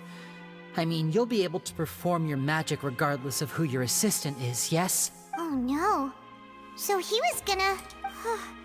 But wouldn't Fontaine's laws deal with such people? As far as outsiders are concerned, this is a relationship akin to adoption or foster care, and they have their ways of escaping the eye of the law. I managed to ferret out the location of the mansion of that so-called eminent person and hurried through the night. But by the time I leaped over the walls, avoided the guards, and made my way in, all I saw was the moonlit ground covered in blood, and the knave standing there in the darkness. So, she'd already taken care of that guy. That's right. She had rescued my sister before she could come to any harm, and had even discovered several girls hidden in a basement, all of them orphans. Father, the knave, might have seen something in me, and so she made me an offer. The House of the Hearth welcomes you, for your interests align with ours. Here, none will ever betray you. Indeed, betrayal shall never be permitted here. I was hesitant to trust her. I had just been betrayed by nobles. But she was also quick to destroy the noble who had taken us in at first, giving us back our freedom. Oh, so that's how the two of you joined the House of the Hearth. She has her own plans. She has gained permission from the Tsaritsa to first use the Gnosis's power once she obtains it. She plans to use it to find a way to break the prophecy and save Fontaine. So, she believes in that prophecy too? That's right. The whole House of the Hearth is currently working to combat that crisis. Today's case has also proven that people from Fontaine can indeed dissolve into some sort of water, thus further supporting the prophecy. All of us house members here, Lady Arlecchino herself included, are from Fontaine. We won't give up on defending our homeland. To us orphans, the only connection we have left to this world, apart from our family, is our homeland. So, from small deeds like distributing magic pockets to huge schemes like stealing a Gnosis, everything is aimed at dealing with that prophecy. It's all right. I understand. The only thing I can do is relate all this to you. I just hope you can understand that even as a member of the House, I have never stopped making my own decisions, and that I believe what I'm doing is right. If you should need anything at all in the future, feel free to find me. I will do my best to help you, as plain Linny. Understand.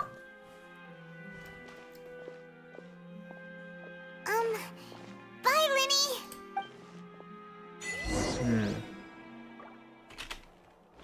That was intense.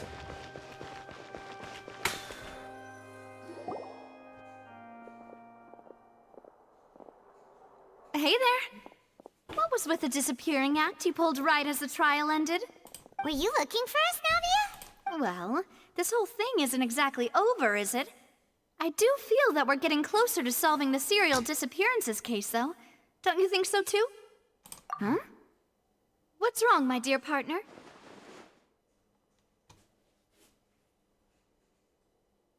Besides, are you sure we're the ones who can crack a case that's been cold for decades now? And given that there's new evidence, evidence from the trial, there should be a trail of breadcrumbs for the Hydro Archon's people to follow now, right? Ah, I see. Well, I won't lie. I'm a little shocked to hear that from you. But I suppose you are just travelers who have only arrived in Fontaine after all. Sorry. I might have been too presumptuous. Don't say that, Navia. Ah, and we were having so much fun investigating with you, too. It was like having new waters flowing into a stagnant mire, causing new hope to spring forth, and the reflection in the murk to become clearer. Well, sorry about that. I'm a bit prone to nostalgia. Don't mind me. Wait, shall we have a farewell meal? You know, to commemorate our time as partners? Huh? Do we really need to get that formal? Well, guess you really did treat us as partners, huh? Well, I'd just like to have a proper ending to every important memory. That way there are no regrets later. Anyway, it would just be a meal, so it shouldn't take up too much of your time. Say so. You don't have to twist Paimon's arm. If Boss Navia's treating, count Paimon in! Oh, wonderful.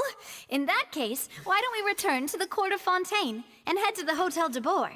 I believe we'll make it just in time for dinner. All right then, let's have our farewell meal.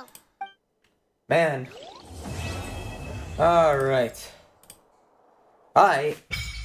Oh.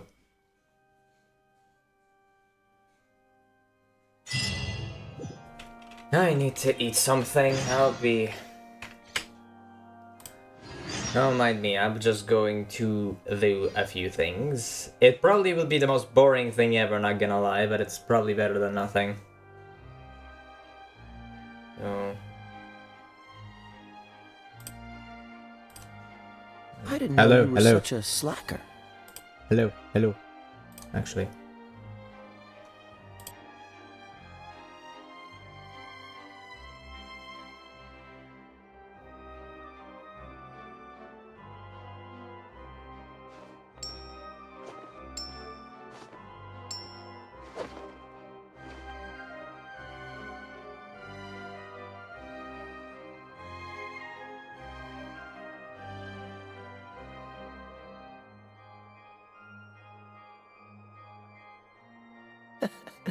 Seems all the other knights already have their hands full.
I didn't know you were such a slacker.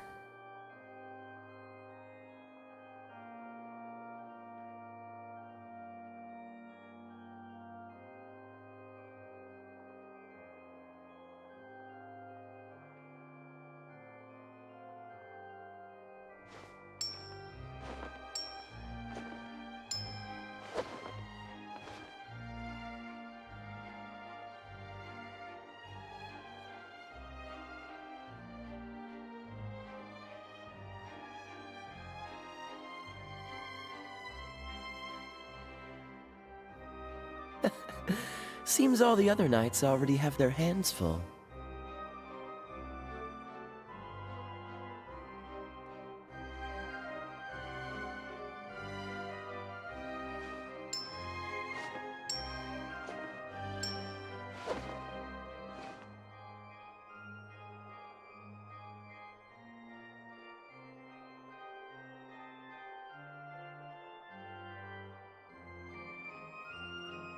I didn't know you were such a slacker.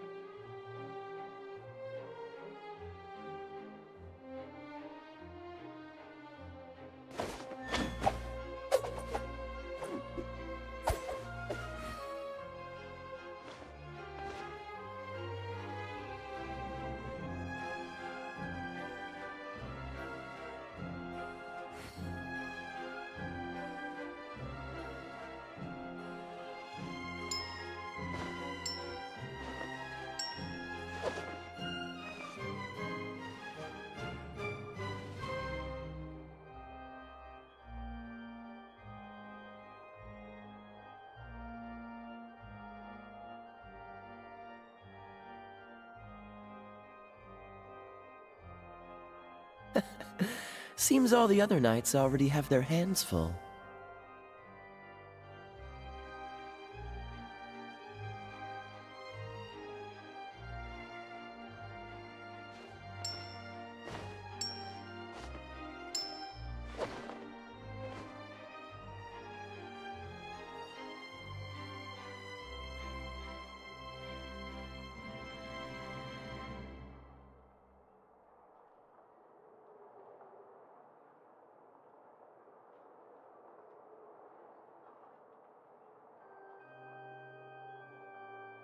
Come on, let's get moving. We're not frozen in place after all.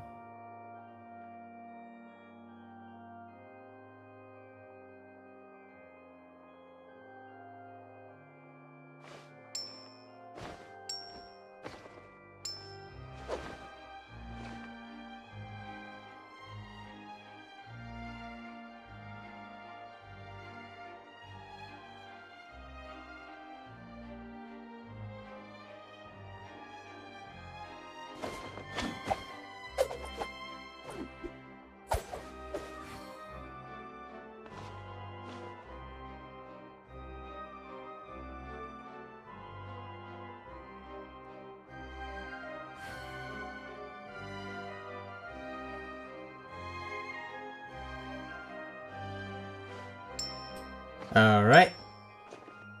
Hold up a second. There we go. Remove this. No, this one. Turn this on. Perfect. Alright, this should be perfect. Alright.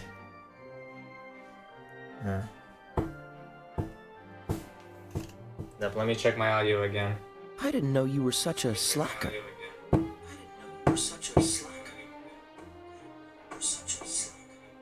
Well, I need to make sure I don't do a lot of thumping. I don't know if the clicks are actually forwarding through my freaking volume.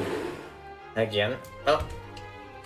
I brought the food here, so don't worry, it was gonna be a 30-minute wait. I expected it to be a 30-minute wait, but no, since I can bring the food here, that's not gonna be an issue.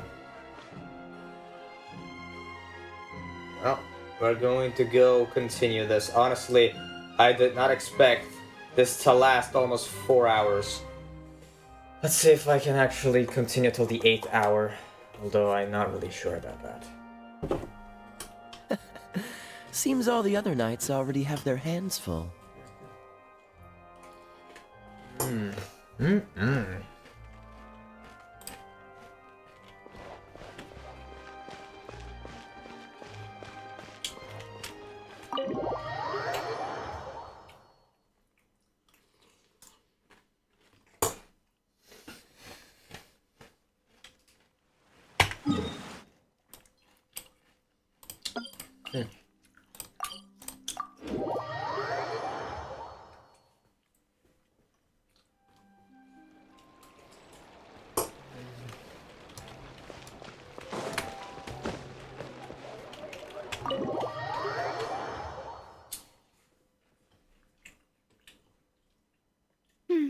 I came here several times with my father when I was little, but stopped eating here as often after growing up.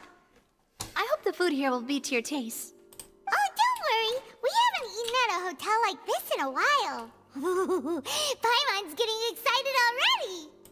In that case, I'll go order for us first. Please wait here a moment.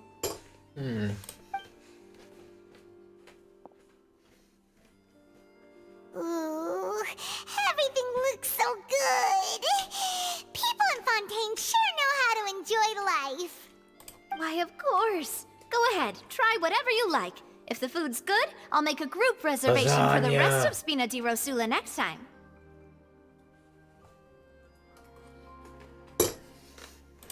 And if it's not?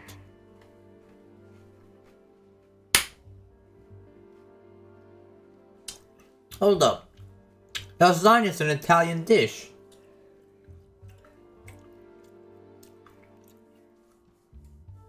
What's it doing in the place that is inspired by France?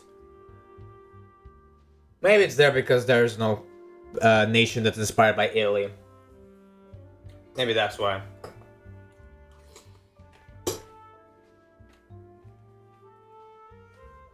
Well, then I'll still bring everyone. Albeit with only one dish per table. Yeah. Sure have your own way of doing things.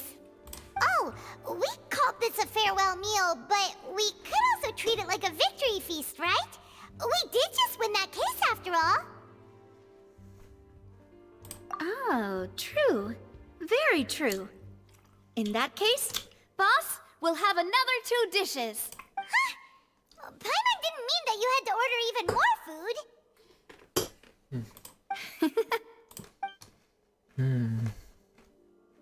Speaking of cases, do you think that the mastermind behind the serial disappearances will get caught soon now that this has all happened?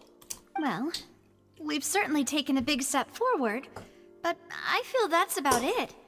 We know that there's an organization that means to dissolve these young women, but we still don't know what they are really after. If it hadn't happened right in front of us, Paimon wouldn't have ever believed that a person could be dissolved like that. Right? Yet it was because this was such a preposterous notion that the investigation could never really move forward before. Ugh. If only that guy could have finished speaking! We were so close to hearing who was behind it. I have a feeling. In such investigations, even the smallest step can seem like a yawning chasm if the trail of clues is cut off. To be honest, I don't have high hopes for any follow-up that the authorities might conduct. It's not that I don't have faith in their ability, it's just that a different perspective is required in some matters. It's easy to guard against and deceive a single narrow perspective.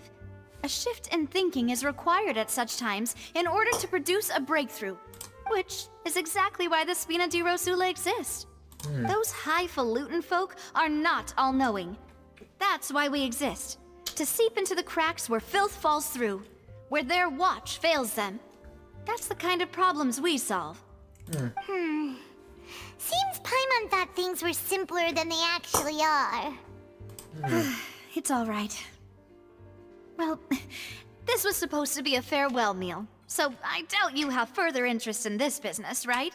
Let's talk about something else. Like, what are your future plans? That's true. We didn't have a chance to speak to her after the trial ended. It didn't really seem like the right time or place to do it anyway. I see. So, your primary objective, which has been foiled so far, was to have a chat with the Hydro Archon. I've heard that there's a long line of people waiting to meet Lady Farina. I suspect you'll be waiting for quite a while, considering that you missed your chance today. Yeah, we've heard that she's super popular here in Fontaine, and that it'll be tough getting any of her time. Well, would you consider some more, unique ways?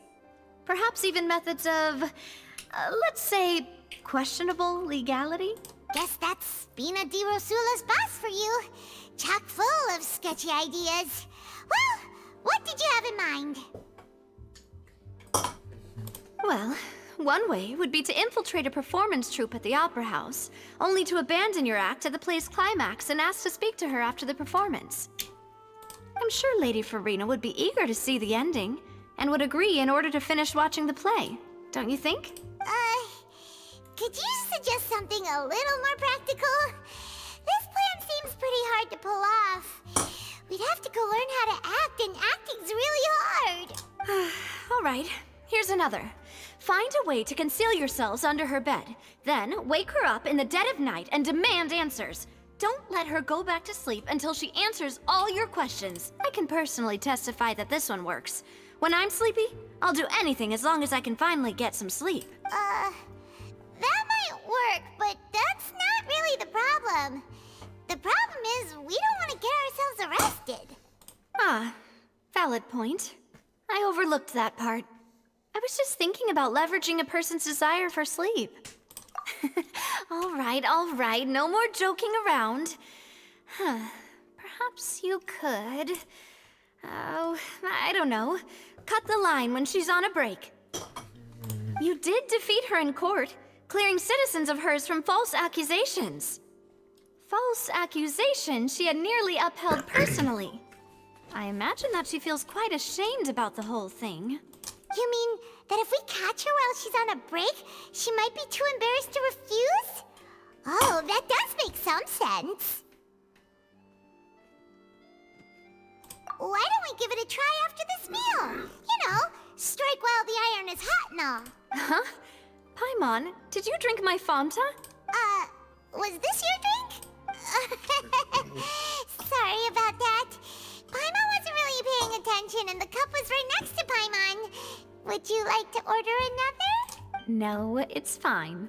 We're just about done here. Alright. Honestly, Paimon wouldn't recommend Fonta anyway. It tastes kind of salty and icky. Is that so? Huh.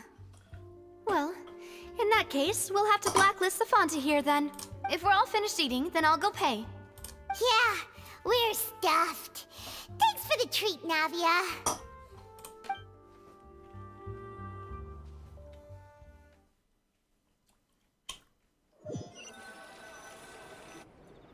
Oh, so full. Paimon can barely float anymore. Nah, that would be so... normal. You know, like you. Okay. As for expenses this month, we're left with... Hey, Navia! What are you doing over there? Oh, nothing. It was just a meal, you know? Nothing the Spina di Rosula can't cover.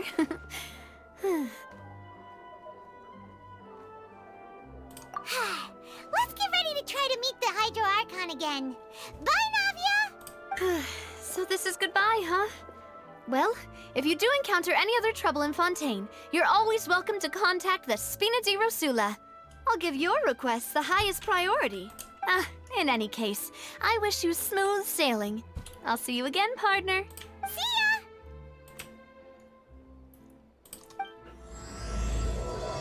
Rains as light rains falls without reason.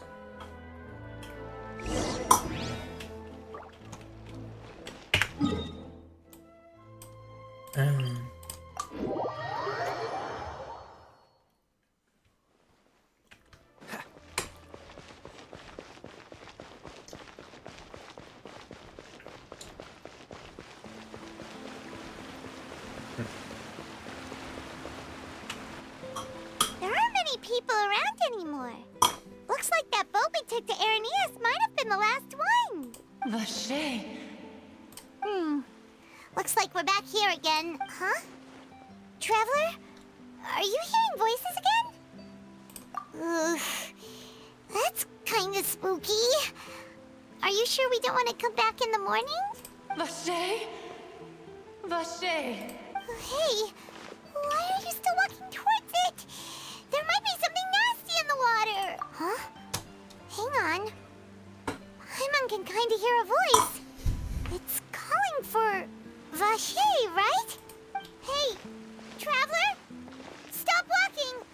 Come on, wake up! What happened to me?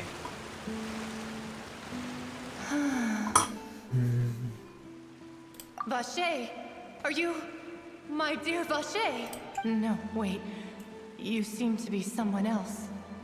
Do you know Vache? Do you know I'm... Wait. Who am I? I'm very sorry. I fear I do not know. My memories feel like they have been washed away like a flood. So many fragments dissolved amidst the tide, never to be recovered.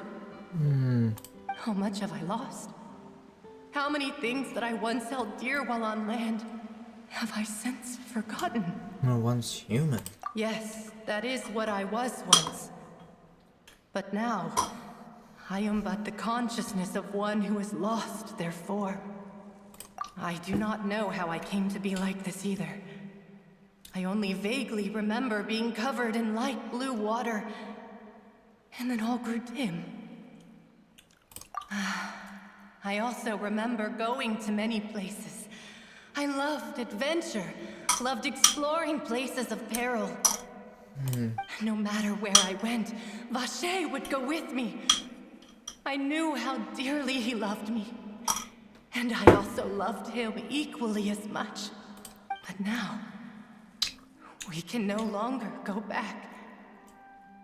The pain of such parting, I never knew how heavy it could be. No, our reunion no longer has any meaning. There is no way for us to create any new memories. The thought of me gives him no succor. So let it lie forgotten beneath the waters. If you meet Vache, tell him not to look for me. Tell him to move on. That is the only thing I still remember. Perhaps that is so. As I was submerged in the waters, losing consciousness, I saw Vache above the surface. His eyes were filled with such sorrow, such longing. If only I could have comforted him, told him that I did not suffer. Indeed, I had felt a great warmth. Is that what you call it? Dissolving? If anything, I consider it a form of release. It was a state of neither fear nor frenzy, with only an endless peace, like the water's still surface. I could also liken it to being a thirsty person who drinks water for the first time, and only then sees how they have lived for so long in a world of endless want and anxiety. I think I hear your companion. It's time for you to go, I think. Farewell, then. I am glad that you were able to sense my presence. Remember, if you see Vache, tell him not to seek me out any longer. Okay, so honestly, I would be more surprised, but after the summer event where I found out that Idia was an Oceanid, that doesn't impact me as much.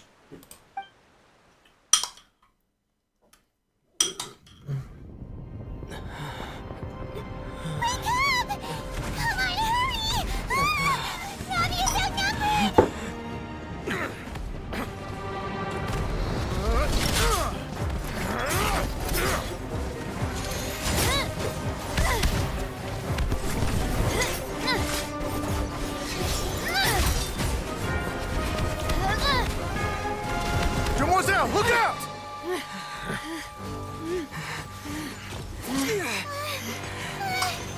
Dear God, it's a whole army of Gardamex.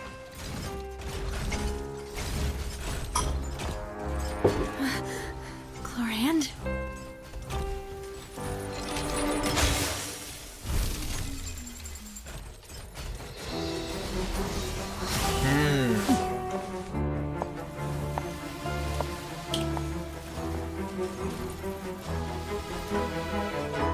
Quick, now's our chance!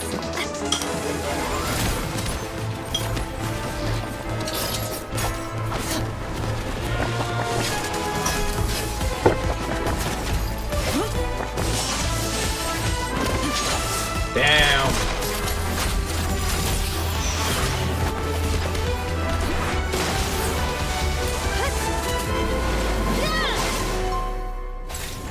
White blind. Choose the white blind?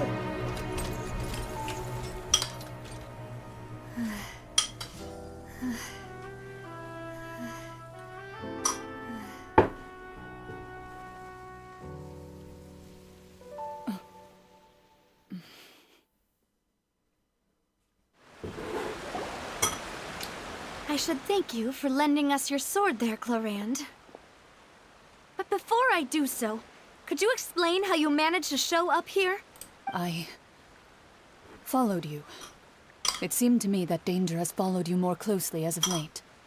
I believe that following someone without their knowledge is actually called stalking, is it not? Mr. Callus's last wish was for me to ensure your safety, and I will not betray his trust. He would do the same, were he alive today. Do not speak of my father! Sorry, demoiselle. I was not strong enough. Thank you for your aid, Miss Clorand, but do keep an eye out for your manner of speech. I believe we all wish to avoid unnecessary emotional harm. Sorry, I did not consider your feelings. Whatever. What else do you know? How did you come to the conclusion that I'd be in grave danger? I doubt I know much more than you. But I believe that the mastermind behind the serial disappearances is very powerful. Your performance tonight will almost certainly attract their attention. I'm sure they've known about me. To be honest, I'm shocked it's taken them this long to act against me. And what about these Gardamex? I thought only those associated with the Maison Gardiennage could control them. None of these mecha have serial numbers. I was sure to check a moment ago. They are not the ones used by the authorities to enforce the law. I can only conclude that some powerful or wealthy party must have obtained them via illegal means, deploying them as a private force of sorts. Jeez. What? Your point being that they're out of Spina di Rosula's league, then? Yes. Be careful, and do not act rashly. I will continue investigating no matter what. We will bring the truth to light. That's my father's true last wish. Regardless, thank you for your help today, Clorand. But if you get any ideas, tell me first. I don't much appreciate being followed. I do not think that they'll strike again anytime soon. So I shall stop following you. Good day, all.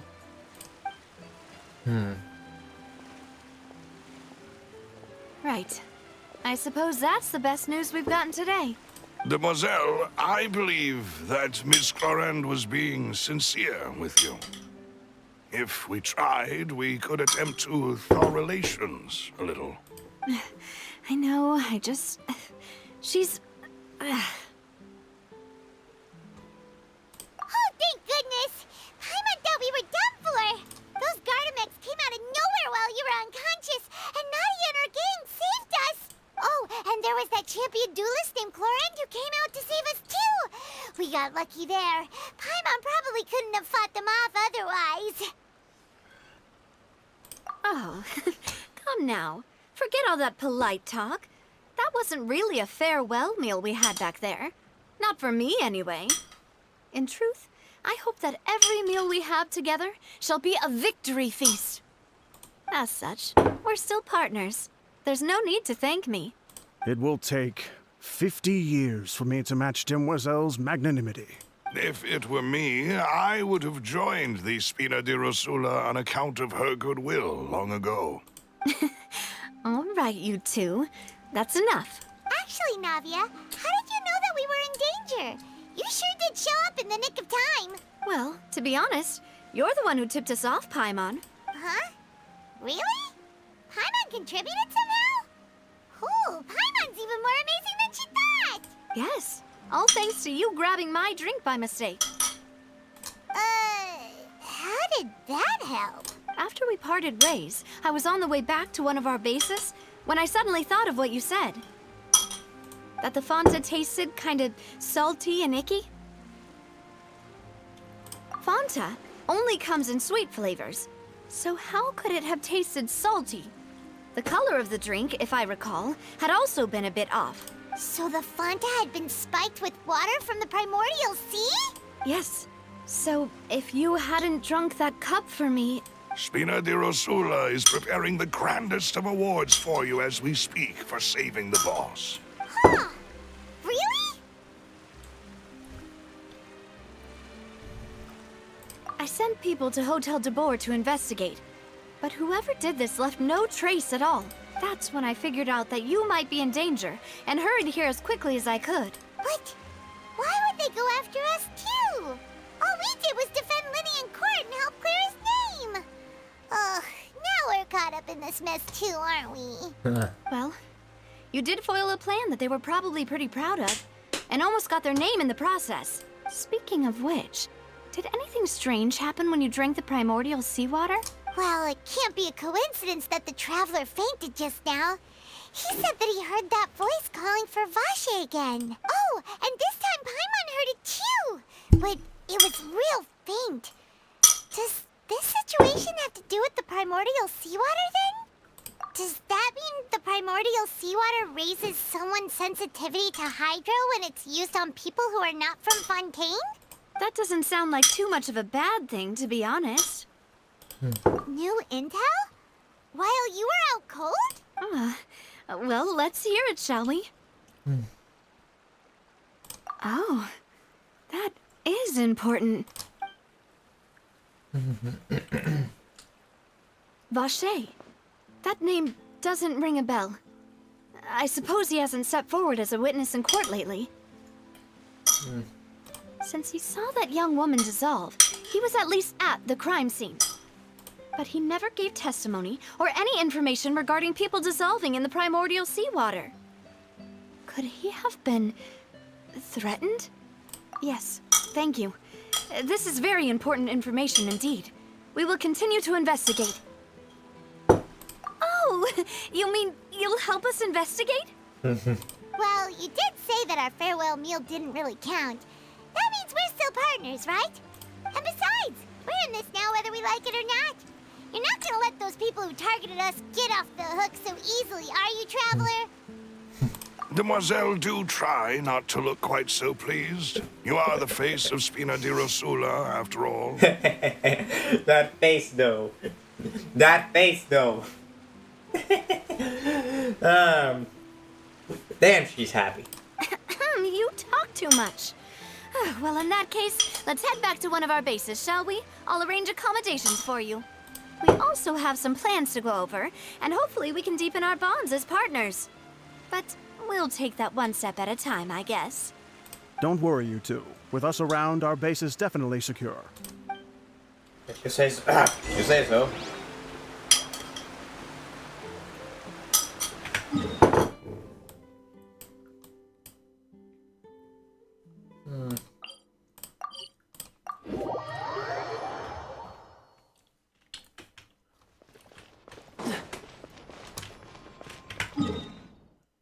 Wrong way, idiot.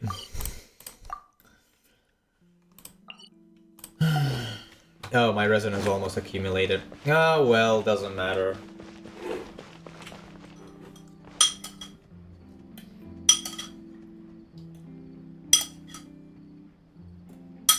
Welcome to Palais Mermonia. Not sponsored by Kit Kat, by the way.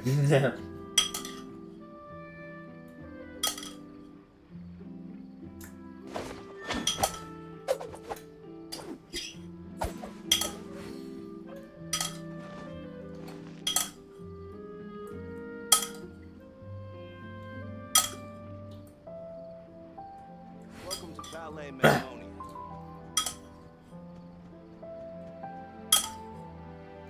I didn't know you were such a slacker. In a second.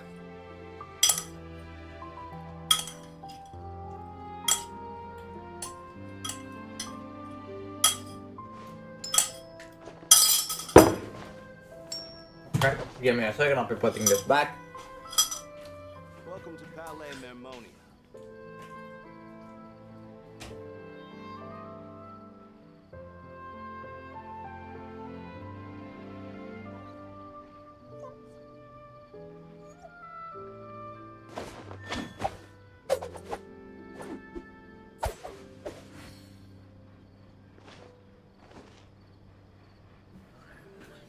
I'm back. Dibbity back. Alright. Let's go to...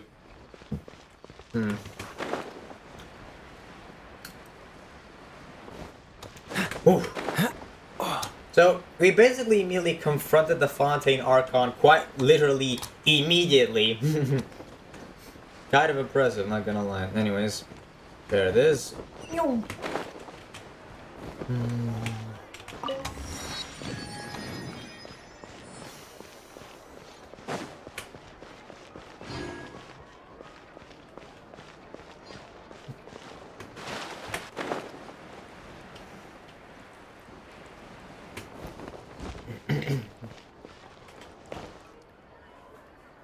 It's right up ahead, but let's make sure we weren't followed first. I've been keeping watch, Demoiselle. I haven't spotted anyone suspicious thus far.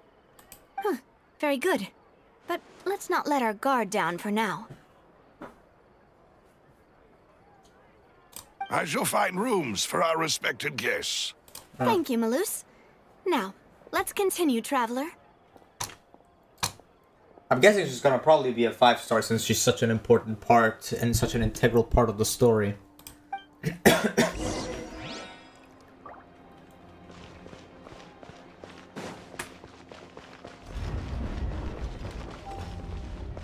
Saying, yeah, but even so, Candace, for example, although she played a part in the story, wasn't as, for example, like Dia, who's a 5-star, Sino, Alhaitham, all much more major than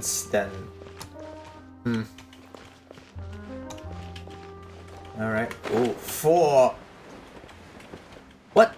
What's with this?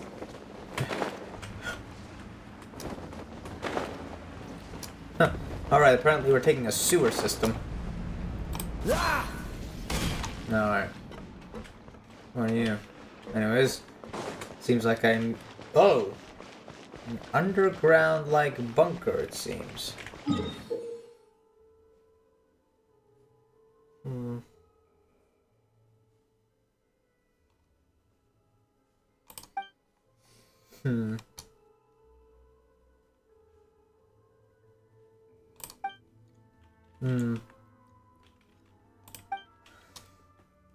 Indicators are not located. Alright. Okay, so this is on the top layer. Yeah, that's on the top layer. This is on the below layer. That's not gonna be there. Hey, come here. Got a lizard. Let me just do this so I can get myself a free Primo Gem. Every tooltip you actually go through, you get a Primo Gem. Kind of interesting to say the least. Alright.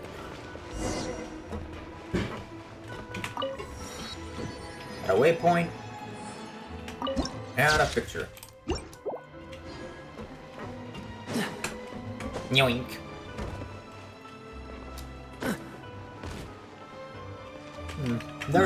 They're... No. Alright. I wanted to just check something, but that doesn't seem the case. That's not the person. That's the person. So, this is your base? It's not quite what Paimon imagined. Your accommodations have been arranged. Under the present circumstances, I can confidently say it's the best we have. Thank you. Well, our funds have been a little tight lately. After all, we don't allow illegal or unethical profiteering. In fact, our funds often come from citizenry who support us. Seems like it's tough times for everyone.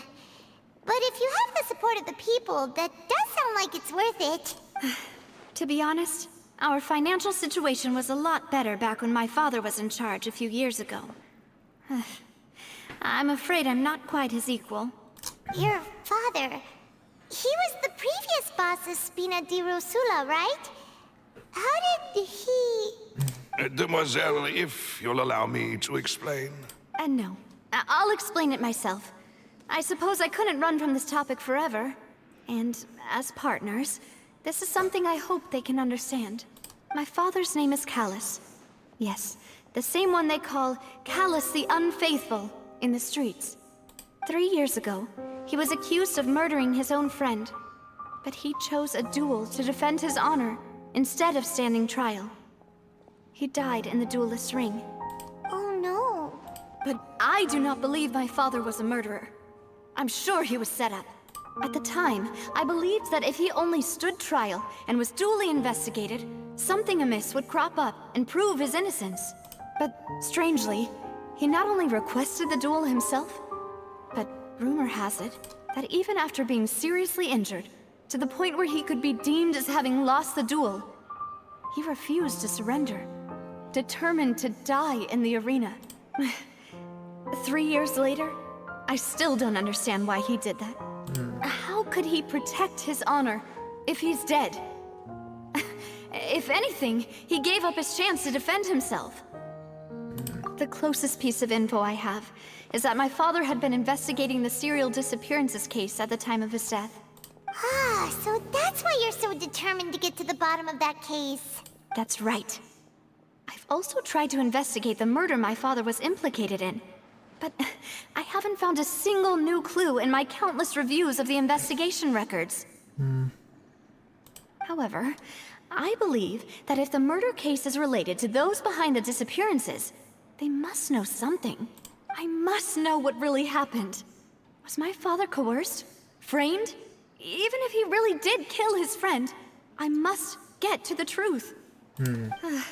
If only he'd been more open with me when he was still alive.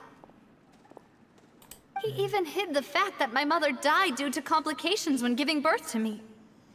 And now, here I am investigating his death. You really are a handful, aren't you, Papa?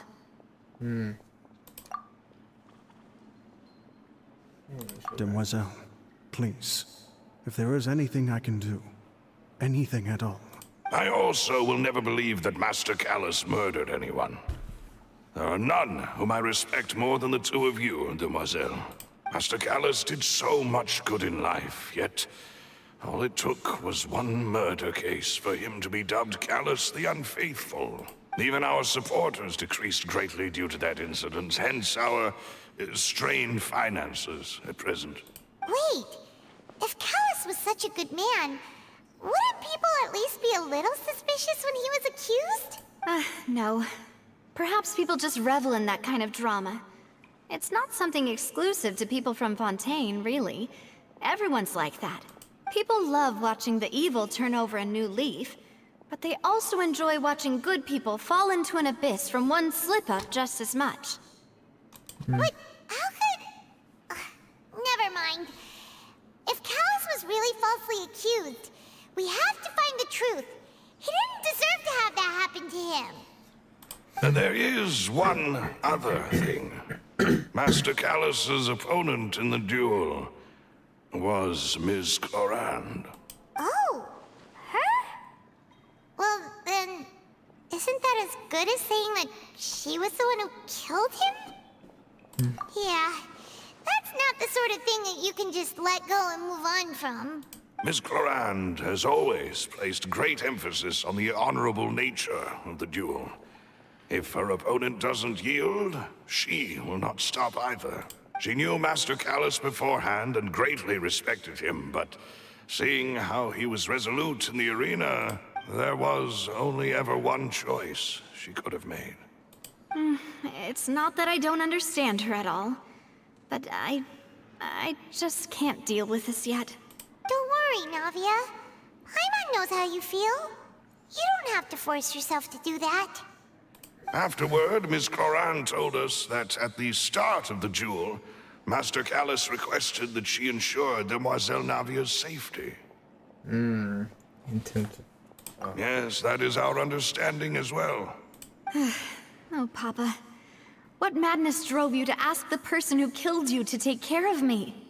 All right, anyway, that's the information I wanted to share with you. Even if it did sound like I was just complaining towards the end. Thanks. You two should go and rest. This was quite a day after all. Yeah, Paimon's beat.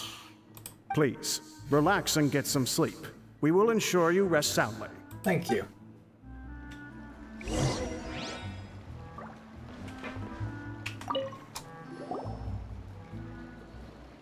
Paimon slept so well. This place feels almost too safe. Huh?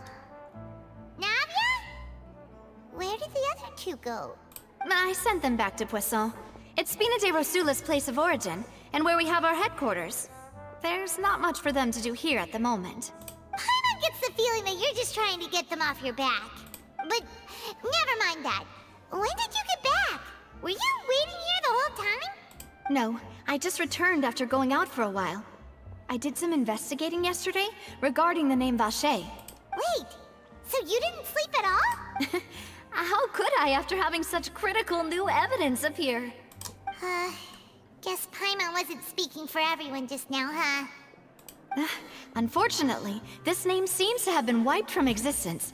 It doesn't seem to have a match anywhere. I suspect that those behind this have already taken steps to hinder an investigation from this angle. But that does prove that this Vacher person is a key witness in the incident. Does that mean we're too late, though? No. There is one ray of hope. One place in Fontaine that they would find almost impossible to threaten, no matter how much they wanted to. And that is the archives kept by Chief Justice Neuvillette. A place where detailed files on all the cases in recent years are kept. If the Oceanette you met is one of the young women who went missing recently, we should be able to find some related information there. So Neuvillette maintains an archive of case files? Whew. Guess that's the hard-working Chief Justice for you. In that case, let's go talk to him, shall we? Aren't you coming along, Navia? Did you get tired? No, it's nothing. Let's go see the Honorable Chief Justice. Alright.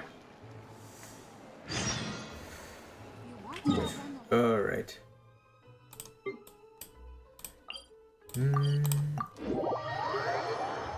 The Palais is right up ahead.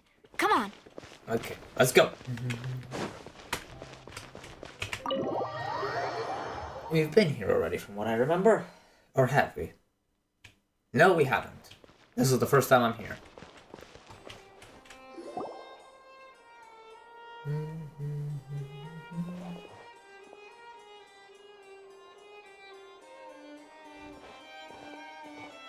Halt! Please state your business here. The Chief Justice is presently occupied with official matters. This place does look pretty heavily guarded. Guess that proves that Neuvillette's files are really secure. Hey, don't you recognize us? Huh? Who are you? Just to be clear, I don't care who you are or who you might be related to. Our rules make no exceptions. See? They've got great discipline, too. Yep. Paimon can tell. If you're here just to crack jokes, I can point you towards the exit. Unlike some, we're busy, so please leave if you don't have a reason to be here. No. What I meant to say is, shouldn't you remember us from a few days ago? We were at the trial of the great magician Linny. Oh, yes, I remember. I read about it in the Steambird. You must be Linny's attorneys. It's all coming back to me now. We're here today to report and archive some information on a follow-up case. Is that even a thing? Of course. Don't worry. We're here on official business. You can trust us. All right then, I'll let you through. The Chief Justice is just inside. Thanks so much. Alright.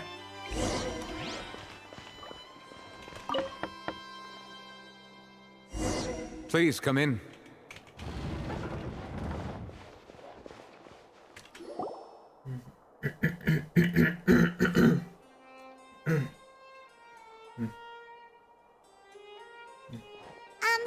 Sorry to barge in, Monsieur Neuvillette.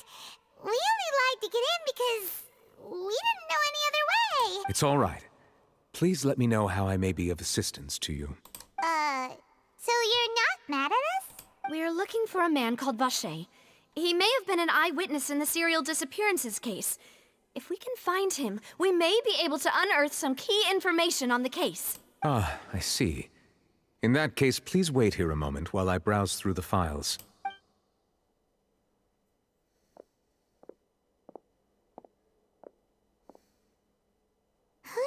that Neuvillette would be so easy to talk to.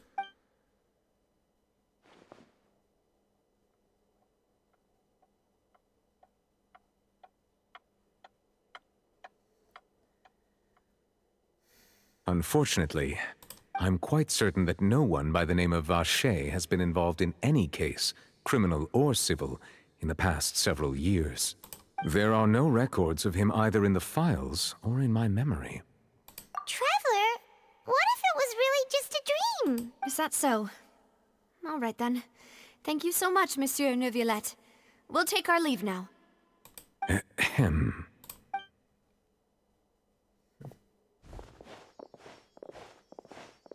Miss Navia, I can understand how you feel.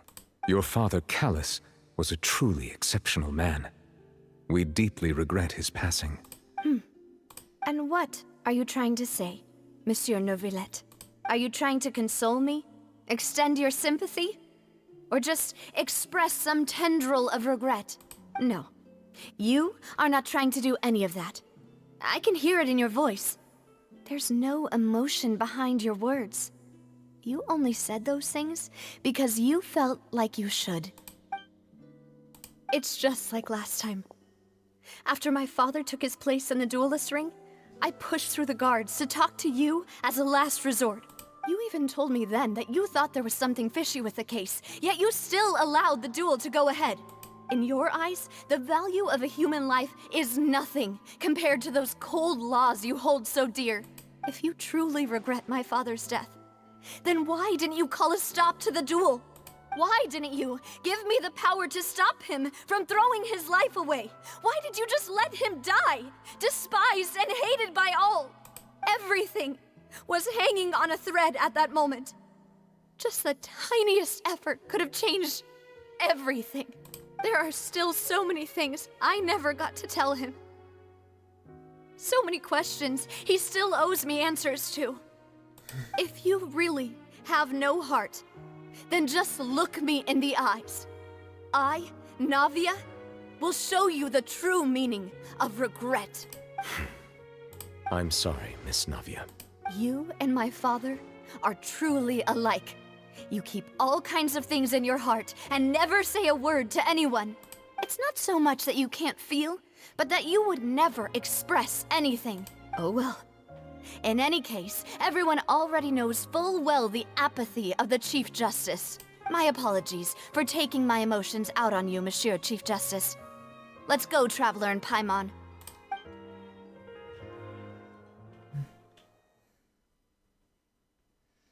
Damn.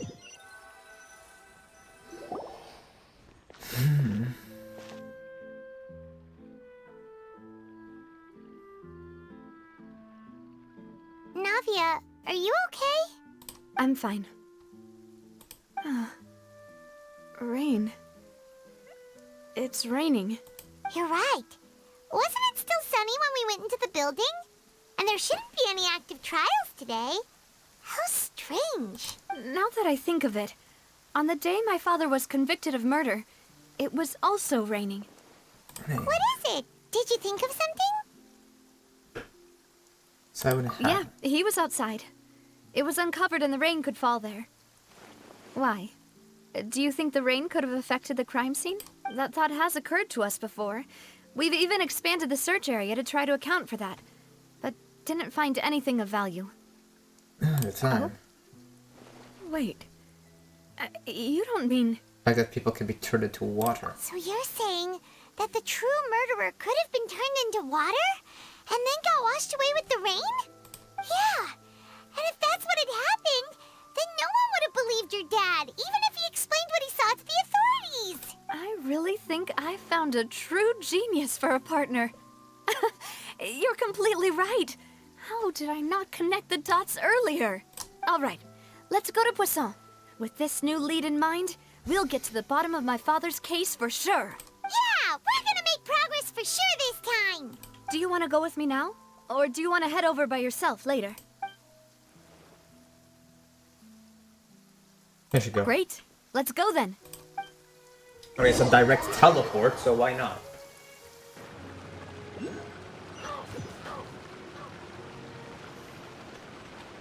Oh wait, there's also apparently a waypoint.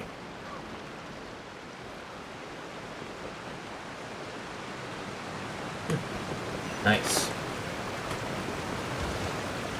Give me waypoint. Give me whatever is in here. Potatoes, perfect for my hash browns. And nice picture. Whoa! What a huge ship! Why would a ship be anchored at a place like this? There's no need to be so surprised. While it may look like a ship, it's actually Spina di Rosula's headquarters. My father was the one who asked for it to be built like this. Perhaps our taste in exterior design is the only thing we occasionally had in common.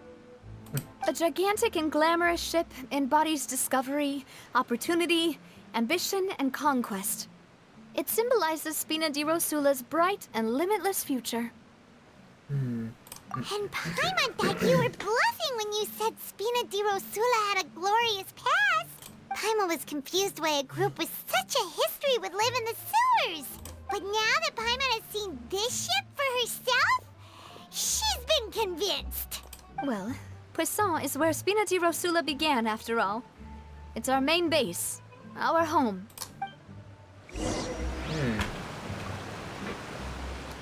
What's the hurry?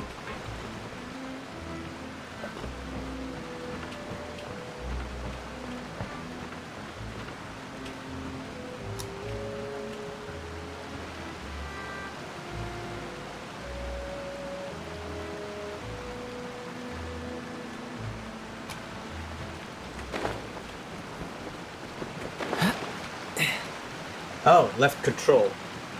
Left control.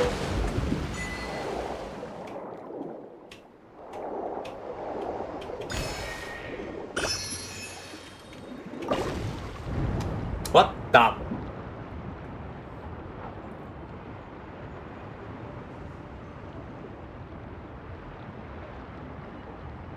Huh. I'll be going back. I went there only for the thing.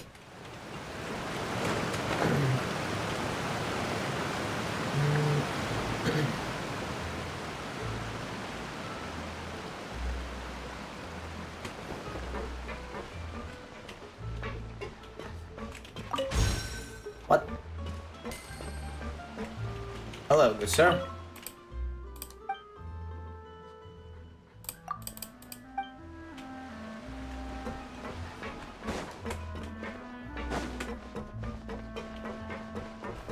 You know the rules. I should not do that. Just saying, if you play with fire, you're gonna get burned. Oh, me too. Alright.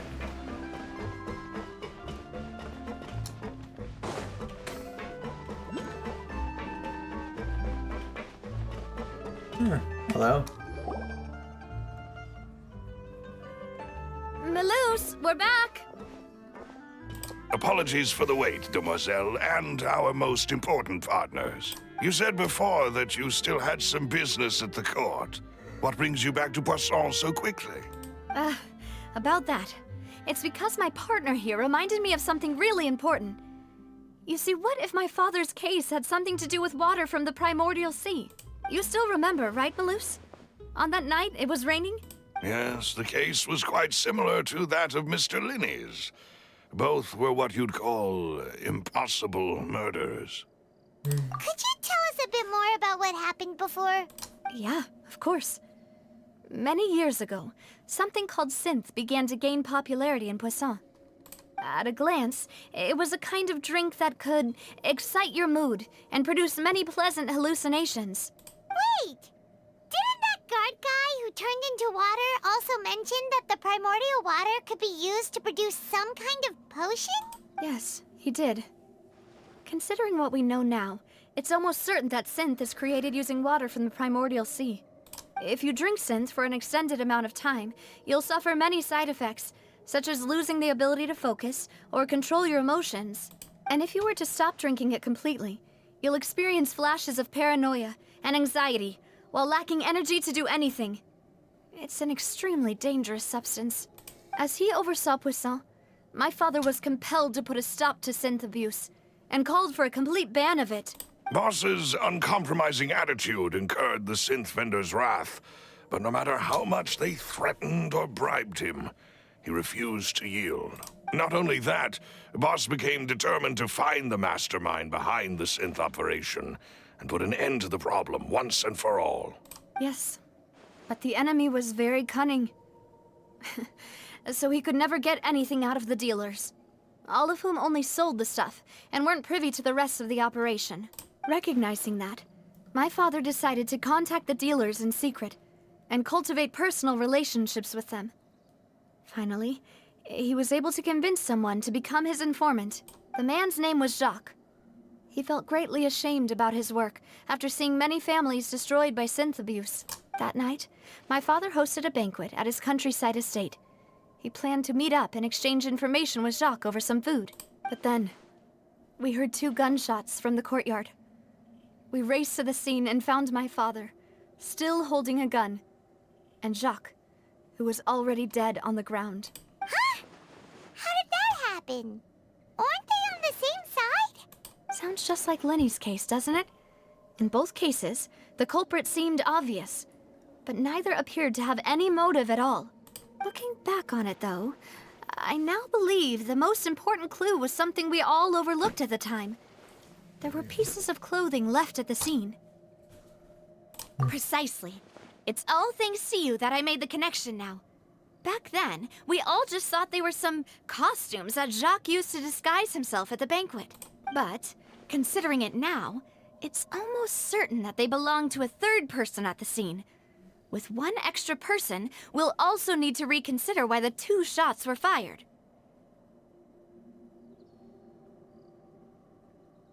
You're right. We still don't know what happened. But my intuition tells me that we're on the right track to figuring it all out. I'm finally headed towards the truth. Jacques was an empathetic man who was infinitely remorseful for his past actions. It's unlikely that he turned on Boss with 0 warning. I think this third person is probably the key to the full truth. On that note, however, even though this will not please you, demoiselle, as your and your father's butler, I must still offer a word of warning. Our opponent is insidious and cruel. They are extremely difficult to deal with, and Boss has already lost his life trying to bring them to justice. Even though Spina de Rosula has lost most of its former glory, Poisson has welcomed a new time of peace, and we have been allowed to live out our lives. There is no need to follow your father's path. It would be both wise and in line with Boss's wishes to step back and give up on the case. If that's indeed what he wished for, then he should have told me that himself. Was I not the closest person to him? And yet, I was the one most kept in the dark.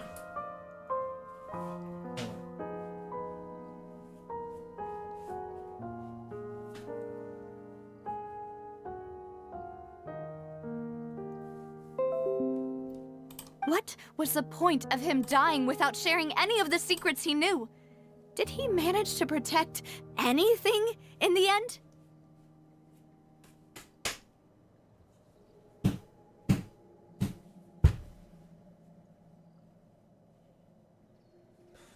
I'll give you a second, guys. Give me a second.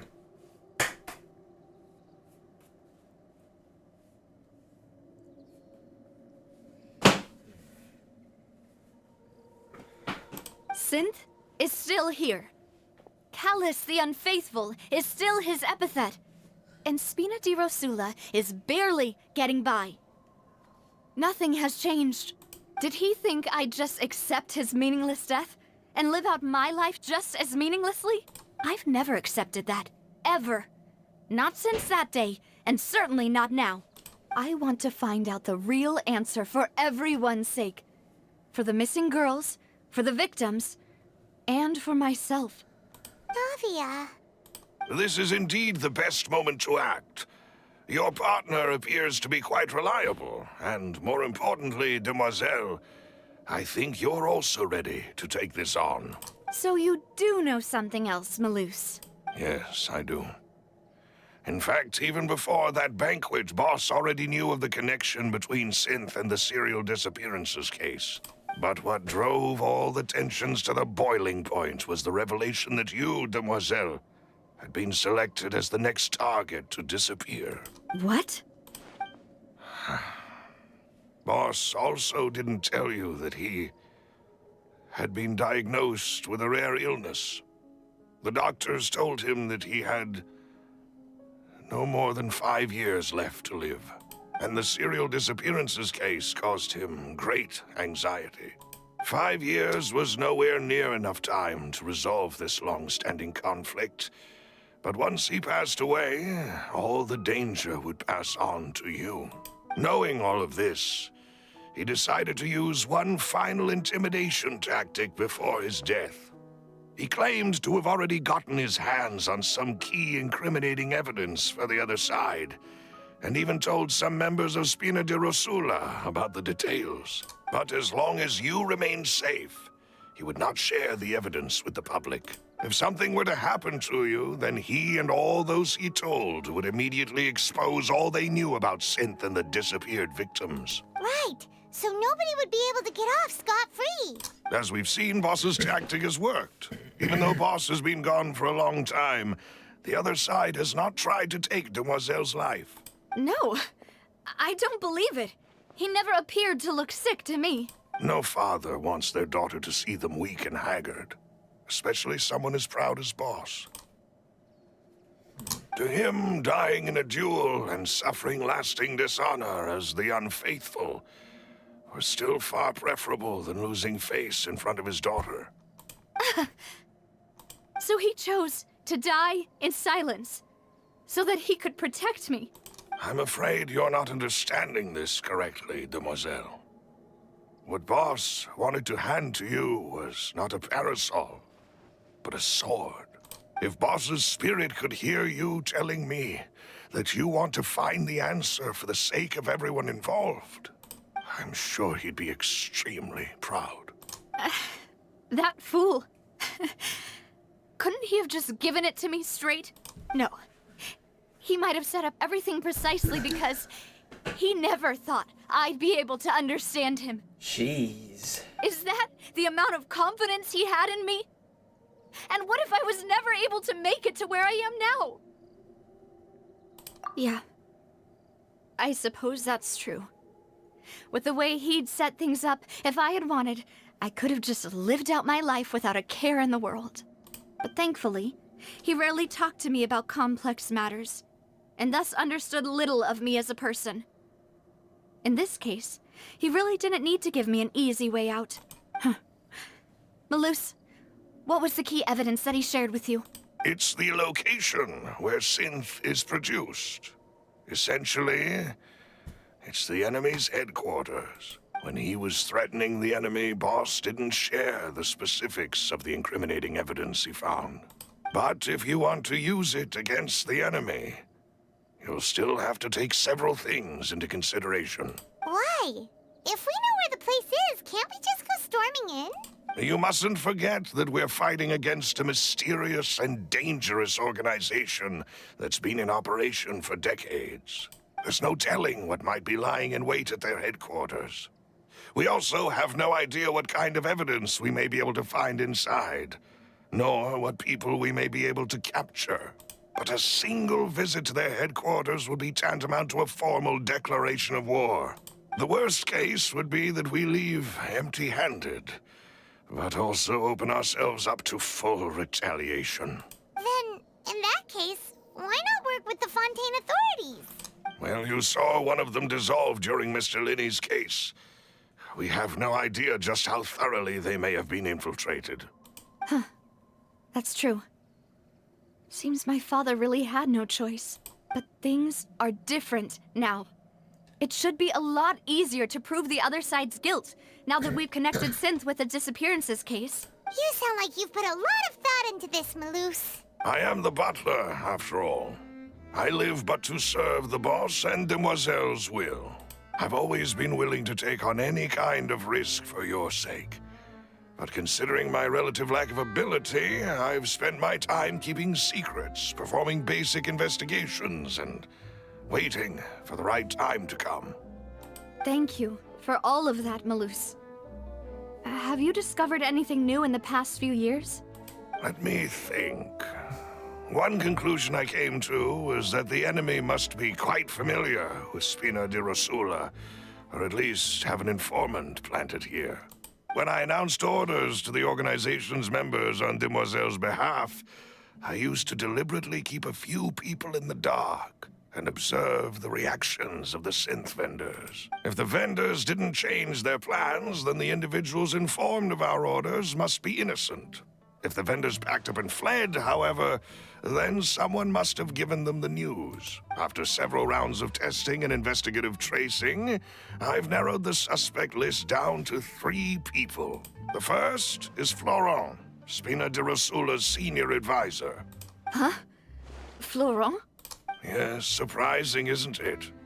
He was one of the people Boss trusted the most, which also means that he was someone who understood Boss really well. Thanks to his position within Boss's innermost circle, he always knew our upcoming plans and could thus avoid capture this whole time. There's someone else like him too. Marcel, the head of Confrérie of Cabrières. Uncle Marcel. It's a guild in Poisson. Boss helped it to grow to its current size and prominence. In the beginning, they were only reselling some daily goods, but now they're one of the richest guilds around, with a lot of business connections in the city. So, they're like a sister organization of Spina di Rosula? Yes, you can say that. When we were fighting against the synth dealers, they provided us with plenty of support. It's a bit difficult to imagine someone using their own money to hunt down themselves. The final suspect is Thierry, the man responsible for coordinating information between Spina di Rosula and the guards. Although the guards mostly leave us to our own devices, there are still many activities we have to report to the local authorities. Since Thierry is always in the know about our current activities, he could theoretically always plan one step ahead. I see. These are all people who I communicate with quite regularly. To think that the enemy we've been fighting against has been right next to me all along, among those I trust the most. It's almost too hard to believe. If you want to investigate them, please take every precaution to not alert the quarry. Judging from our experience, the enemy is extremely cautious. I'll be right back.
Of course. And thank you, Malus. You've provided us with a lot of great information.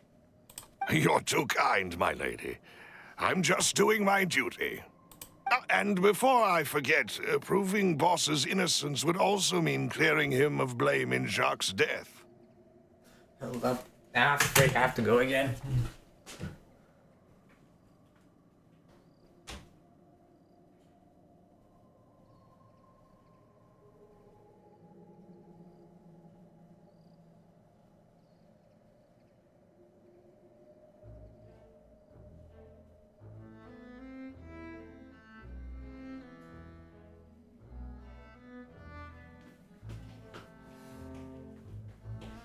After that incident, Jacques' wife and daughter were taken into the Spina's care. They still live in Poisson today. If it might help, you could also pay them a visit. I can make the necessary arrangements. Oh, thank you so much, Melus. You really are the best. A new case awaits, my dear partner. I hope we can work together to uncover the truth and end this case once and for all. Let's see. Oh no. 3 years ago, on a rainy night, Bunk had Gore's heard 2 gunshots outside the house. When they reached the scene, Callus had a gun in his hand, and Jack had been shot and slain.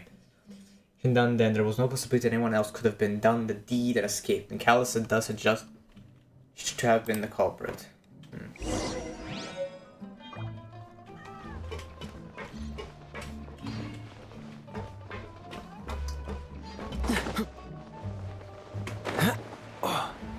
Oh, higher. Frick, I want to. How do I get back up again?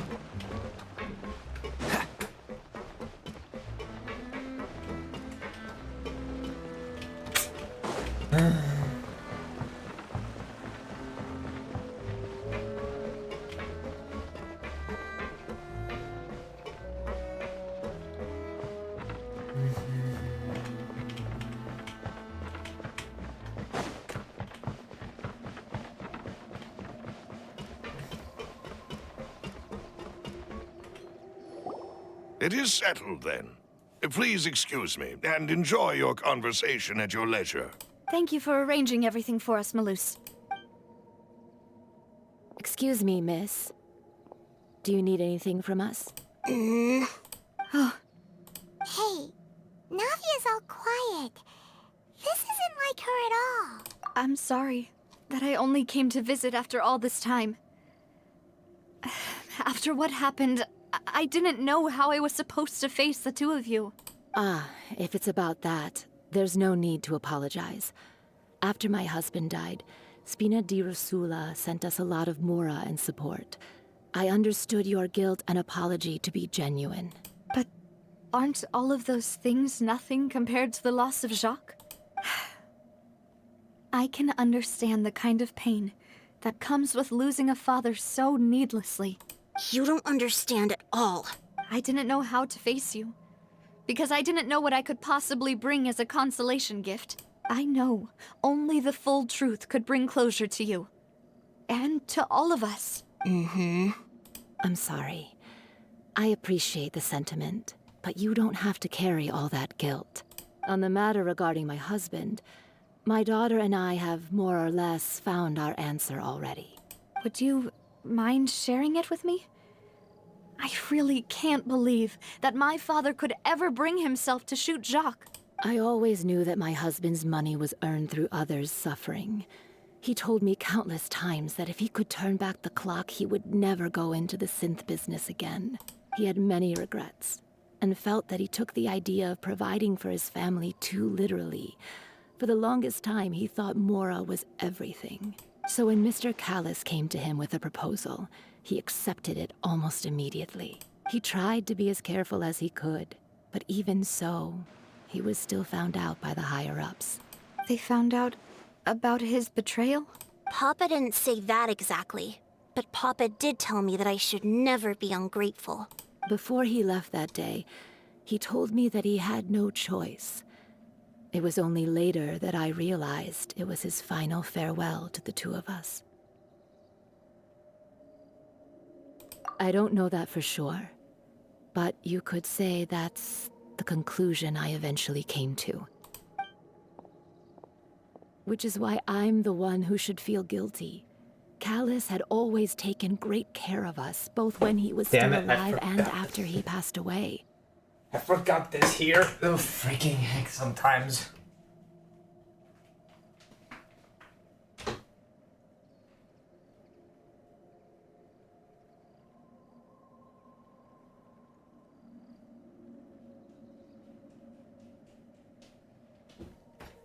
Damn it, I can't believe that sometimes I end up forgetting the most basics of things.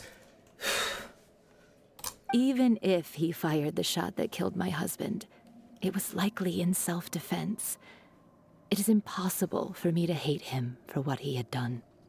But Mama, why is Papa still the bad guy if he did the right thing? Papa always wanted to be a good man, so why did he have to do a bad thing in the end? Well, things aren't always as they seem.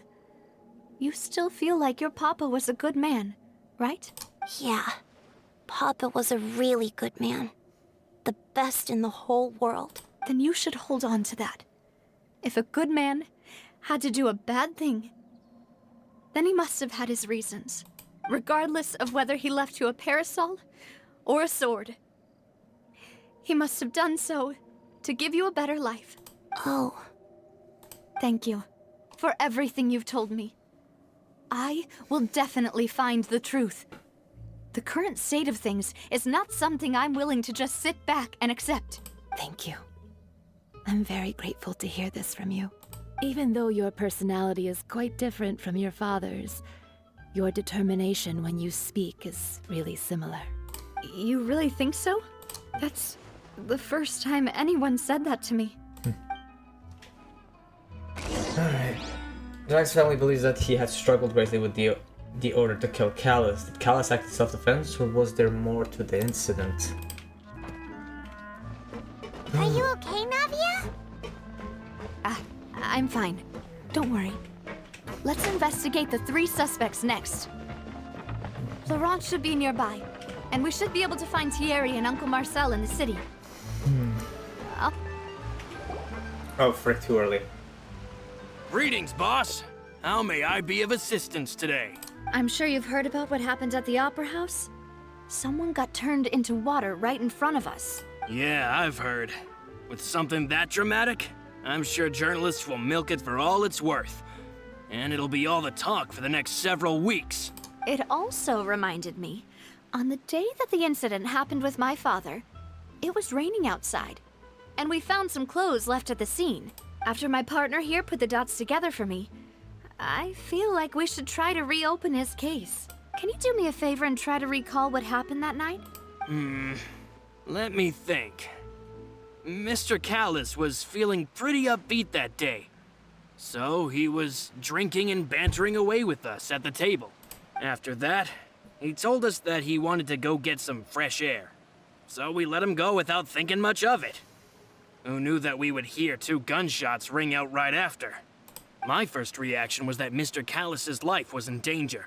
So I grabbed my holster and made a mad dash toward the scene. But when I got there, it was already too late. Mr. Callus was standing over a dead body with a gun in his hands. All we could do was look back and forth at each other, not knowing what to say. So you also remember 2 gunshots then? Indeed. The guard said that the first shot didn't hit anyone, while the second killed Jacques. But I've never really bought that explanation. Reason being, Mr. Callus had left his gun on the table. I even made sure to confirm that before running to the scene. But according to the guards, that doesn't mean he couldn't have had other guns on his person. About the clothes left at the scene that you mentioned, do you think there was a 3rd person there who was turned into water? At least from our perspective, my father had no reason to kill. So he would also have no reason to bring an extra gun with him. The gun he was holding probably belonged to Jacques, or a 3rd person on the scene. Yeah, that makes a lot of sense. So you're saying Mr. Callus ended up with the gun because he seized it from one of the other guys? But hold on. If that's what had happened, then why didn't he share the truth with any of us? He didn't even want to face the Oratrice machine, and chose instead to prove his honor in a duel. Did he lose all faith in the courts after seeing someone dissolve right in front of his eyes? About that, Malus told me a thing or 2. So, I think I can understand why he committed to the duel. I'll tell you everything, once the whole truth has been revealed. I understand. Then, I'll leave Mr. Callus's honor in your hands, boss. Yeah. And if I may just say one more thing. The whole Callus the Unfaithful epithet has been a thorn in my side since the day it was invented. Many people have laughed at me for still calling him Mr. Callus, even after so many years have passed. But it was Mr. Callus's trust that allowed me to rise through the ranks of Spina di Rosula and live the life I lead today, no matter what others might say. he'll always be the man I respect the most. And he'll always be my boss. Don't worry. I will definitely find the truth. You and all our other comrades at the Spina deserve to know the truth as well. The advisor of the Spina Ursula claimed that he was very grateful to Callus for his kindness. He was also present at the beginning of the day of the case and could provide evidence that Callus did not carry a gun with him when he went out. Oh, whoa, okay.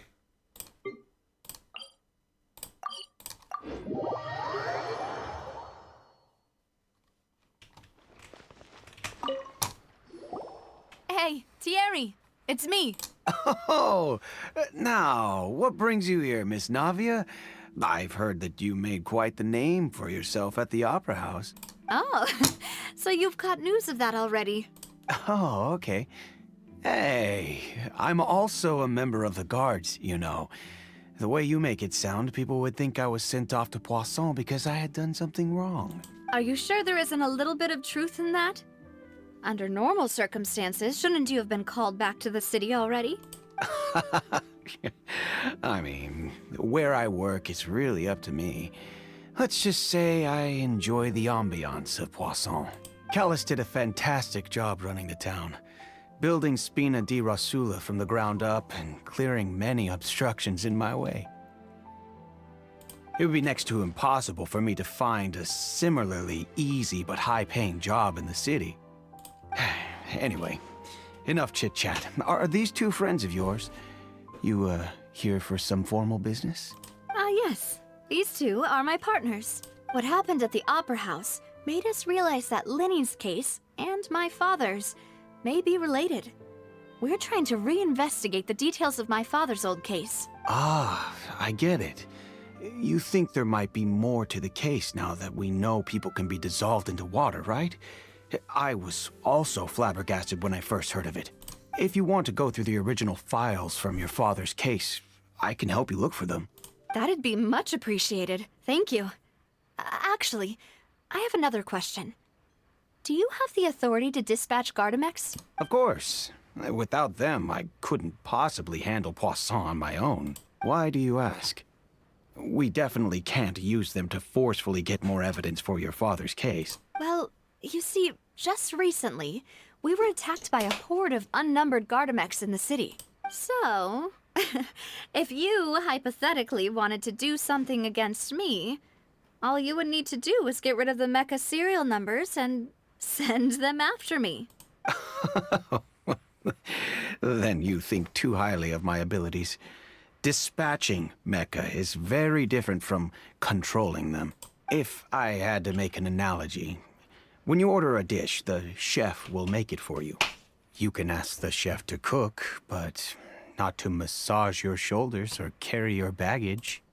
If you try to make unreasonable demands, the chef would just think you're out of your mind and ignore you completely. The same goes for me and my Gardamex. Removing a serial number is also not as easy as you might think. There are a lot of complex steps to it, and it's almost impossible to keep it a secret. So I can promise you, those mecha were definitely private units. They're certainly not cheap. So, whoever their owner is must be super rich, powerful, or both. Now that you mention it, though, being in the synth business would definitely be profitable enough to afford this. Oh, then you're officially in the clear, Thierry. Oh, well, thank you for the vote of confidence, Navia. Jokes aside, I'd like to wish you all the best with your investigation. I'll be staying in the city for a little while, so just come find me if you need any support from the guards. Pierre is the person responsible for official contact between the Spina di Rosula and the guards. According to him, only the sufficiently rich could privately own large numbers of Gardamex. Alright. The next one is going to the other side of town. Understandable.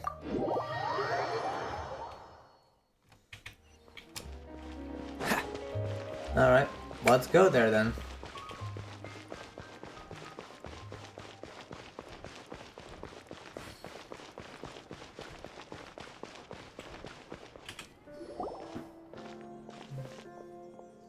Hello. How may I help you? I'm here to see Marcel. Could you please let him know? You can just say Navia's looking for him. Sure. I will let him know right away.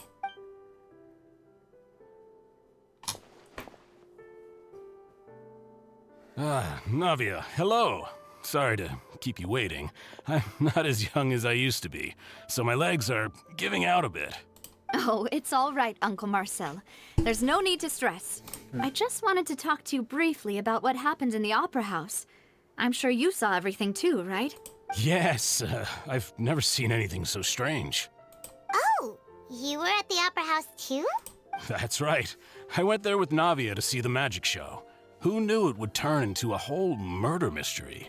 I also witnessed your marvelous sleuthing work. Quite impressive.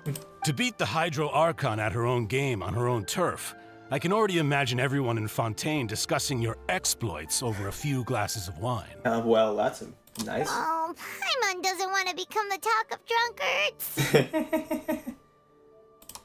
drunkards.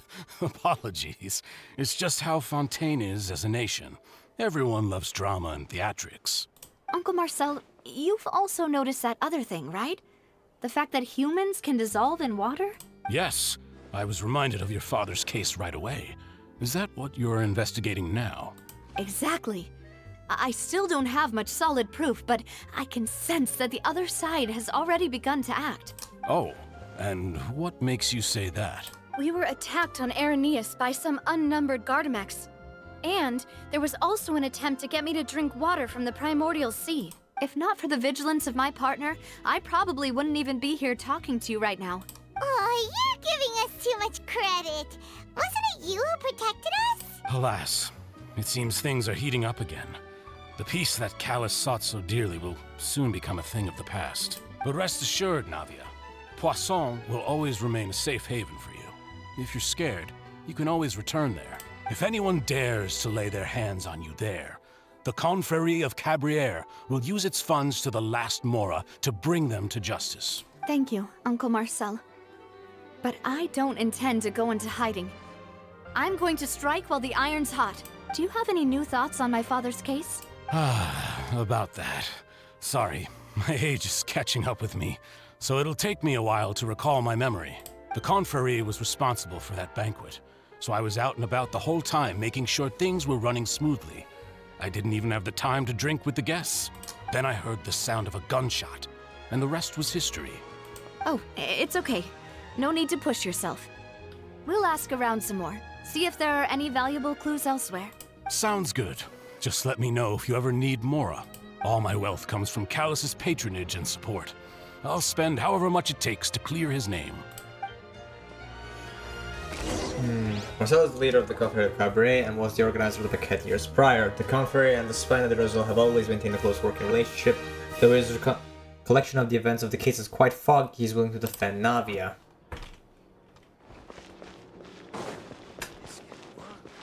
Need to go up.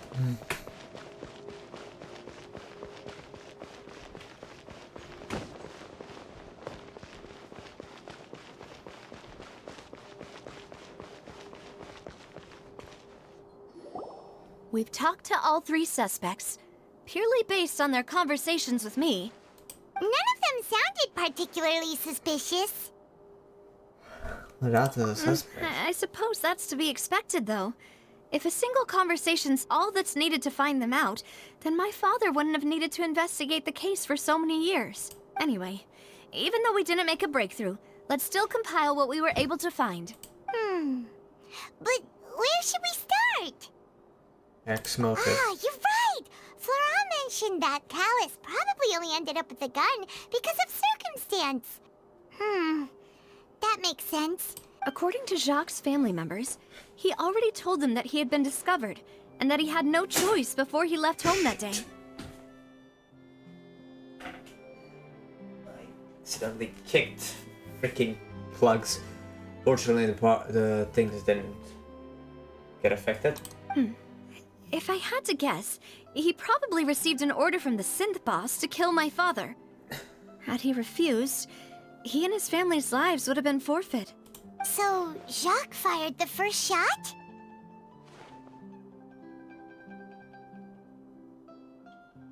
Oh? And why is that? After killing Callus? Ooh, that's a good point. Jacques probably already knew that he was just being used as a tool for murder. And once he had completed his mission, he'd be of no more use to his boss. Huh. So, what would make more sense from his perspective would be to turn his back on the Order and seek protection from my father. Makes sense. But without evidence, that's still just a theory. Besides Jacques, the attack from the Gardamex has been bothering me quite a bit as well. It's obvious that our enemy has become more antsy after the secret of the primordial seawater was revealed. Do you think he knew, even then, that we'd follow this lead to the end? Given everything that's happened since, it's quite possible. But who among the 3 suspects would have the ability to control privately owned Gardamex?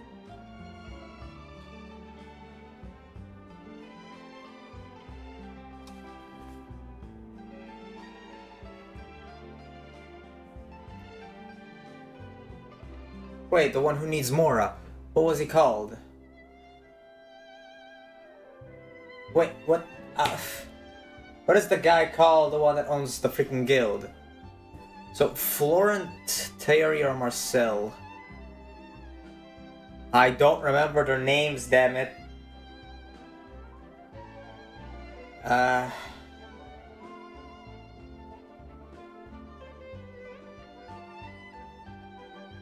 I don't remember their names.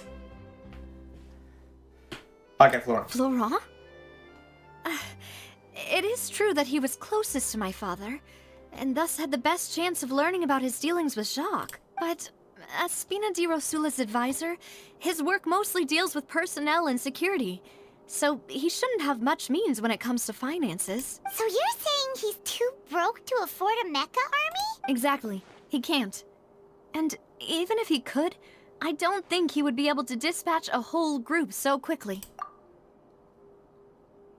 Thierry, you say? Huh. It is possible No, that that's he's a figured out a policeman. way to convert the Gardamex for personal use. I know who it is. I just don't remember their name. But I didn't feel like he was lying when he was talking to us about the mecha. I also don't think he'd be able to keep that kind of tampering under wraps. Yeah. Had he actually tampered with the mecha, we'd be able to prove it with a simple check of the guard's inventory. If the mecha were taken from the guards, it should be pretty easy to find out when and how that happened. So it was called... I really thought Marcel was the one with the red coat. But, damn, it was called Marcel. I guess it was in order. Yeah, because the... Oh my gosh. I literally forgot their names completely. I didn't know who was who at that. Uncle Marcel? My father did really trust him. And they worked together on a large number of projects. Maybe that's how he got to know Jacques. And with funds from the Confrérie, he could also afford a large number of Gardamex. Still really hard for me to imagine, though. After all, Uncle Marcel has been around since I was just a child. Also, wouldn't this mean he has been spending a whole lot of Mora and energy to fight his own synth business? Who could it be?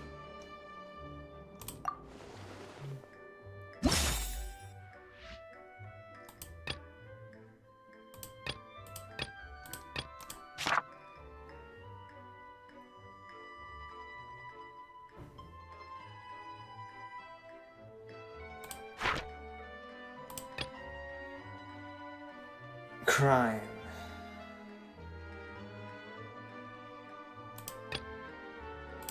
I still think it's Marcel.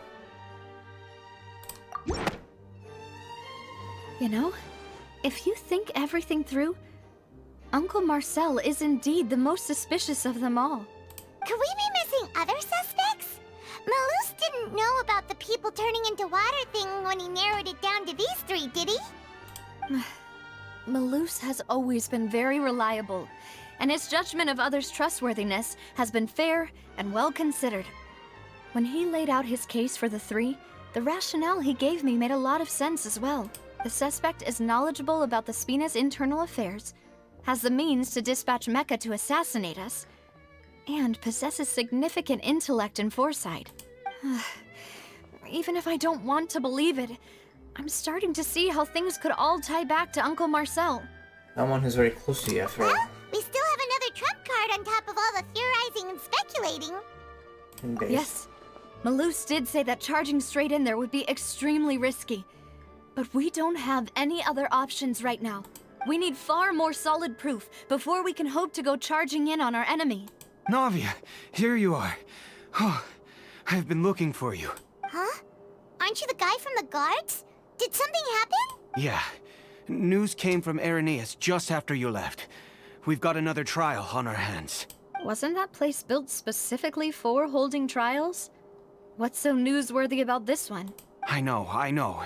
But they said the person they're putting on trial is a Fatui harbinger called Tartaglia. Child? What? Is that someone you know? Yeah, we know him. Maybe even a little too well. Well, he's been accused of being the true culprit behind the serial disappearances case. It's absurd, don't you think? Wait, how? None of our investigations have had anything to do with him. That's what I thought was strange about it, so I came to tell you the news right away. If the charge against him stands, then it'll be next to impossible to get the guards to support any of our planned investigations. Right. Because they'll think they've already found the culprit. Yeah. And it'll be a lot harder then to clear Mr. Callus's name. I understand. Well, partner, what do you think we should do? We still haven't found any conclusive evidence. Let's split up. Huh? Split up? What do you mean? Oh, there it is. Well, I'll go investigate that one. Just as expected of my partner. Since this is a trial about the serial disappearances case, the culprit's attention will be focused on Irenaeus, leaving his home base wide open. You're right. This is our best opportunity. All right then, let's do this. I'll stall them at the Opera House and charge Marcel as the true culprit. I won't have any chance of making that charge stick, though, unless we find more evidence. It'll be up to you to make it back in time and hand the decisive evidence to me. We'll help you, just like you helped us in Linny's trial. Demoiselle, please allow us to accompany you. I'm ready. Ah, Malus, Silver. When did you two get here? We heard that you'll be leaving Poisson and figured that you might require our assistance. It's our hope that your confidence will be bolstered with the two of us by your side. Thank you so much. Then, let's make haste for Irenaeus. Paimon, Traveler, I'll see you at the Opera House. See you then! Combining information regarding the government and the investigation is also far, it can be concluded there is only one person who can have a large number of graduates in his possession and run the same business without leaving traces. This person none other than Marcel.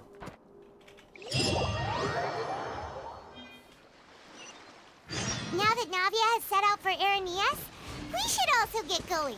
The location has already been marked on the map, so let's head over. Huh. According to Malus's info, the synth production base is underwater. Let's go and try to find the entrance.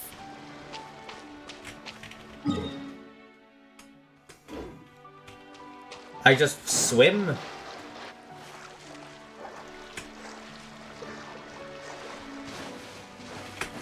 Oh, sorry.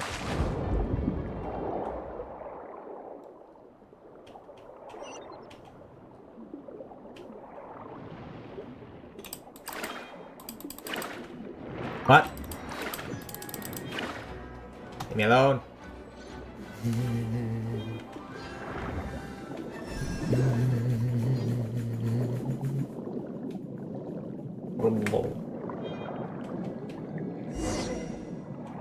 Huh.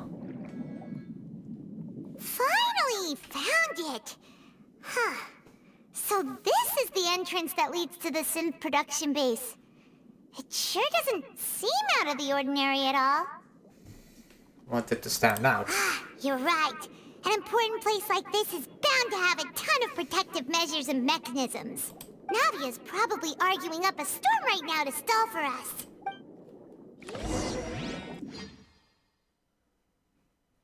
Uh-oh.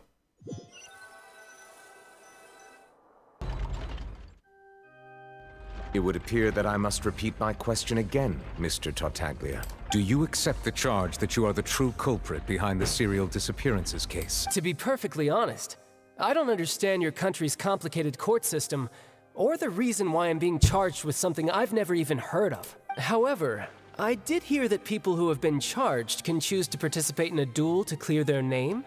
Is that right? In which case, as long as I accept the charge, I can have an all-out fight with that champion duelist Clorend, right? I've got to admit, that's one of the most enticing offers I've ever received. When I privately sparred with her last time, she was obviously holding back. Real disappointing. Hey! Don't you understand? You're currently the prime suspect for a major case.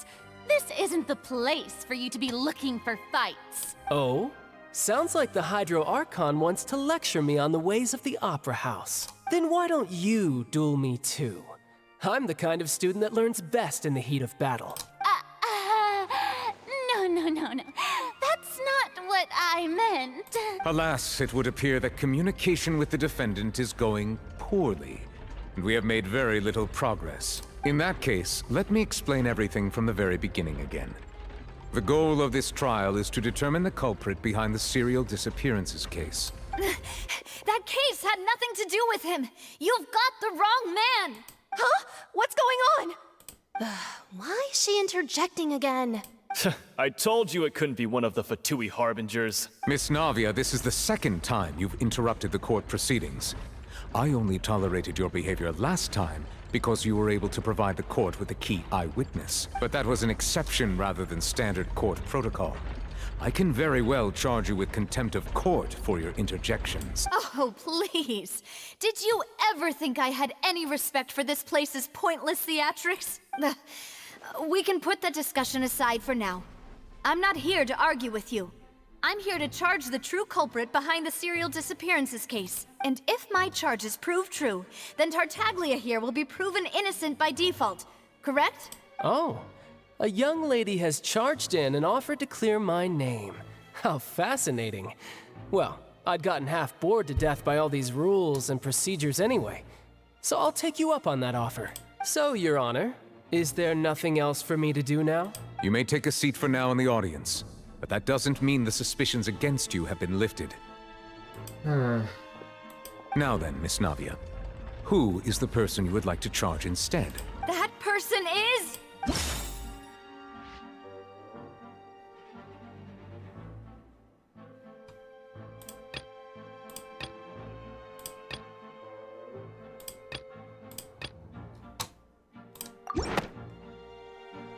Marcel, the head of Confrérie of Cabrières! Huh? What confrérie? Never heard of them in my life. I've heard of them, but weren't they Spina di Rosula's sister organization? Oh, is this going to be a friends to enemies type situation? Please let me remind you, Miss Navia, that charging someone is an incredibly serious matter.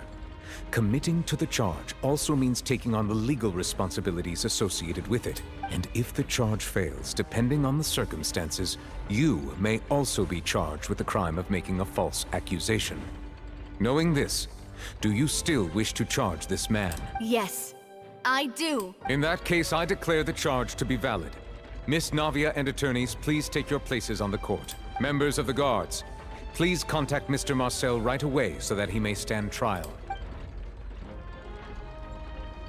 Oh, come on, I get to be the one. Let me fight! Mr. Marcel, you will not require an attorney. Is that correct? Apologies. It all just happened so quickly. I still haven't figured out what's going on. I think an attorney won't be necessary. This is probably just a misunderstanding between me and Navia. Very well. In that case, since both sides have now arrived, Miss Navia, please present your charges. I would like to take everyone back to 3 years ago, to the case of Callus the Unfaithful. Only through elucidating what really happened in that case can we connect all the dots for the serial disappearances case. Navia, do you really think that I was the one who killed your father? Come on, why would I do that? Callus was my benefactor, and remember, both you and I only ran to the scene when we heard the sound of a gun. If that's enough to make me a suspect, wouldn't that make everyone at that banquet a suspect as well? I think there's no point in getting into the specifics right now. The audience doesn't even have the big picture yet. Even I'm struggling to remember some details of that case. Exactly correct, Your Honor. I must refresh everyone's memory about that case before I can explain my charge and reasoning. I see. In which case, I will recount the findings about that case as originally recorded by Maison Gardiennage.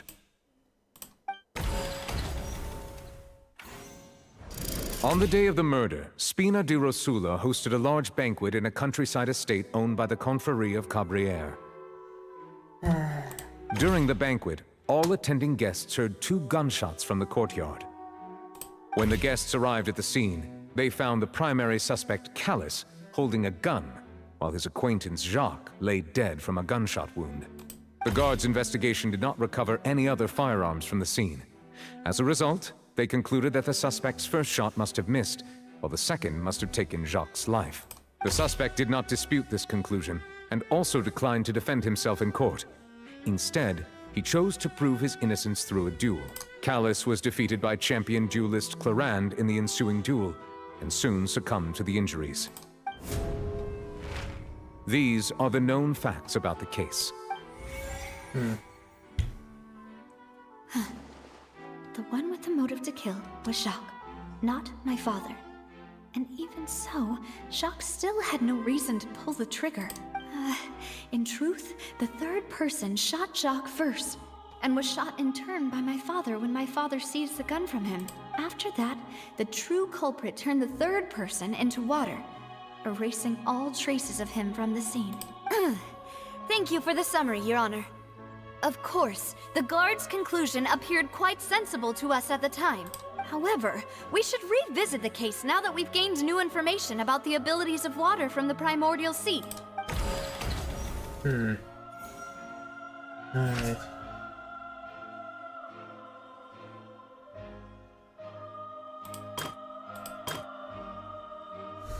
From the court, according to the...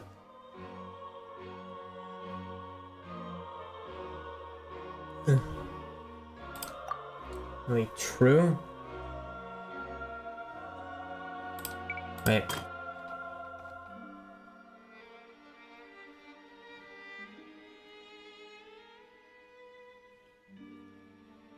Alright, so. On the day of the murder, Spina di Rosula hosted a large banquet in the countryside estate owned by the Confrérie de Cabrières. And with him when he went out, none other than...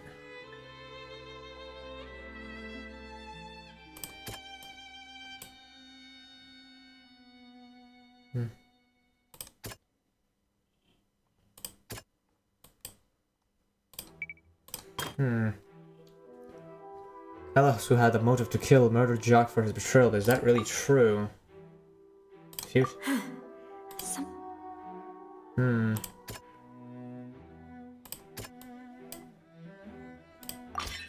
The testimony of the victim's family confirms that Jacques had thoughts of assassinating Callus when he set out for the banquet. However, in the end, he reconsidered, and instead shared everything with Callus, hoping to seek the latter's protection. I accidentally skipped that part. Shite.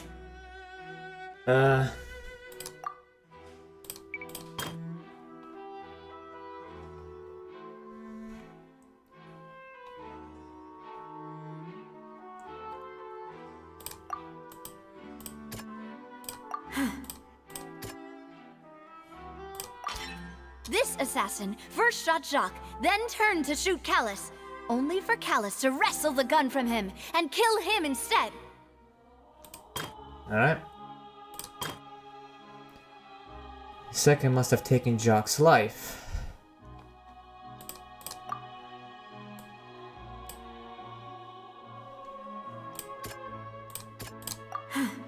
No.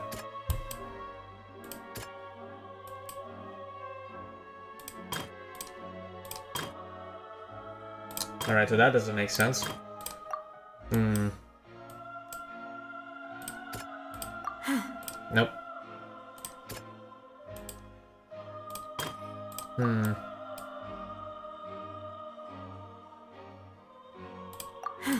No. A pile of clothing was found at the scene. The guards once believed they were used by Jacques as a costume to disguise himself. But since it was raining that day, the culprit was confident that they could use the rain to wash away all traces of their dissolved accomplice. Realizing this, the true culprit caused the hired assassin to dissolve into water, leading everyone to believe Callus was responsible for Jacques' murder. This is the true version of events.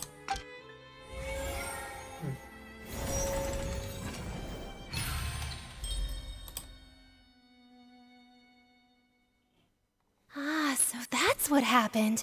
Wait, you're telling me something as dangerous as water from the primordial sea has been used for all these years? What a great theory. It also explains Callus's and Jacques' respective motives. I guess they didn't shoot each other after all. Mr. Marcel, you are the one being charged with the crime. You should provide a rebuttal if you wish to prove your innocence. Ah, but I think I agree with everything Navia just said. In fact, there was nothing in her speech that directly implicated me. Then, may I ask some questions? In my opinion, we primarily need to determine two things. One, do you have the evidence to back up your claims? I'm afraid not. At least not at this very moment. Boo!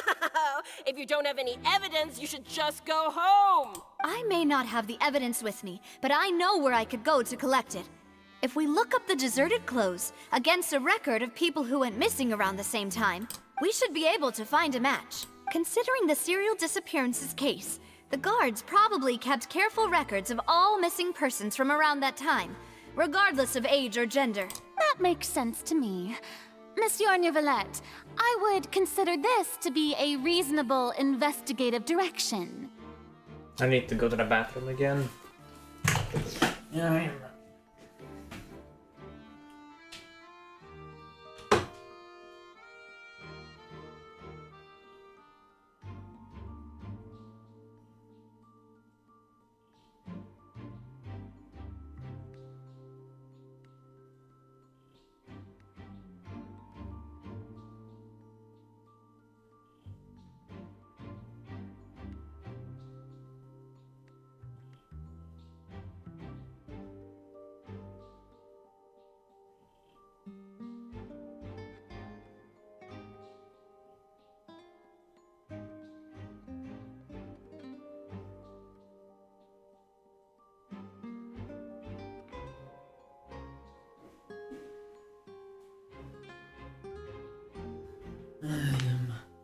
By the way, we have still yet ever have to do any sort of fights or fight any unique enemies.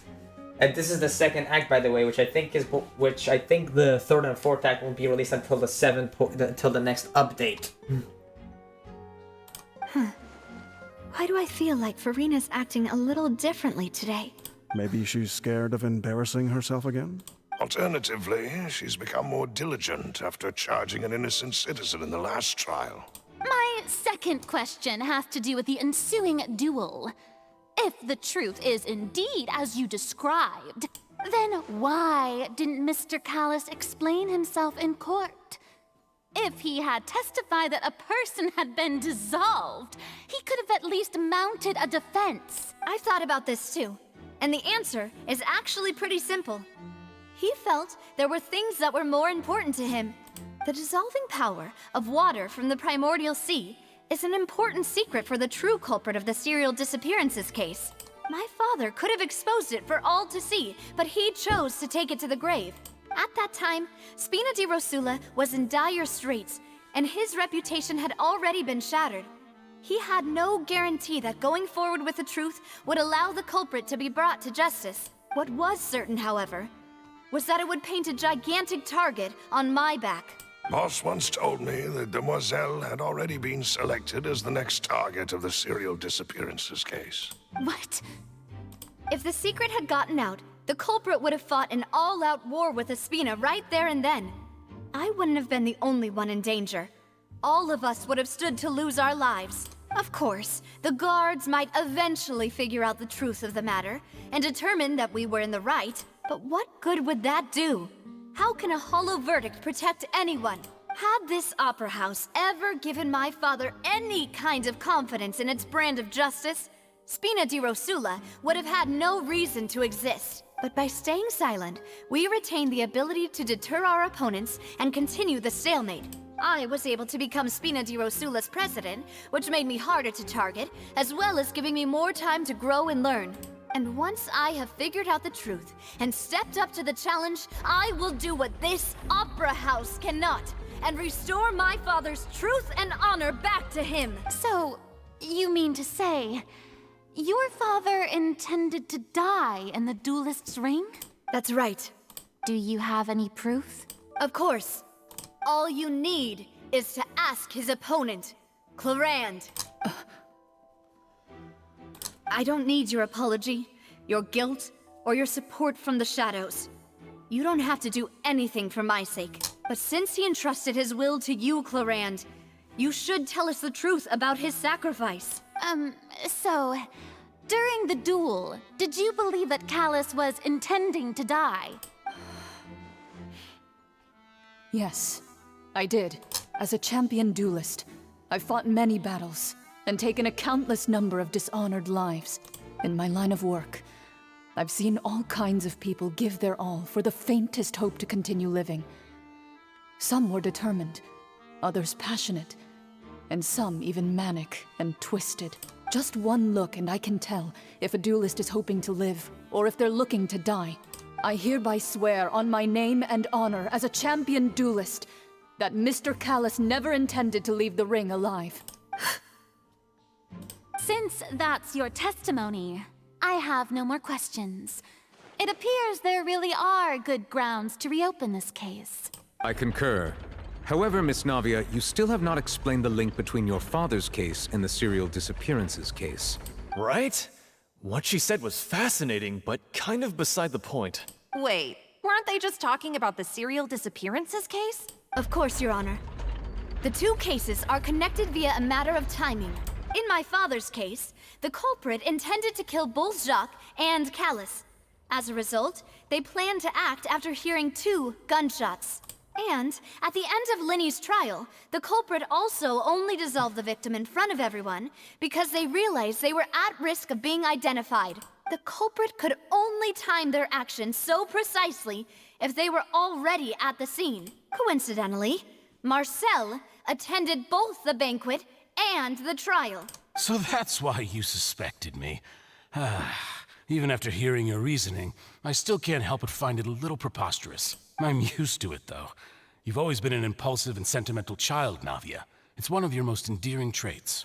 No need to appeal to pathos. I won't try to refute your points one by one, but even if everything you just said was true, can you prove that I was the only person present at both events? On top of that, does a person have to be physically present to control the timing?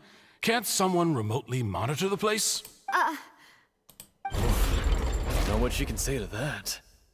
I know that even with that, you might still think you can reduce the list of suspects with some further investigations, until I'm the only one left on the list. Alas, who won't feel at least a little hurt by an accusation of murder from a girl you see as your own daughter? But if I were to dismiss this completely, you'd also think I'm not being considerate of your feelings. Ah well, let Uncle Marcel teach you another lesson. Do you know what the biggest flaw in your reasoning is? I suppose you're gonna tell me anyways. It's timing again. I'm a businessman by trade. From that standpoint, there's no reason for me to kidnap young women. It's a high-risk action with nothing to gain.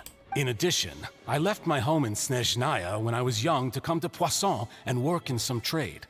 My business only thrived when I received Callus's patronage. But the disappearances began before I ever stepped foot in Fontaine. I do apologize, demoiselle. This was my mistake. No, it's not your fault. I'm sure he had come prepared. Is there anything else you'd like to say? Would you like to check the date of my first business license against the first known case of the serial disappearances? You can also take a look at my border entry records, or ask my friends and family when I left Snezhnaya for the first time. Could those records and testimonies do something to appease the unspeakable anguish in your heart? Seems like she got the wrong guy. At this rate, Navia will be convicted for falsely accusing him. I think you've done a superb job of dissecting your father's feelings as he neared the end of his life. But aren't you going against all of his wishes and expectations right now? He wished for you to become more rational, collected, and conscientious, instead of dwelling only on your own feelings. Once you've learned to be more considerate of others' feelings, and to stop rushing headlong into things, you'd have met most of his expectations. This isn't just about me, and it never has been. The biggest difference between me and the rest of the victims is that I still have the ability to search for the truth, while that same agency has long been taken from them. The people whose families were destroyed by synth abuse, the people who lost their loved ones to the serial disappearances, and the people who suffered tragic ends due to their sense of justice. Many people's images are flashing before my eyes. I'm sure some are coming to those of you in the audience as well. And whose image do you see, Marcel? Is it a man named Vacher? Oh, so you do know that name. I'm merely surprised you'd suddenly say the name of someone I've never even heard of. I was waiting for you to say that.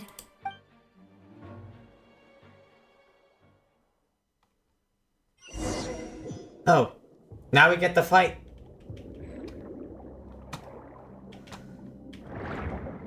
Oh, yes, finally.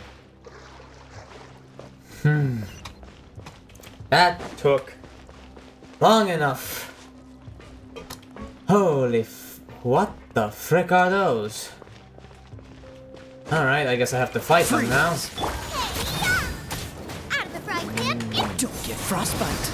Does this have to do something with this? I don't know. Okay, 4. Oz revealed.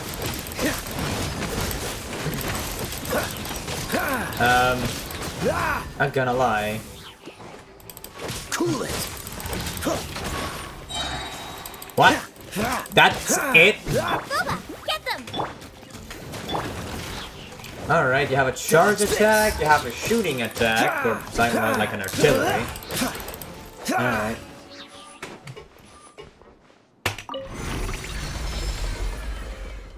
Whoa, the floor is going up.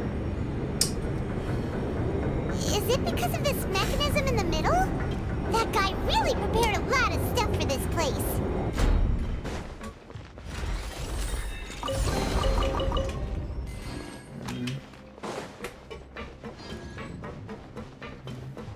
Paimon thinks we need to go up, but Paimon doesn't see a way. Let's take a look around. Maybe we'll find a hidden mechanism that'll show us the way up. What's this? Oh, what?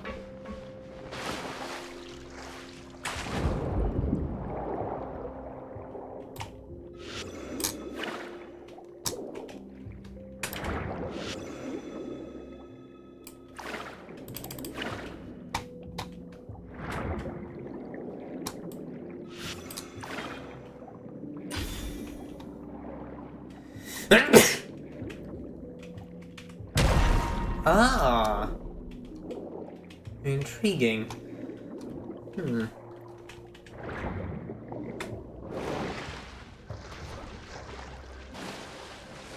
It's funny, you don't actually have to worry about drowning at all. It's a very interesting thing here.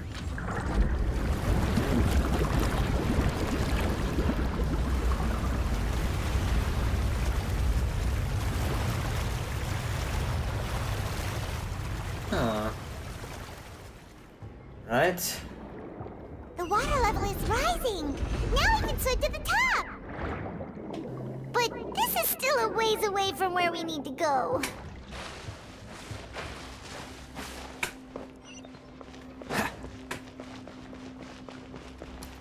Hello there. Cool it. Oh, so sorry. Steady as stone, as a good knight should. What the heck does this thing do? Midnight Phantasmagoria!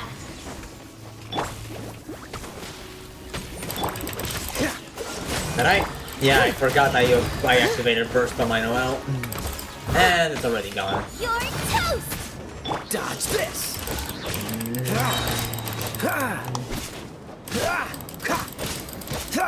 There we go. What the heck? Crap! This moment will be frozen. By royal decree! Listen. Frying pan? Cool it.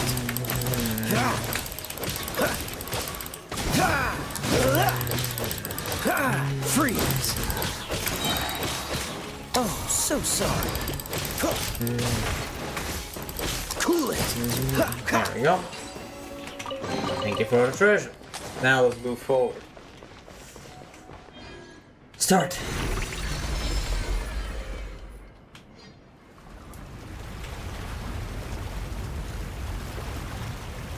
Water's up.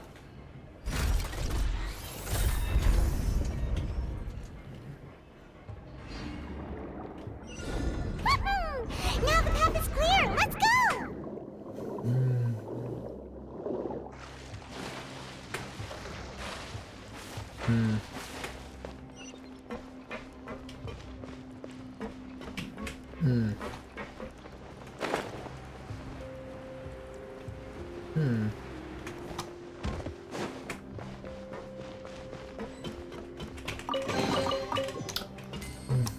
All right.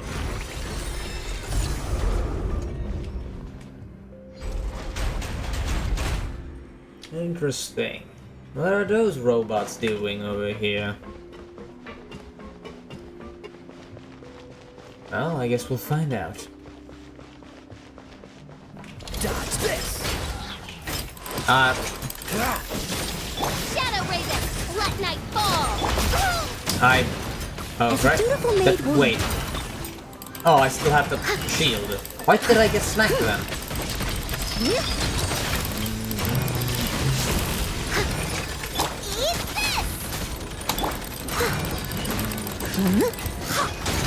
Oz, reveal light. Freeze! Don't get frostbite.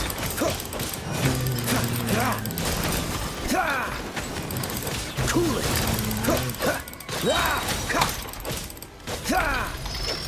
Nah, frick, no.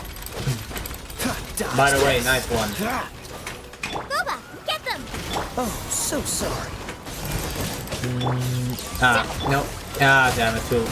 It just recharged.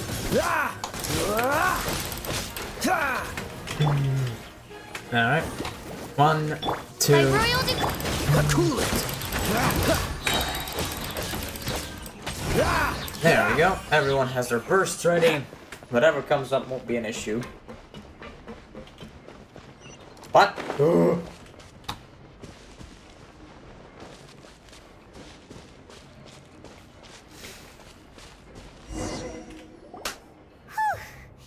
After all that, we finally made it to the innermost sanctum. Though, as expected, the mastermind isn't here. That's right.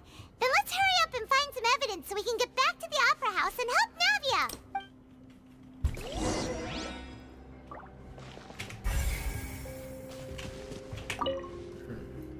What's all this? Aw, it's a bunch of really cute things. Pink accessories, a hair tie, a necklace, even a makeup box. It's a name, too. Oh, Paimon sees it too, but why are all these cute things labeled with different girls' names? Huh? You mean the girls from the serial disappearances? They were brought here? And then they were turned into water.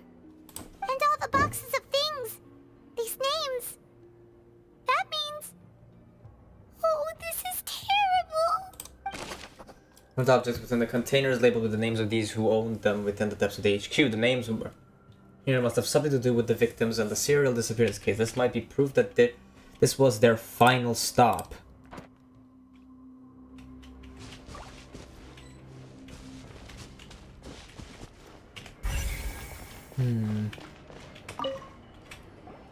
Whoa! There's so much synth here! And so many bottles of ingredients that probably just contain the waters of the primordial sea. Mixing in progress, ready to drink, stock sample? Huh.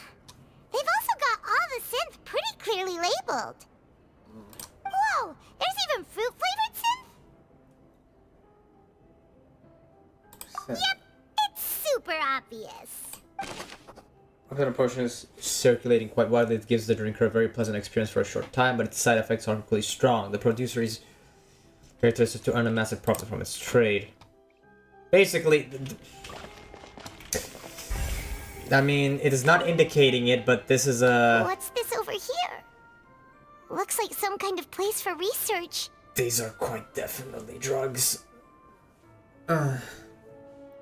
Experiment number 16 aims to verify Jacob Ingold's research conclusions on the primordial sea and use his theory as a foundation to achieve a breakthrough.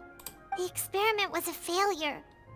No individual managed to resurface from the water from the primordial sea. Female specimens 22, 23, and 24 were dissolved. Sorry, Traveler. Paimon will try her best. It's just that Paimon's never read something so scary before. How can someone write something that terrible in such a matter-of-fact tone? You read the rest. Paimon's too scared to keep going. So you say his lover, a woman called Venier, who was dissolved. So that's why he did all of these experiments. But did he really think he'd be able to find a way just by dissolving people over and over? That's just insane! Here. Huh? Nice, here. Isn't that the name you heard by the fountain? Paimon thought he was an eyewitness in the serial disappearances case. He is the research. You mean Vache is the one who did all of these... experiments? So that's it! Vache was no victim, but personally took his lover and... No, that's not it either! If that's the case, why would he want people to resurface from the water? In any case, Paimon will write it all down. Experiment number 16 aims to verify Jacob Ingold's research conclusion on the primordial sea and uses theory as a foundation to achieve a breakthrough. The experiment was a failure. An individual managed to resurface from the water from the sea. Female specimens were dissolved.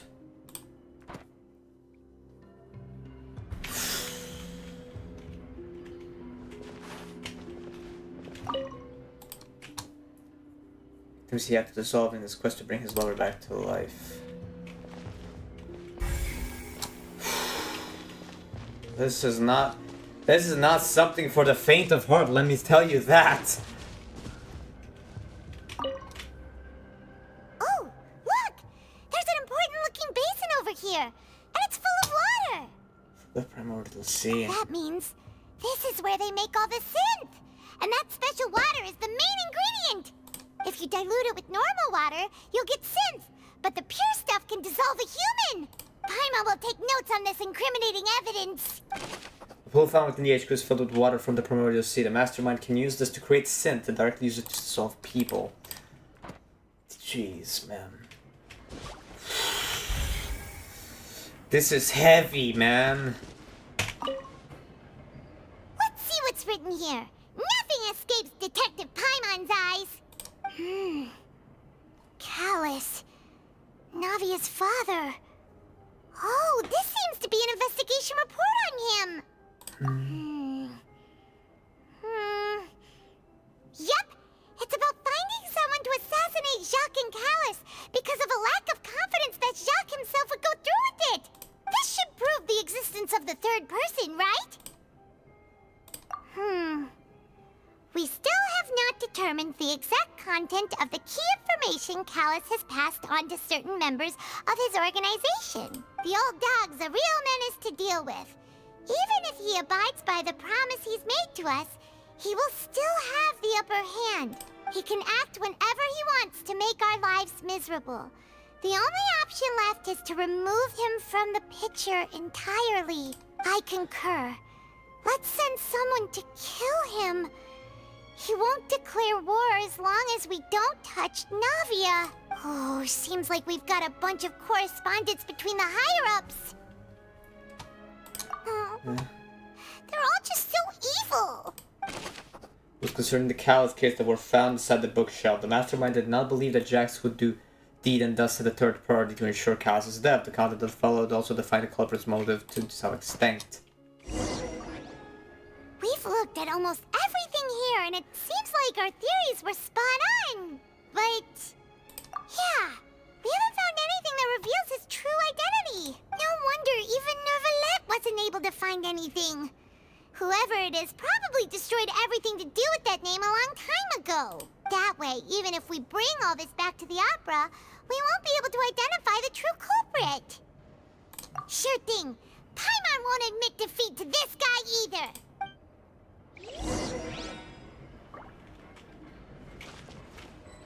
Oops. You take that side and Paimon will take this side. Check everything carefully. We'll find something for sure.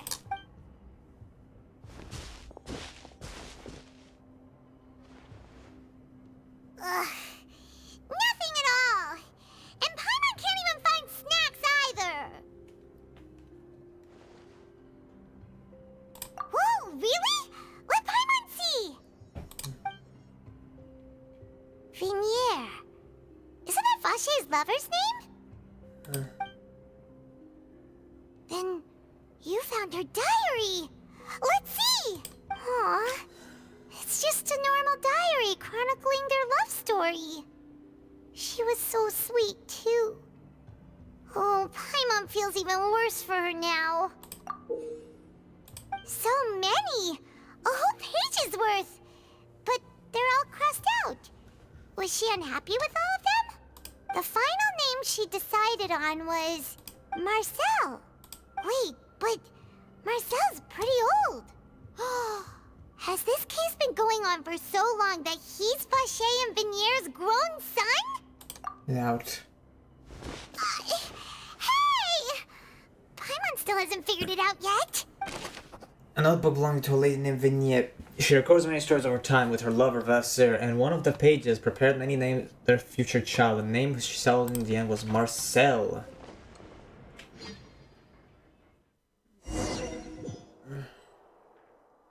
And whose image do you see, Marcel? Is it a man named Vache? Oh, so you do know that name.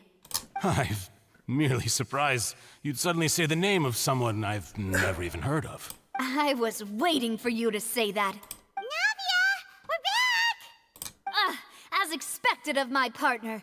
I just knew you'd return in the nick of time. Just how often do you intend to flout the rules of this court? It's all right, Monsieur Nervalette.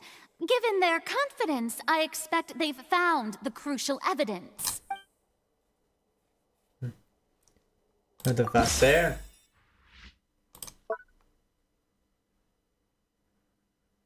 On the side, the mastermind did not believe that Jack would do the deed and thus set a third person to which.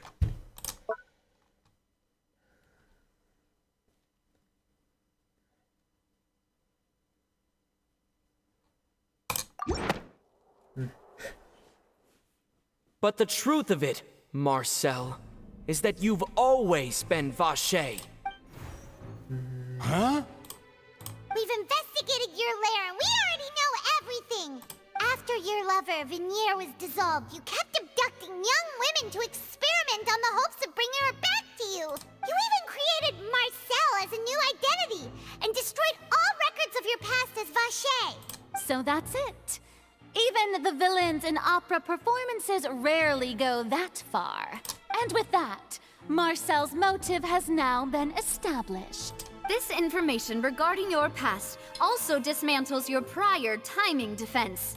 Well, Marcel, do you know where you went wrong?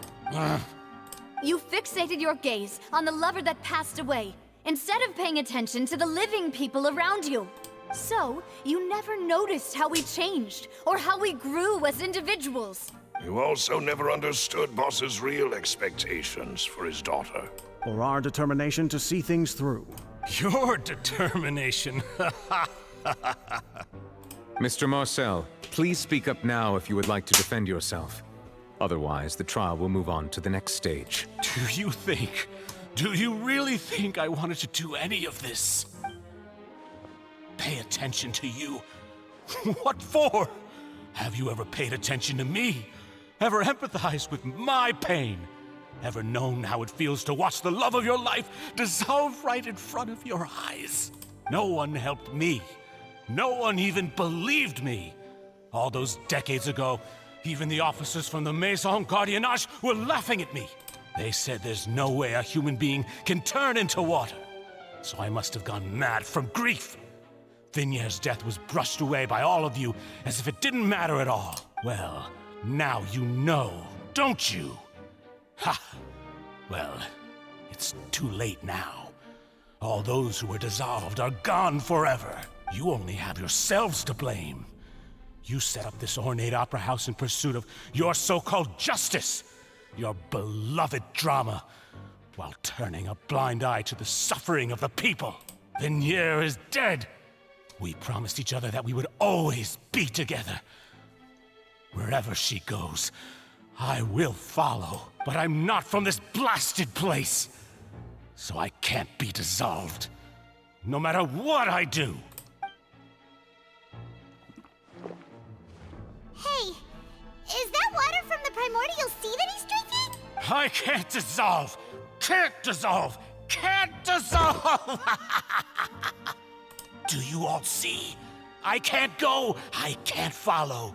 So if I can't go where she is, what choice do I have but to try to bring her back? I did all of that, and in the end, that accursed Callus still got the better of me. I spent my entire life living on pins and needles, only to get stabbed by his idiot daughter at the very end. The suspect is exhibiting signs of mental distress. Guards, please restrain him. Don't touch me! Don't anybody come near me. I still need to save Vignier. A promise.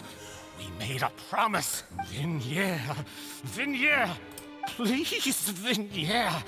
Don't think badly of me. All I want to do is fulfill our promise. At this point, the verdict of this trial is clear. With Mr. Marcel's conviction, the charges against Mr. Tartaglia no longer have any basis. Fine by me.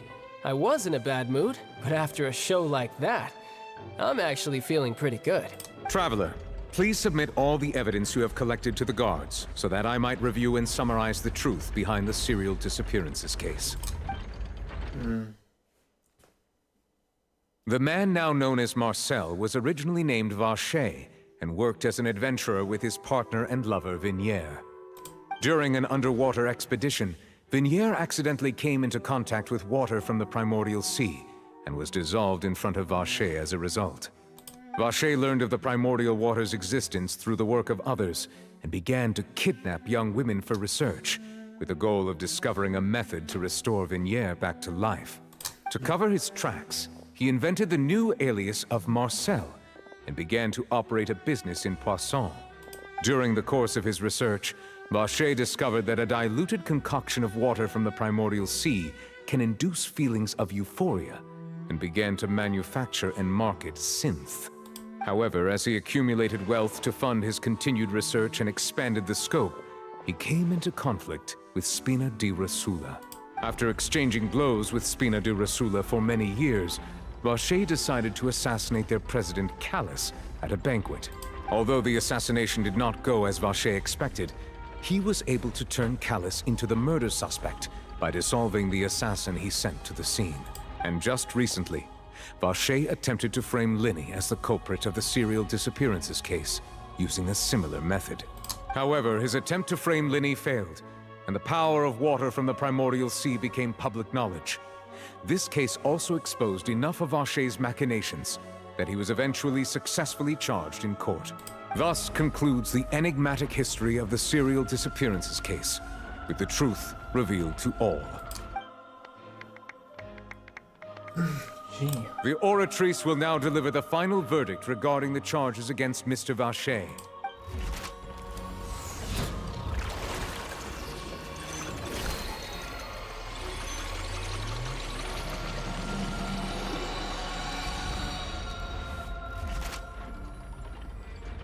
According to the judgment of the Oratrice Mécanique d'Analyse Cardinale, Mr. Vacher is guilty.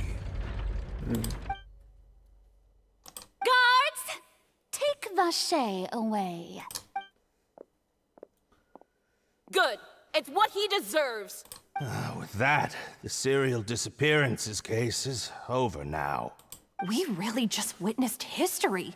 Who would have thought the true culprit would be such a polite and well-spoken guy? You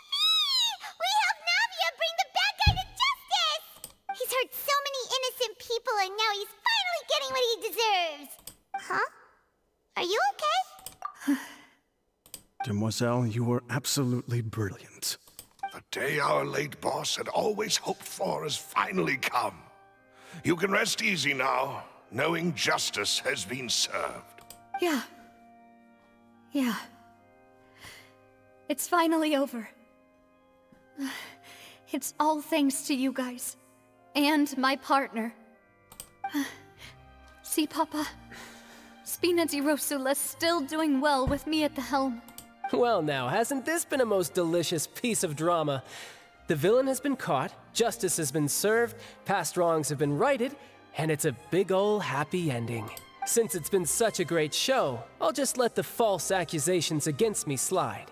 Either way, I've still got some business to attend to. So, if you'll excuse me... Please wait just one moment, Mr. Tartaglia. Ugh, what now? None of this has anything to do with me. According to court protocol, since this trial was initiated due to a charge against you, a verdict must also be made regarding the initial charge before the trial can conclude. Oh, come on. Is this really necessary? Haven't you already caught the real criminal? Isn't it time for side characters like me to exit stage left? Please respect the laws of Fontaine. This has always been the rule. All right, but this sure is a lot of hassle. All I need to do is stand over there, right? Let's just get this over with. Through evidence presented in the public trial that was just held, it has been established that Mr. Tartaglia has no direct connection to the serial disappearances case. The guilty party has been identified, and thus it is logical to suppose Mr. Tartaglia is innocent of the charges. We now turn to the Oratrice Mécanique d'Analyse Cardinale to render the final verdict on the charges. Or OMAC, as I like calling it. One of them is going to be an opposite verdict. According to the judgment of the Oratrice Mécanique d'Analyse Cardinale, Mr. Tartaglia is guilty. What? Hey! That's not funny! Didn't you just say I'm supposed to be innocent? What's with this verdict? Is your justice machine malfunctioning? Huh? This has never happened before. The Oratrice actually returned a different verdict from the Chief Justice. I mean, have you ever heard of an innocent Fatui Harbinger? Do you think the Oratrice might have just convicted him on general principle? But weren't the charges about the serial disappearances case? No matter what else he's guilty of, it shouldn't affect the verdict in this case, right? The judgment of the Oratrice Mécanique d'Analyse Cardinale is, by law, the final verdict of the court. We must accept the guilty verdict. Guards, please take the suspect into custody per court protocol.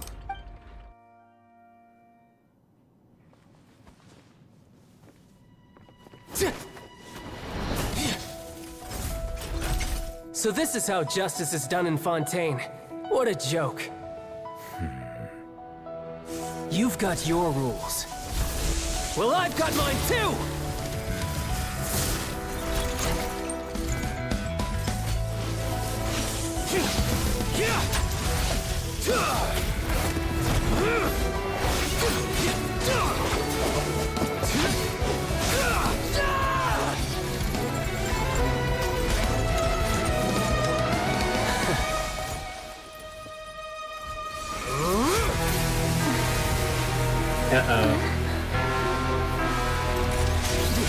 He is the Harbinger after all. He's activating his spell legacy!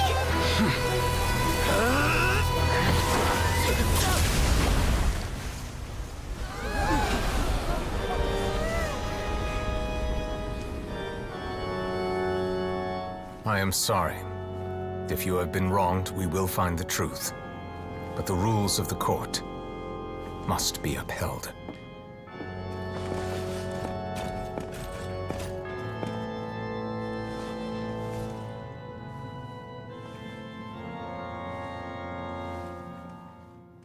Something went wrong.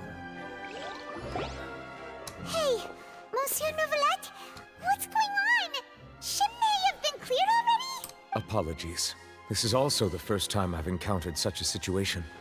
However, according to the rules established at the conception of Fontaine's court system, the Oratrice's judgment is the final verdict of the court. All I do is follow court procedure.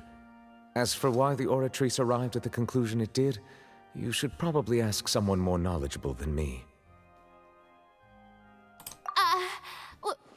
are you looking at me?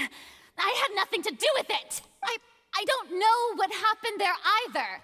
Hey, stop staring at me! What does Lady Farina mean by that?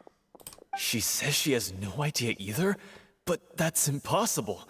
Didn't she create the Oratrice herself? Yeah, so are the verdicts reliable or not? Can results like this really be called justice? My dearest citizens, did you really think we'd allow an incorrect verdict to be handed out in this court? Did you really believe that the judgment could be mistaken or be the result of some sort of random mishap? Don't tell me.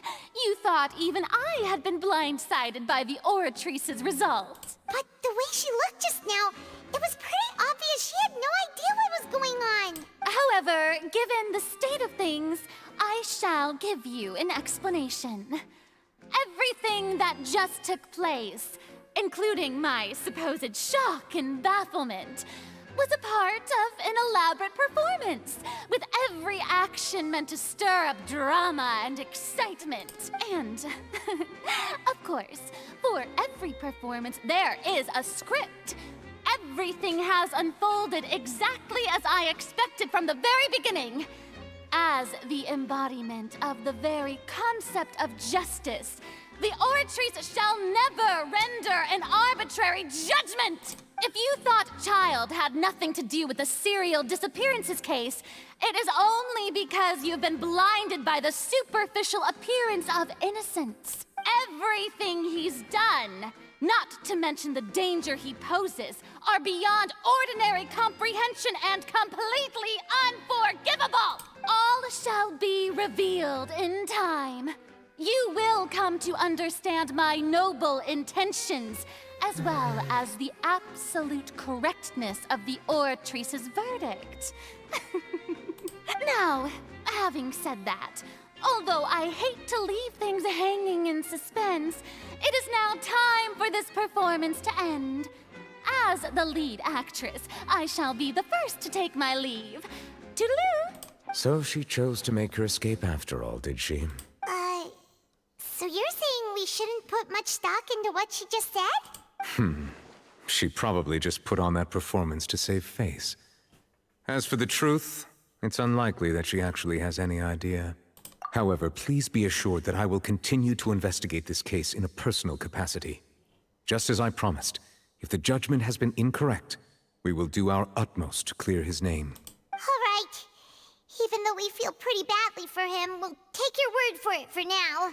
After all, he's done plenty of bad stuff, so he should have known he'd go to prison someday, right?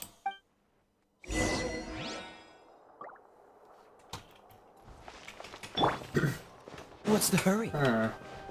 Well, I knew that was coming eventually, and a reverse verdict was about...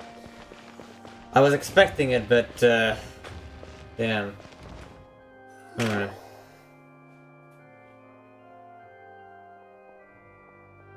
Hey, what are you doing? Quick, stop him! Traveler! Hey! Traveler! Marcel! What are you doing over here? Stop resisting arrest! Cease, or we'll add another charge to the list. No, wait! I just want to ask the Traveler something. I'm not looking to run away. Please, just let me ask this one small thing. Go on. Thank you. I was being led away when I finally realized something. Where did you first hear the name Vacher? I erased all records of that name. So, unless... Are you still trying to prove your innocence? Give it up. You've already been convicted. Really? You did? You're sure? You met her? But how could that be? How did you manage to do it? The Fountain of Lucine? Then she's been so close to me all along. And I just never... Please give me a chance to talk to her again. Just let the Traveler take me to the fountain to see her one last time. This is the last request I'll ever make in my life. You can do whatever you want to me afterwards. I don't care. What? Give an inch and you want to take a mile? Do you think serial killers get to make requests like that? Paimon agrees. Why should we give him what he wants This request, is it worth as much to you as your life? Of course! Wait, no. It's worth even more than my life. Humans. Will they betray the instinct to live just to satisfy spiritual needs? Very well. I will grant your request. Your Honor, I fear that... I will go with him. You do not need to worry about any escape. In that case, I shall leave him in your most capable hands, Chief Justice. Thank you, Your Honor.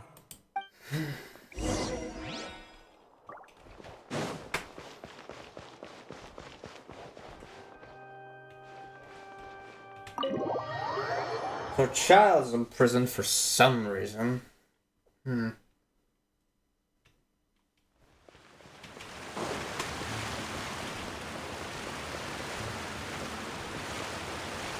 Huh.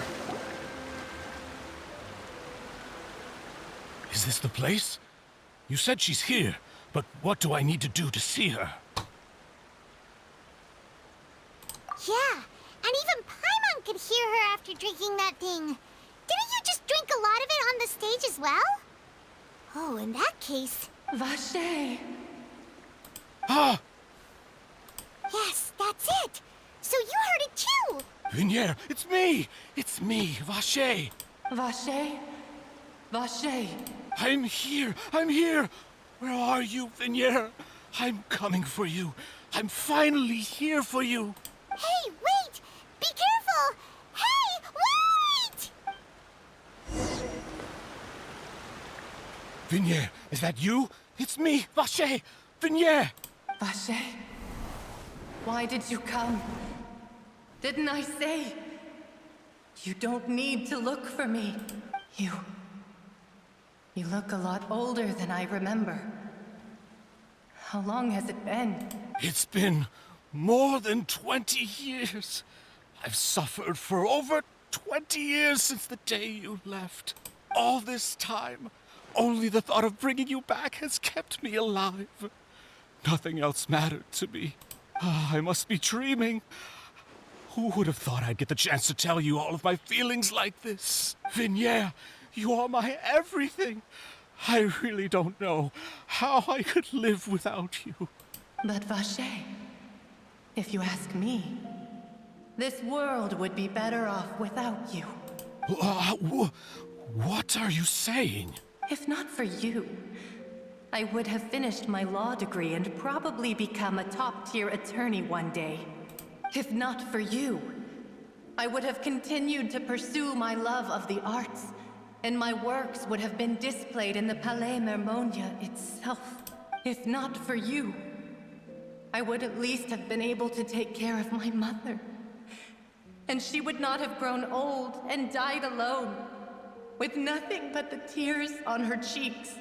It's all because of your selfishness, Vache. It's all because of you. You... Wait, you are not Vinier. Who are you? You're right. I am not Vinier. I am the sacrifices. Every woman who died by your hand, as our bodies dissolved, our consciousnesses flowed back to the primordial sea. Our thoughts circulated endlessly within the primordial sea, and we were no longer individuals. But we became one, just as streams of water come together in the sea. I'm Cressy. I'm Lemony. I'm Azine. The only one I am not is Vinier. Why?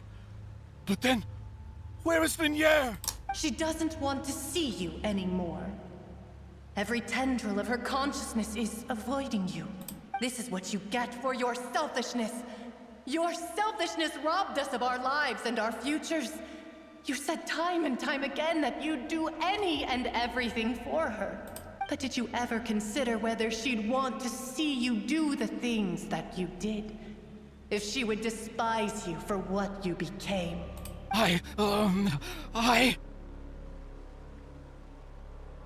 You are a liar, a heartless murderer, and a cowardly narcissist. The only thing you are not is Vinier's beloved. From the moment your first victim died and her consciousness merged with Vinier's, She has had nothing but pure hatred for you.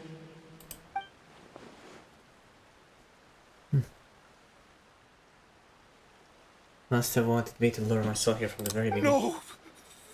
Yeah! She can't hate me. Let me see her. Please! Have mercy! You still don't understand. When I said don't look for me, that came from the real Vignier.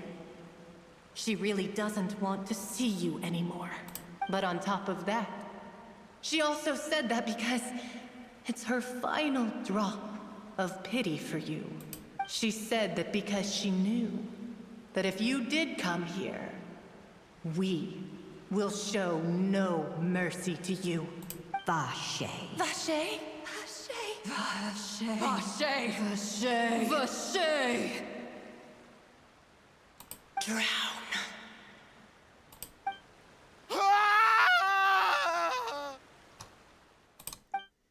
And the series is apparently a young woman case appeared to have lost his soul. However, the final. That was too freaking quick, but don't even have the chance to freaking see it. Damn. That was. Yeesh. Finally, we have some time to do shopping. Gosh, it's really been a long time since we've been able to relax. Ah, well met, partner. I knew something great was going to happen when I woke up in such a good mood today. Even this weather can't put a damper on the demoiselle's mood. It's a pleasure to see you both again.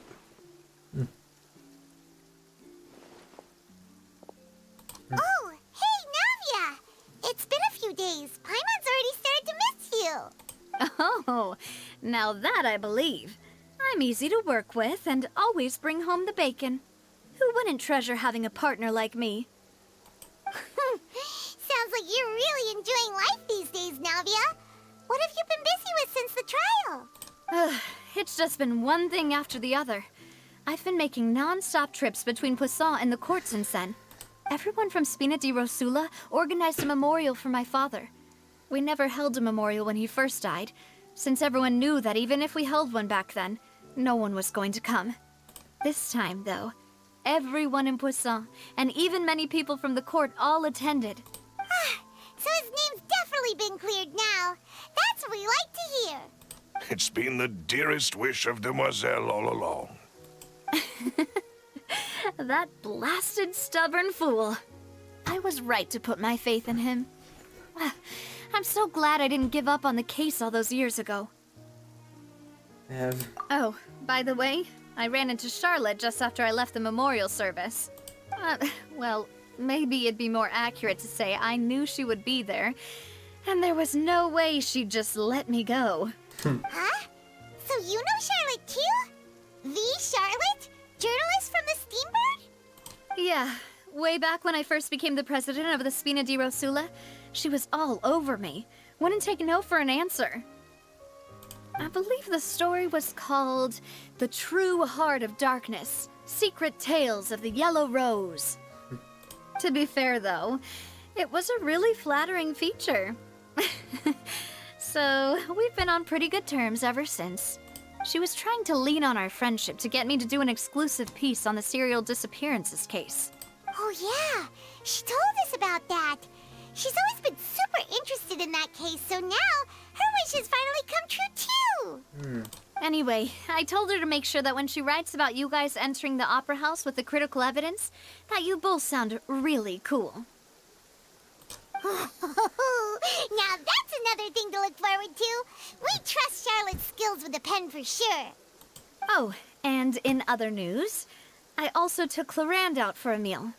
Oh, are you two on better terms now? While you were investigating Vache's headquarters, Clarande gave testimony on my father's behalf. It was thanks to her that we were able to turn the tide. I wanted to thank her.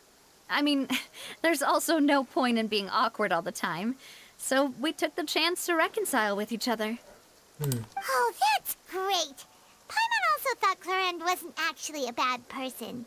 It's always good to have more friends. Anyway, Now that the case has finally been solved, perhaps it will slowly begin to fade from the public consciousness. Oh, actually, there's still one last thing I need to do. What is it? I should pay a visit to my father's grave and tell him the truth of what happened, as well as how it all ended. And on top of that, just how much people still look up to him to this day. That includes me, too. Miss Navia. Indeed. We want to go too! We also think Callus is a really admirable person. Sure thing. I'd like you two to share the moment with me. After all, without you, there might not have been such a positive ending. And in that case, everyone, let's be off. Considering the recent weather, we'll be lucky if we can reach Poisson before dark. Yeah, you're right. It's been raining non-stop for a few days now.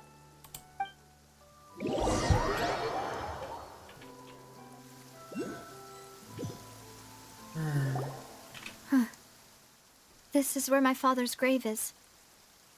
To be perfectly honest, even I haven't been back here for a long time. Huh?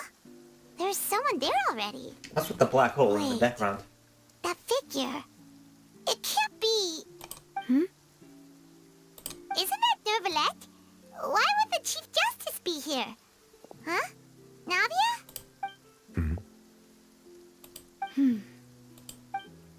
My apologies. I should have asked before coming to pay my respects. Don't say that. Sorry about that. Oh, I was trying to say there's no need for you to apologize. I wanted to show my father how much I've grown. But still, I doubt I've grown to the point that even the Chief Justice would feel compelled to apologize to me over and over.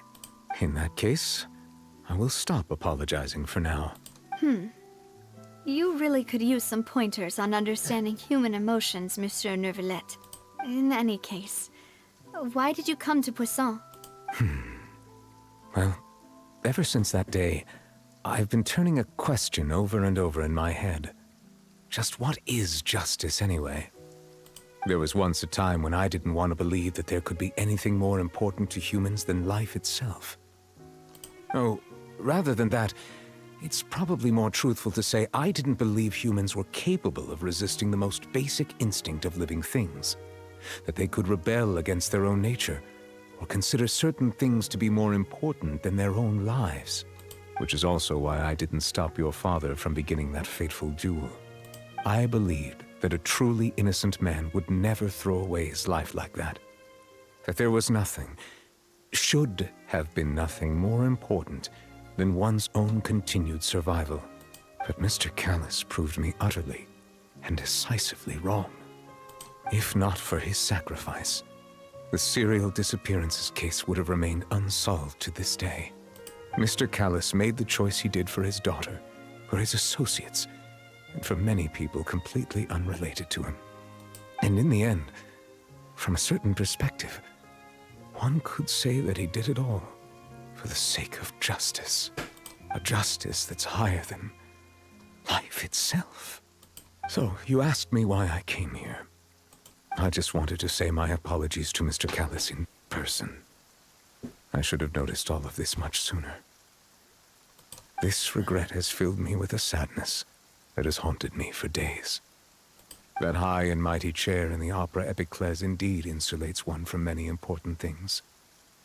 Spina di Rosula, thank you so much for your hard work and perseverance. I'm sorry for being mad at you before. So, you're actually one of those types that's cold on the outside, but pretty thoughtful on the inside, huh? That reminds me of Silver, one of my guys. Sorry about that. Self-expression is not one of my strong suits. Didn't I just say you don't need to apologize? So Navia and Nervalette seem to have made their peace as well. Let's not disturb them for now. We can wait till after they're done. They also pay respects to Callus. Paimon's never paid respects at someone's grave before. Did Paimon do anything rude there?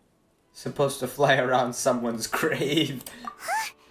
Oh, Paimon didn't know that was a thing. But Paimon doesn't know what she would do if she can't fly. Oh no. Paimon hopes Miss Navia won't be too mad. Anyway, Nervalette is still standing around there. It's not often that we can catch him alone like this, so why don't we go talk to him for a bit? If we can't talk to Lady Farina, we can at least talk to him, right? Yeah, and we can understand more about what happened to the child's situation. Because that's confusing even to me at this point. And where does the other Fatui get to play a part in this? We've received a trailer, but it seems like we might have to wait for the next update for us to see a concrete use. But we'll see. We'll see. Oh, it's you two. Did Miss Navia invite you to come pay your respects to her father? Mm-hmm. We ran into Navia on the streets today, so we just followed her here. I see, I see. Then is there something that I can help you with? Well, it's pretty hard to run into you like this since you're usually super busy. So we figured we could try to ask you a few questions, if that's okay. Please feel free. Though outsiders, you helped us solve one of the greatest mysteries in Fontaine, and it would be my pleasure to return the favor. My apologies. My investigation has still not reached its conclusion. However, I still believe the judgment of the Oratrice was not rendered arbitrarily. But you also said you thought he was innocent. For many years, I have been quite aware that the Oratrice does not simply mechanically repeat the verdict that I give on each case. As a divinely created mechanism, the people's unified faith in the concept of justice is integrated into it. Not only can it produce the incredible power of indemnitium, but it likely also possesses other traits, such as self-awareness. Which is all to say, I have been prepared for a situation like this for a long time. Huh. So when Lenny told us that he heard a human voice from the room where the Oratrice's core is stored... I was not aware such a thing had occurred. Perhaps that could serve to prove my conjecture. I will add that to the list of items to investigate. In any case, I am inclined to believe that the Oratrice does have a methodology all its own. We just do not have enough information. Based on Farina's reaction, I doubt even she had any idea what was going on. She managed to bluff her way through it, though, with her time-tested twin tricks of bravado and drama. While we do intend to get to the bottom of this, for now, we regret to say that the Fatui Harbinger will just have to bide his time in the fortress of Meripede. If we did incorrectly convict him of crimes he did not commit, we will most certainly compensate him to the fullest extent allowed by the law. Isn't there also the major problem that he is a Fatui Harbinger? I don't know how diplomacy works, but there's gonna be problematic issues when it comes with, you know, Fatui and Sheshnaya when you, what it seemed like, incorrectly accused the Fatui Harbinger. If you ask Paimon, the only compensation he'll want is a no-holds-barred fight with you. Is there anything else you'd like to ask me about? So, at court, the bad guys referred to that special water as water from the primordial sea. But what is it really? Truthfully, that name is already quite accurate. I can only surmise that Vacher and his ilk only learned of its nature and existence after extensive research. There used to be a special sea on the surface of this planet. The nature of its seawater was rather different from that of the sea we know today. Most of Tevat's life forms were first born in that special sea. You could say it nurtured much of the life on this planet. Huh. So it really was where everything began. It makes sense to call it primordial then. But today, the primordial sea no longer exists on the planet's surface. What Vacher discovered must have been some kind of special case, or a remnant from a truly ancient age. Huh. So that's how it is. Oh, you really know everything, Monsieur Neuvillette. But if that's the case, then why would people, at least people from Fontaine, dissolve in that kind of water? Indeed. Why would the primordial sea, which was known to engender and nurture life, suddenly reverse itself and devour life instead. To be frank, that also doesn't match my understanding of this world and its laws. There must still be some unknown secrets around the people of this land. Is there anything else you'd like to ask me about? That the sea levels will rise and everyone will be dissolved in water, leaving Farina crying alone on her throne, but the sins of the people will be finally washed away for good. Does that appropriately summarize the version you've heard? That's right! It was Lenny that told us back then. And that about covers all the main points. Yes, up to the present, I think we reached a point where we have no choice but to confront this prophecy directly. Rumors have it that this prophecy is rooted in the last words the former Hydro Archon left to the world before she passed away. A prophecy? Of the former Hydro Archon? Wow. This is the first time that we've ever heard of it. 2 parts of the prophecy have already proven correct. The rising sea levels and the ability of the people of Fontaine to be dissolved. We should be more vigilant and stay on the watch for further signs. Speaking of the prophecy, Farina has also always taken it quite seriously. Indeed, she has been collecting information and intelligence from across Tevat for this purpose. If the rumors were true, then perhaps this prophecy is the conundrum left to Farina by her predecessor. But with Farina being the way she is, can we really trust her to solve it? Is there anything else you'd like to ask me about? Your sibling, another blonde-haired traveler. I'm sorry, but I've never seen anyone who matches that description. If she ever stepped foot in Fontaine, I'm sure she followed our laws to the letter, and had no reason to appear on the stage of the opera Epicles. Is there anything else you'd like to ask me about? Very well. It was my honor to provide you with what answers I could. I very much enjoyed conversing with you. It will soon be time for me to leave this blissful tranquility behind and return to Palais Memoria. You really are super busy, Monsieur Neuvillette. Paimon thought you only came here to pay your respects today because you had the day off. Crime and villainy do not have the day off, and so justice must work around the clock as well. This is merely the nature of a justice's work. All right, you've got a point. Huh? Paimon just noticed that the rain has stopped.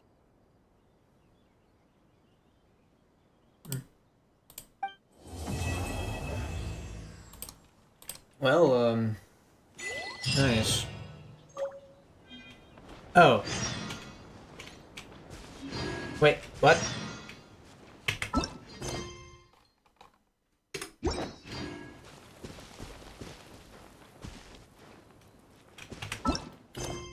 Huh.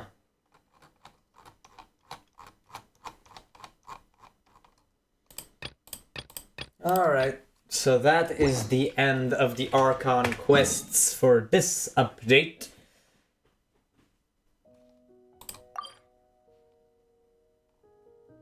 So that means, generally speaking, that, yeah, that'll be all for today and probably for the next month and a half or something. Until the next, well, maybe I'm going to be honest. I'm going to be honest. I might stream Linny's story quest. But first I need to finish all of my other story quests and my, well, everything else. World quest, side quest, everything. So for now, that will be all for today. This was a ginormous stream and we actually managed to uncover a lot. But, okay, we basically had to face the Archon in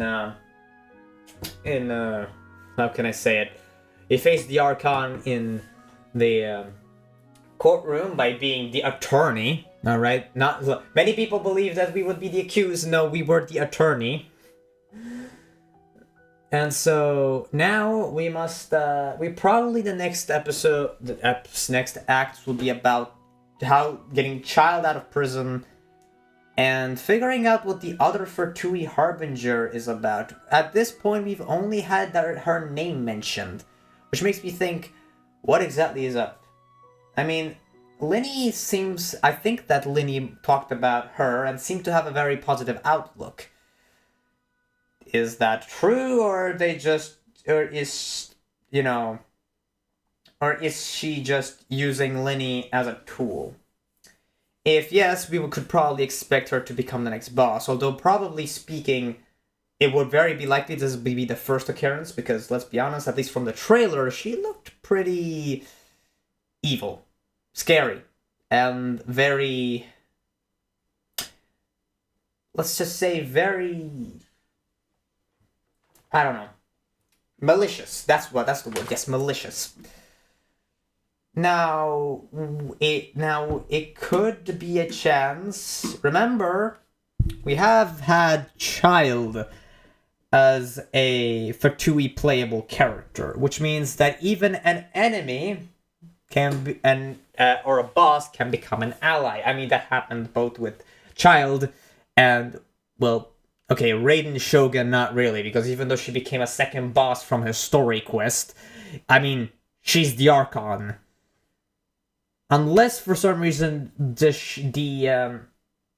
Tsaritsa is somehow a really bad Archon, it's very unlikely she will end up becoming. It's very unlikely that they'll still become playable, but it is unknown. I really don't know if Child will be the only Fatui playable character. I really don't know. I'm excited for the possibility of having multiple Fatui playable characters, but that is something I'm not sure of yet. She seems to be a mastermind, she seems to be evil, so there's very likely that she is I'm going to be a boss or something, and that she's probably not going to be playable.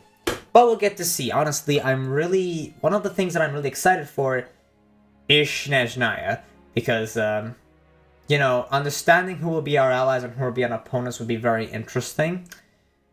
But I don't know. Mostly the fact, we know for a fact that, well, first of all, Fontaine has just come out, so I can't talk about Snezhnaya, especially since Netland has to first come out before Snezhnaya.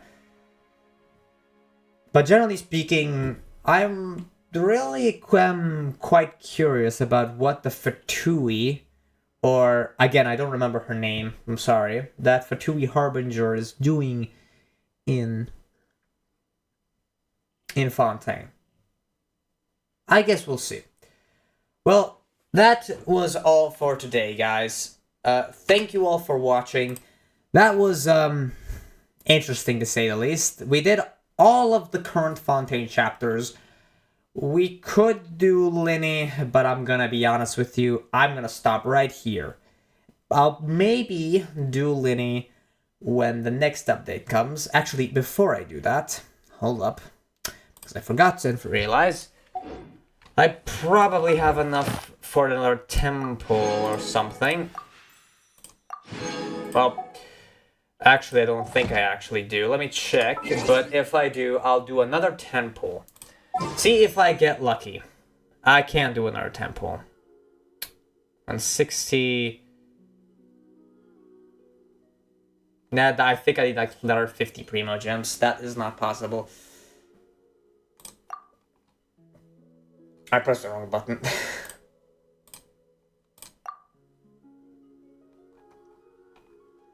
Okay.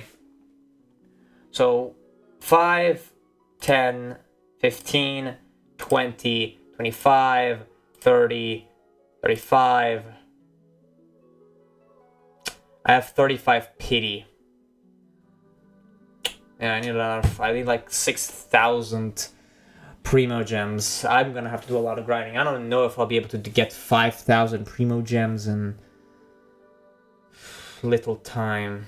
I could also technically use that, but then I have to decide whether or not I'm so desperate for Yelan that I might ruin my chances of getting Shingsho. Because I know Shingsho will eventually be buyable from the Paimon's bargains. So that's why I'm sparing the idea of using those.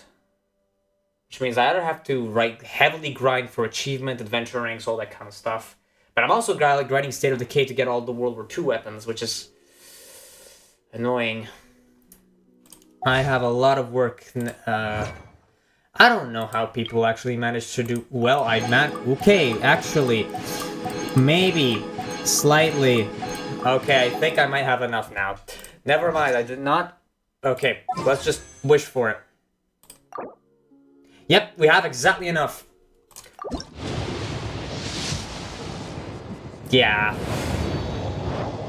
I wouldn't be so lucky, would I? Sharpshooter's Oath. Slingshot.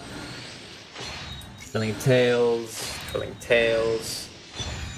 Another Stringless. Interesting.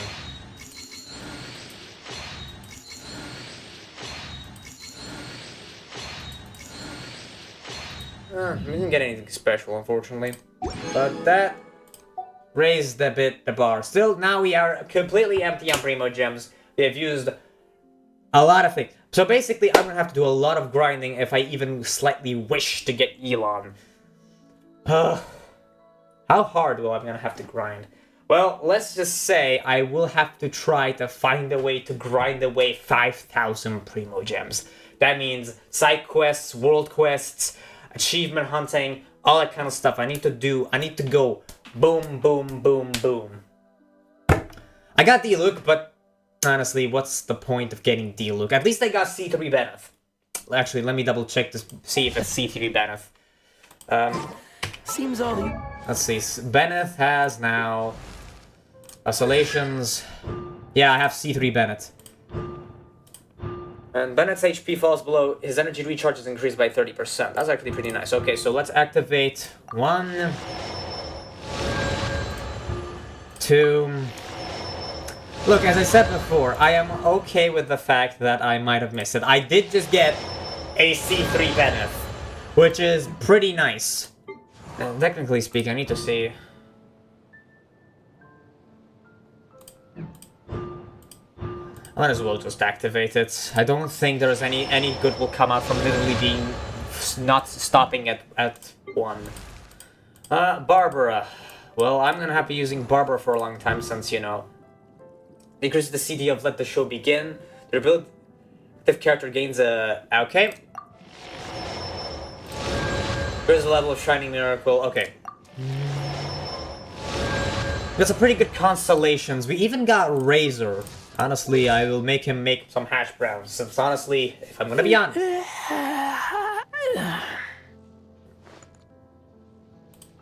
By the way, now that I have D-Luke, I can probably make... Well, actually, I'll talk about this all later. Unfortunately, that will means I still have to do some hefty grinding to actually make certain that I will be able to somehow... I don't know. I need to somehow make the grinding enough to the point which I can actually be capable of doing at least another like 40, like 30 to 40 pulls. And that is not even guaranteeing the pull. That means I have favorable odds, but I can get really unlucky here. Again, that I don't know if I'll be able to get up to 5,000 Primo Gems in one season. I need to grind hard the game, like really hard. But we'll see. Alright? I lost the 50-50. It happens. And after getting Yelan, I have to do some hefty grinding to make sure that by 7.2 I manage to get the Archon. Ah, boy. My biggest worry is mostly the fact that once I get all of these Primo Gems, the only course of action I could use is probably the Abyss, because then the only thing I can get Primo Gems for is, well, the daily quests and the daily quests and the Abyss. It's kind of unfortunate, honestly. Because that means you're not going to have a lot of Primo Gems. You're going to get like, what, 150 per level? There's 4 levels. You're going to get like less than 1,000 Primo Gems? For now I can do that, and since it's Yelan, one of the best characters in the game, I might as well do it. I'm just worried that I don't know how many more Primo Gems I can grind for once I spend them all. I'm honestly mostly trying to use more 4-star teams, because 4-stars at least are more likely for me to get, which means I won't have to worry about really, really powerful, like, like having to spend absolute days just going to do daily commissions, getting 60 Primo Gems, and just have no way of constantly producing Primo Gems except for losing my mind in the abyss. Anyways, that should be enough for the endgame chat. I feel like I should do this more often, where I should make an endgame chat.